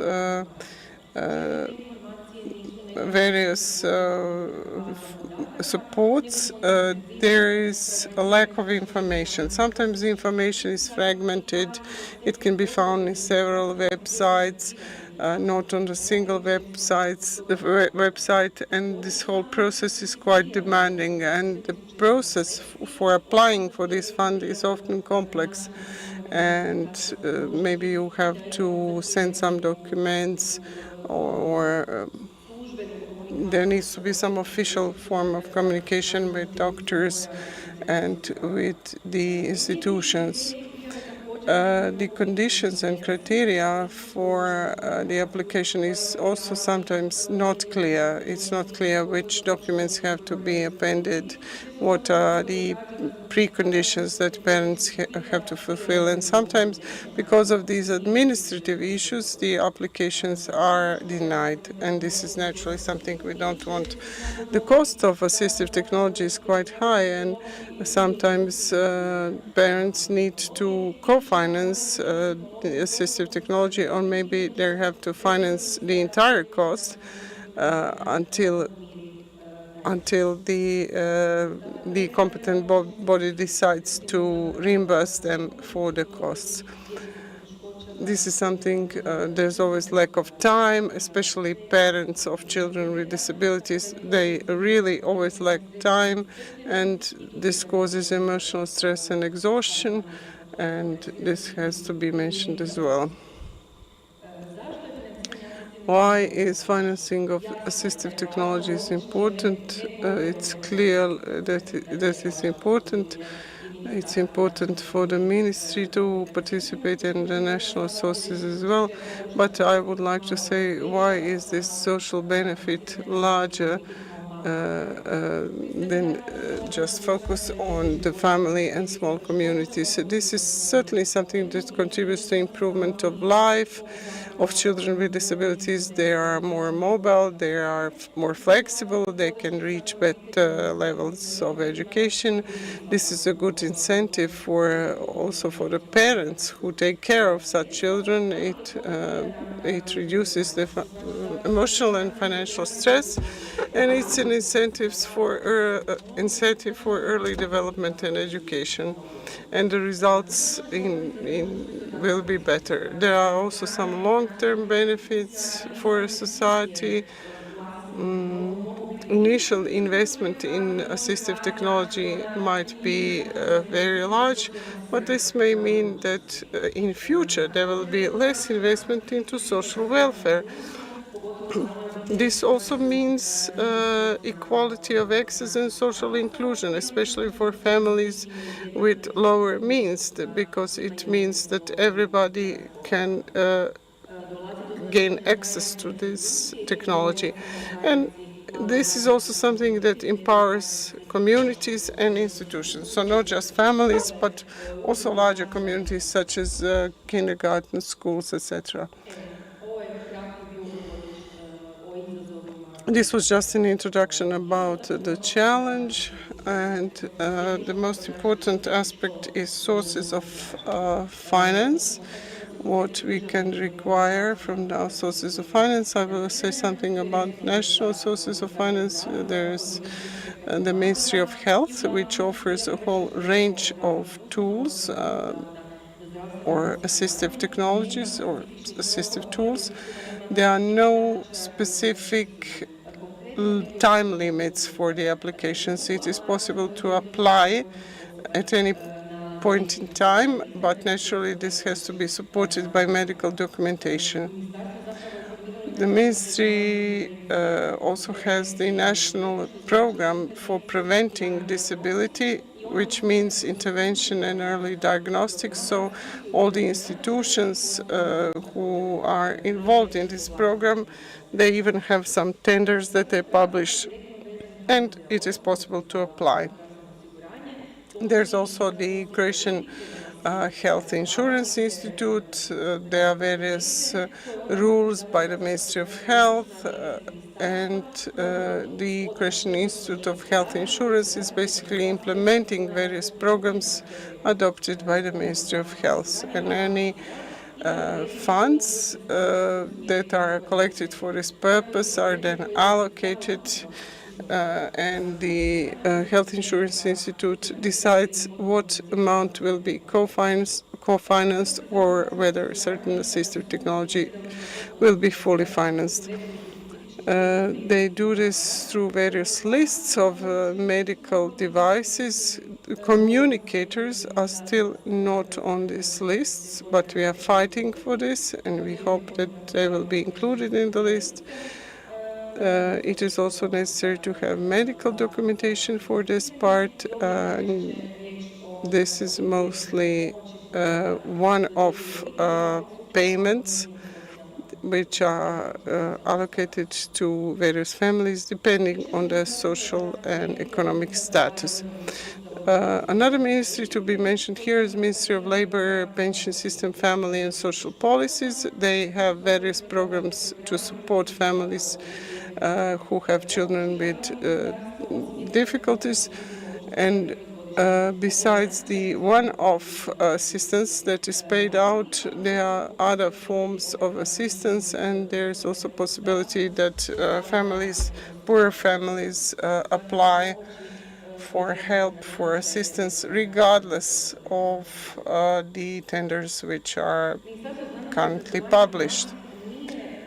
Ministry of Health, Education and Youth is not focused so much on parents, but it is focused on schools, primary, secondary schools and other educational institutions. And there is a program where the ministry funds these schools depending on what priorities are and how many children with difficulties there are in a certain community. And the school identifies the needs, and the ministry tries to comply with the needs. Often this part is 100% financed, so children who are included in the educational system are covered here. And then you have the fund for professional rehabilitation and employment of disabled persons. This is mostly for adult persons, but if assistive technology that a child uses can lead to an educational outcome which is such that this child can in future do certain work, then it is possible to use this fund and to apply for financing through this fund as well. Besides the ministries and the agencies, there are various foundations and associations in Croatia. I will mention several of them. My time is limited. There is the Agency for Children, Croatian Agency for Children, Croatian Foundation for Children. Sorry, they support projects that deal with accessibility and inclusion. And they accept applications from natural persons, associations and institutions as well. And then there's a foundation called Slagalica, which would mean puzzle. It supports children and young people with difficulties. And a newer foundation, it's called Your Mail or Your Post Office. Vaša pošta. It supports projects that deal with assistive technologies, and the aim is to provide equal opportunities to all children. There's also a possibility for natural persons to apply. This part was dedicated to parents and institutions, and now this part is more focused on institutions. I think I'm almost out of time. I will try and hurry up. Creative Europe is one of the projects, one of the sources of finance for creative projects. But if they include inclusion and access to various cultural goods, then there is a possibility to use various assistive technologies or access ramps or anything that relates to persons with disabilities. There is the tenders can be published every year, and if a person has the status of an artist, they can apply here. European Social Fund supports social aspects. It's aimed at reducing poverty. It also finances assistive technologies. There's a possibility for the public and private institutions to apply. This is mostly meant for local municipalities, so all institutions in a certain city at the level of the county, they can apply for this. Another program is Horizon Europe. It's focused on research and innovation for research institutions, universities that develop new technologies aimed at improving quality of life of disabled persons. Interreg programs are more comprehensive and they require cooperation between several regions. And there's a possibility for the NGOs to apply, also regional and local government units to apply depending on the program. It is possible to apply through this as well. As for the process for applying for financing, it's necessary to research a little bit what are the sources of finance. It's necessary to gather all the documentation. You need to have medical documentation, which is then given to the Croatian Institute for Health Insurance, and then you have to develop the mission, vision, if it's a project, mission, vision, etc., present deliverables, etc. My time is up. I will still 2 minutes if you allow me. So applying for this means that you have to keep up with the deadlines, and you have to have interaction with the competent authority. And the result should be subsidy for natural persons or contracts for legal entities, and then there is reporting, evaluation, etc. Naturally, there is a possibility sometimes that for the applications to contain some errors. For instance, not all documents are included. If it's not clear to you, do not just assume something. Check with the relevant institution so that your application is not denied based on incomplete documentation. It's also important to fill in the forms properly. It's important to take care of the deadlines and to have realistic objectives and expectations. Assistive technology is certainly necessary, but we have to focus on the institutions.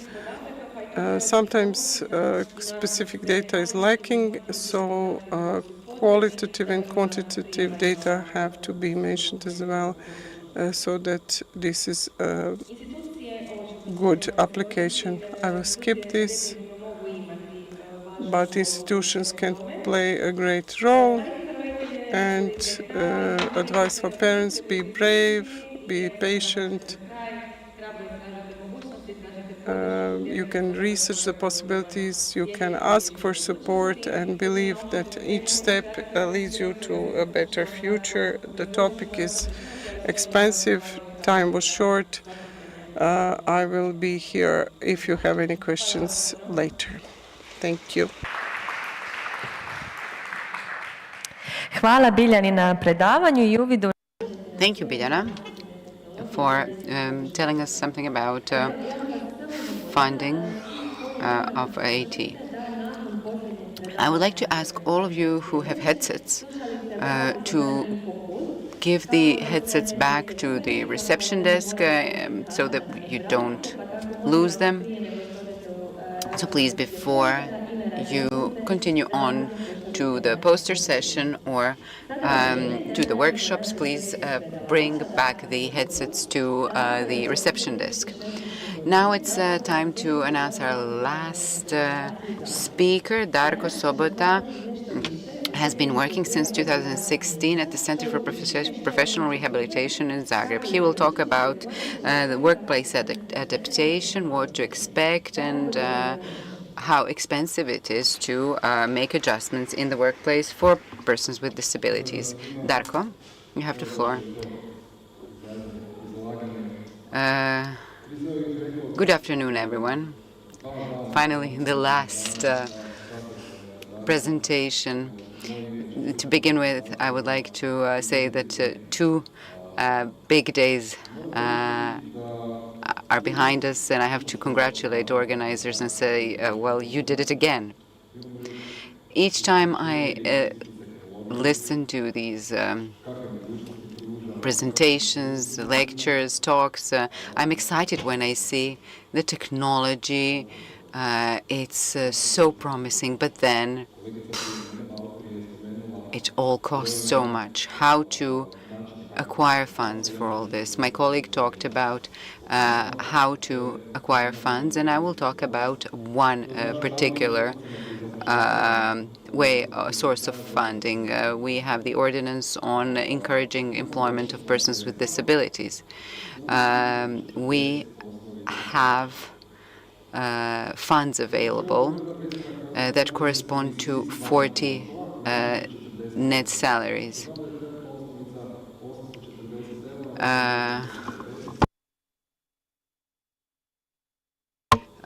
This means 33,600 euros. This is 40 net salaries.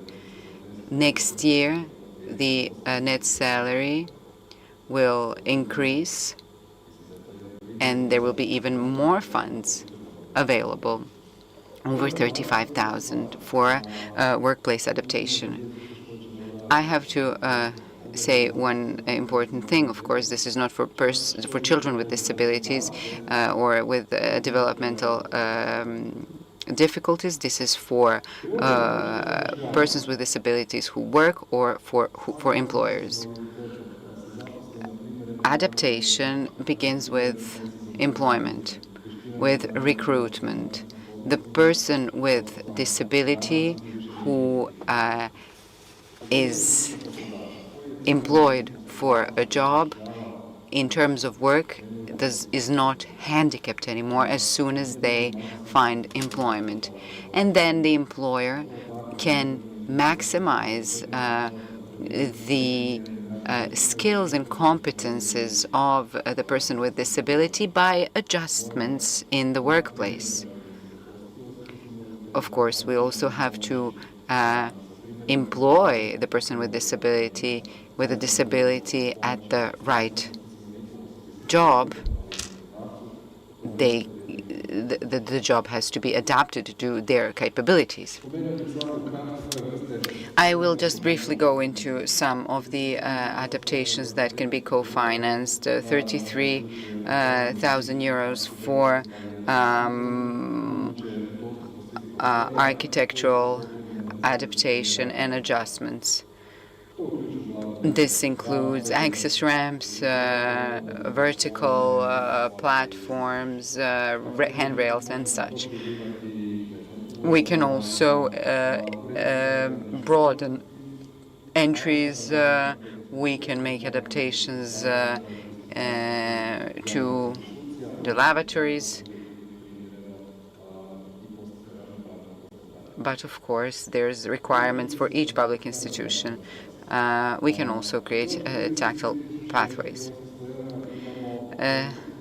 We have 33,800 euros available for technical adaptation. This means adapting the means of work depending on the requirements of the job and the specific needs of the persons with disabilities. And this does not include the main means of work. This means that computers are not funded because in accounting you always need a computer, so that's not funded. But if you're employing a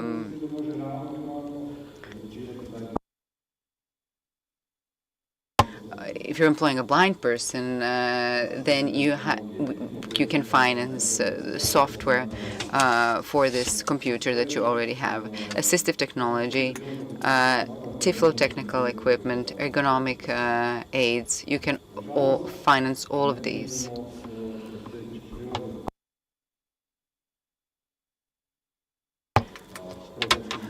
Personal aids or prosthetic aids cannot be financed.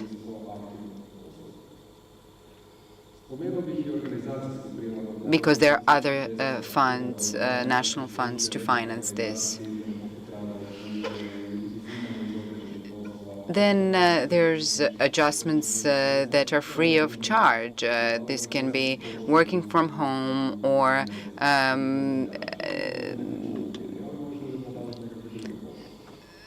alleviating this person of some tasks, like bringing mail to other workers. Then there's always reasonable means of adjustment. It's not reasonable to place a person in a wheelchair on the second floor if we can put their workstation on the ground floor. When it comes to workplace adaptation, we always have to set goals. We have to set at least 1 out of 4 goals.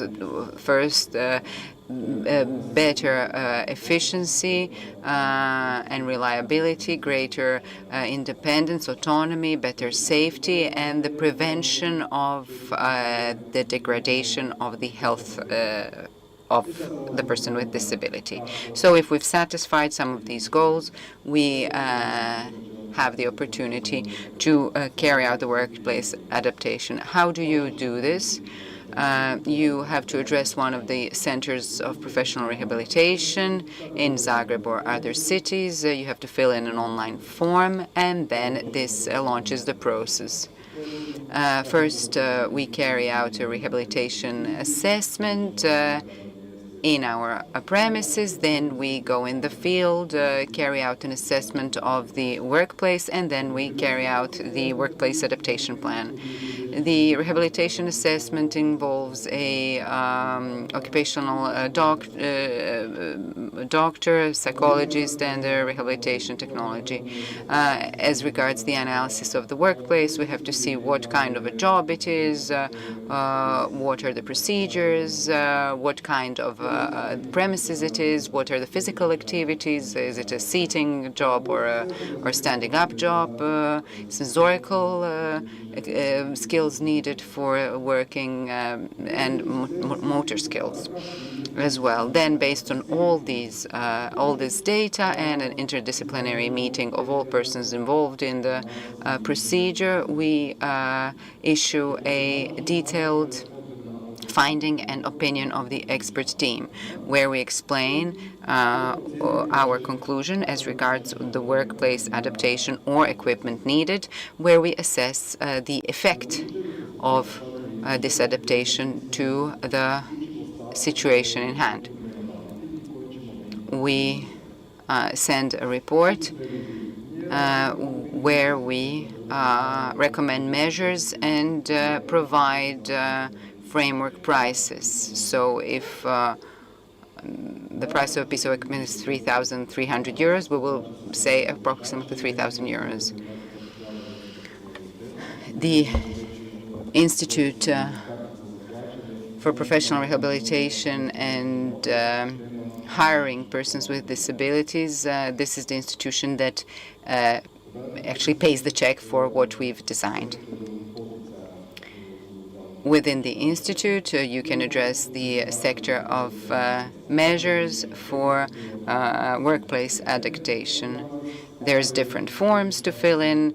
If it's an architectural or technical workplace adaptation, there's different types of forms to fill. For each item that needs to be acquired, you need 3 different price quotations. Then there's other documents that you need to submit, different tax forms and documents that I don't even know about. Then, within 15 days of receiving all the documents, the funds are approved. When the funds are approved, the employer signs the contract with the Institute, and the Institute requests an IOU, and for 24 months, the employment should not be terminated. When the funds are paid, they are used specifically for the purpose from the plan, and then an inspection is carried out subsequently. I've managed to do this in under 15 minutes. If you have any questions, please don't hesitate to ask them. You can also ask the questions later, or you can contact me via email. Thank you very much.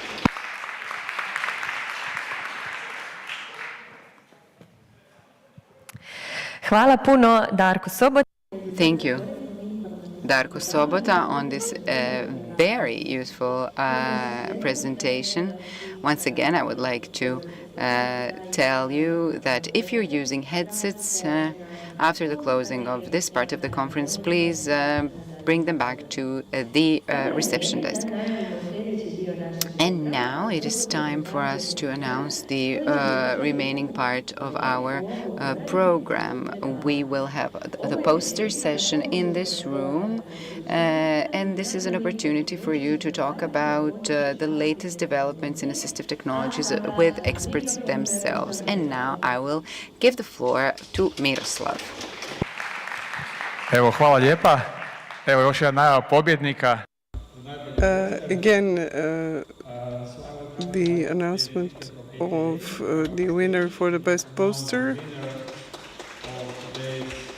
This conference is poster session. So David, thank you. Thank you. Thank you. Are we ready to say who is the winner? We are. Okay. So one of the things that we're going to do is the winner is going to get a full registration to the ATAAC virtual event.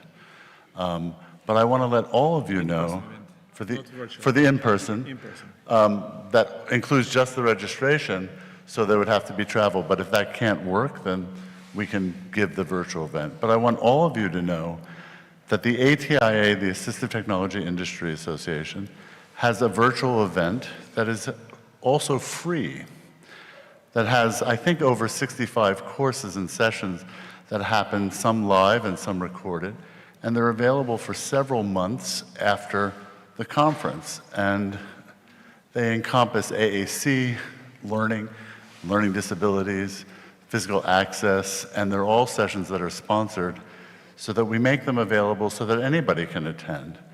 And I would like all of you to be able, if you choose, to be able to do that. So the way you find the ATIA virtual event is atia.org/virtual event. It's pretty easy.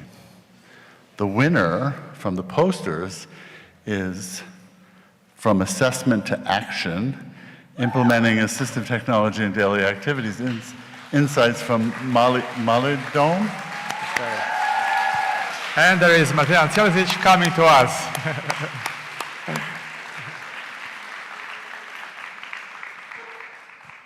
Congratulations. Thank you so much. Congratulations. Thank you. Thank you so much. I'm really honored and surprised. I didn't expect this. And for me personally and for Malidom, which is an organization serving students with multiple disabilities for years and implementation, it's a great success. So I would like to dedicate this success to my colleagues and to my organization. Thank you so much. I'm so happy. And see you in Orlando then, Florida. Okay, thank you. Thanks.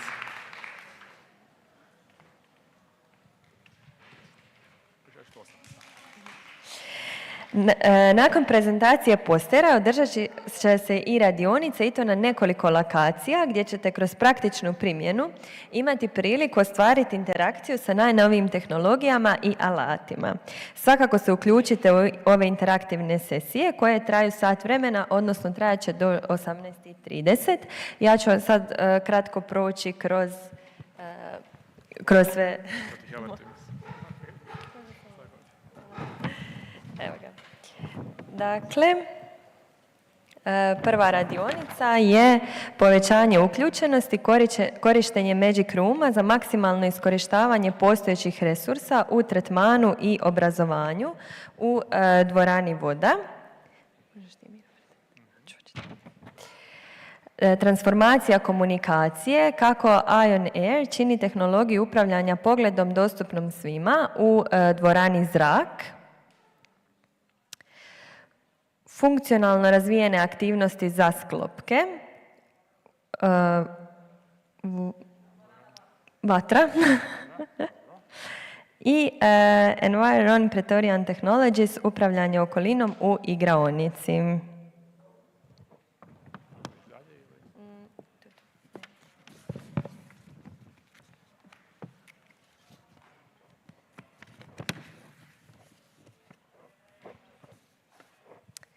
I došli smo do samog kraja naše konferencije. Sada ćemo pozvati cijeli E-Glas tim koji stoji iza ove konferencije da nam se pridruži na pozornici.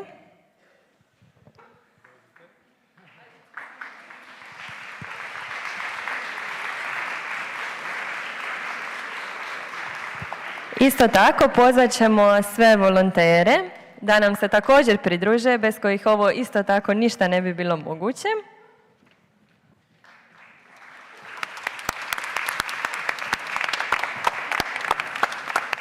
I hvala svima vama koji ste sudjelovali i učinili ovu konferenciju iznimno vrijednom. Ova 2 dana bila su ispunjena bogatim predavanjima, radionicama i prezentacijama. Nadam se da ste naučili puno novih stvari, stekli nove uvide, ali i inspiraciju kako možemo i dalje unaprijediti područje asistivne tehnologije. Sa sobom ponesite znanje i motivaciju kako bismo zajednički nastavili raditi na poboljšanju kvalitete života onih kojima asistivna tehnologija predstavlja ključnu podršku. Vjerujem da ćemo se uskoro ponovno vidjeti na sljedećim susretima i konferencijama. Još jednom hvala svima i vidimo se za 2 godine.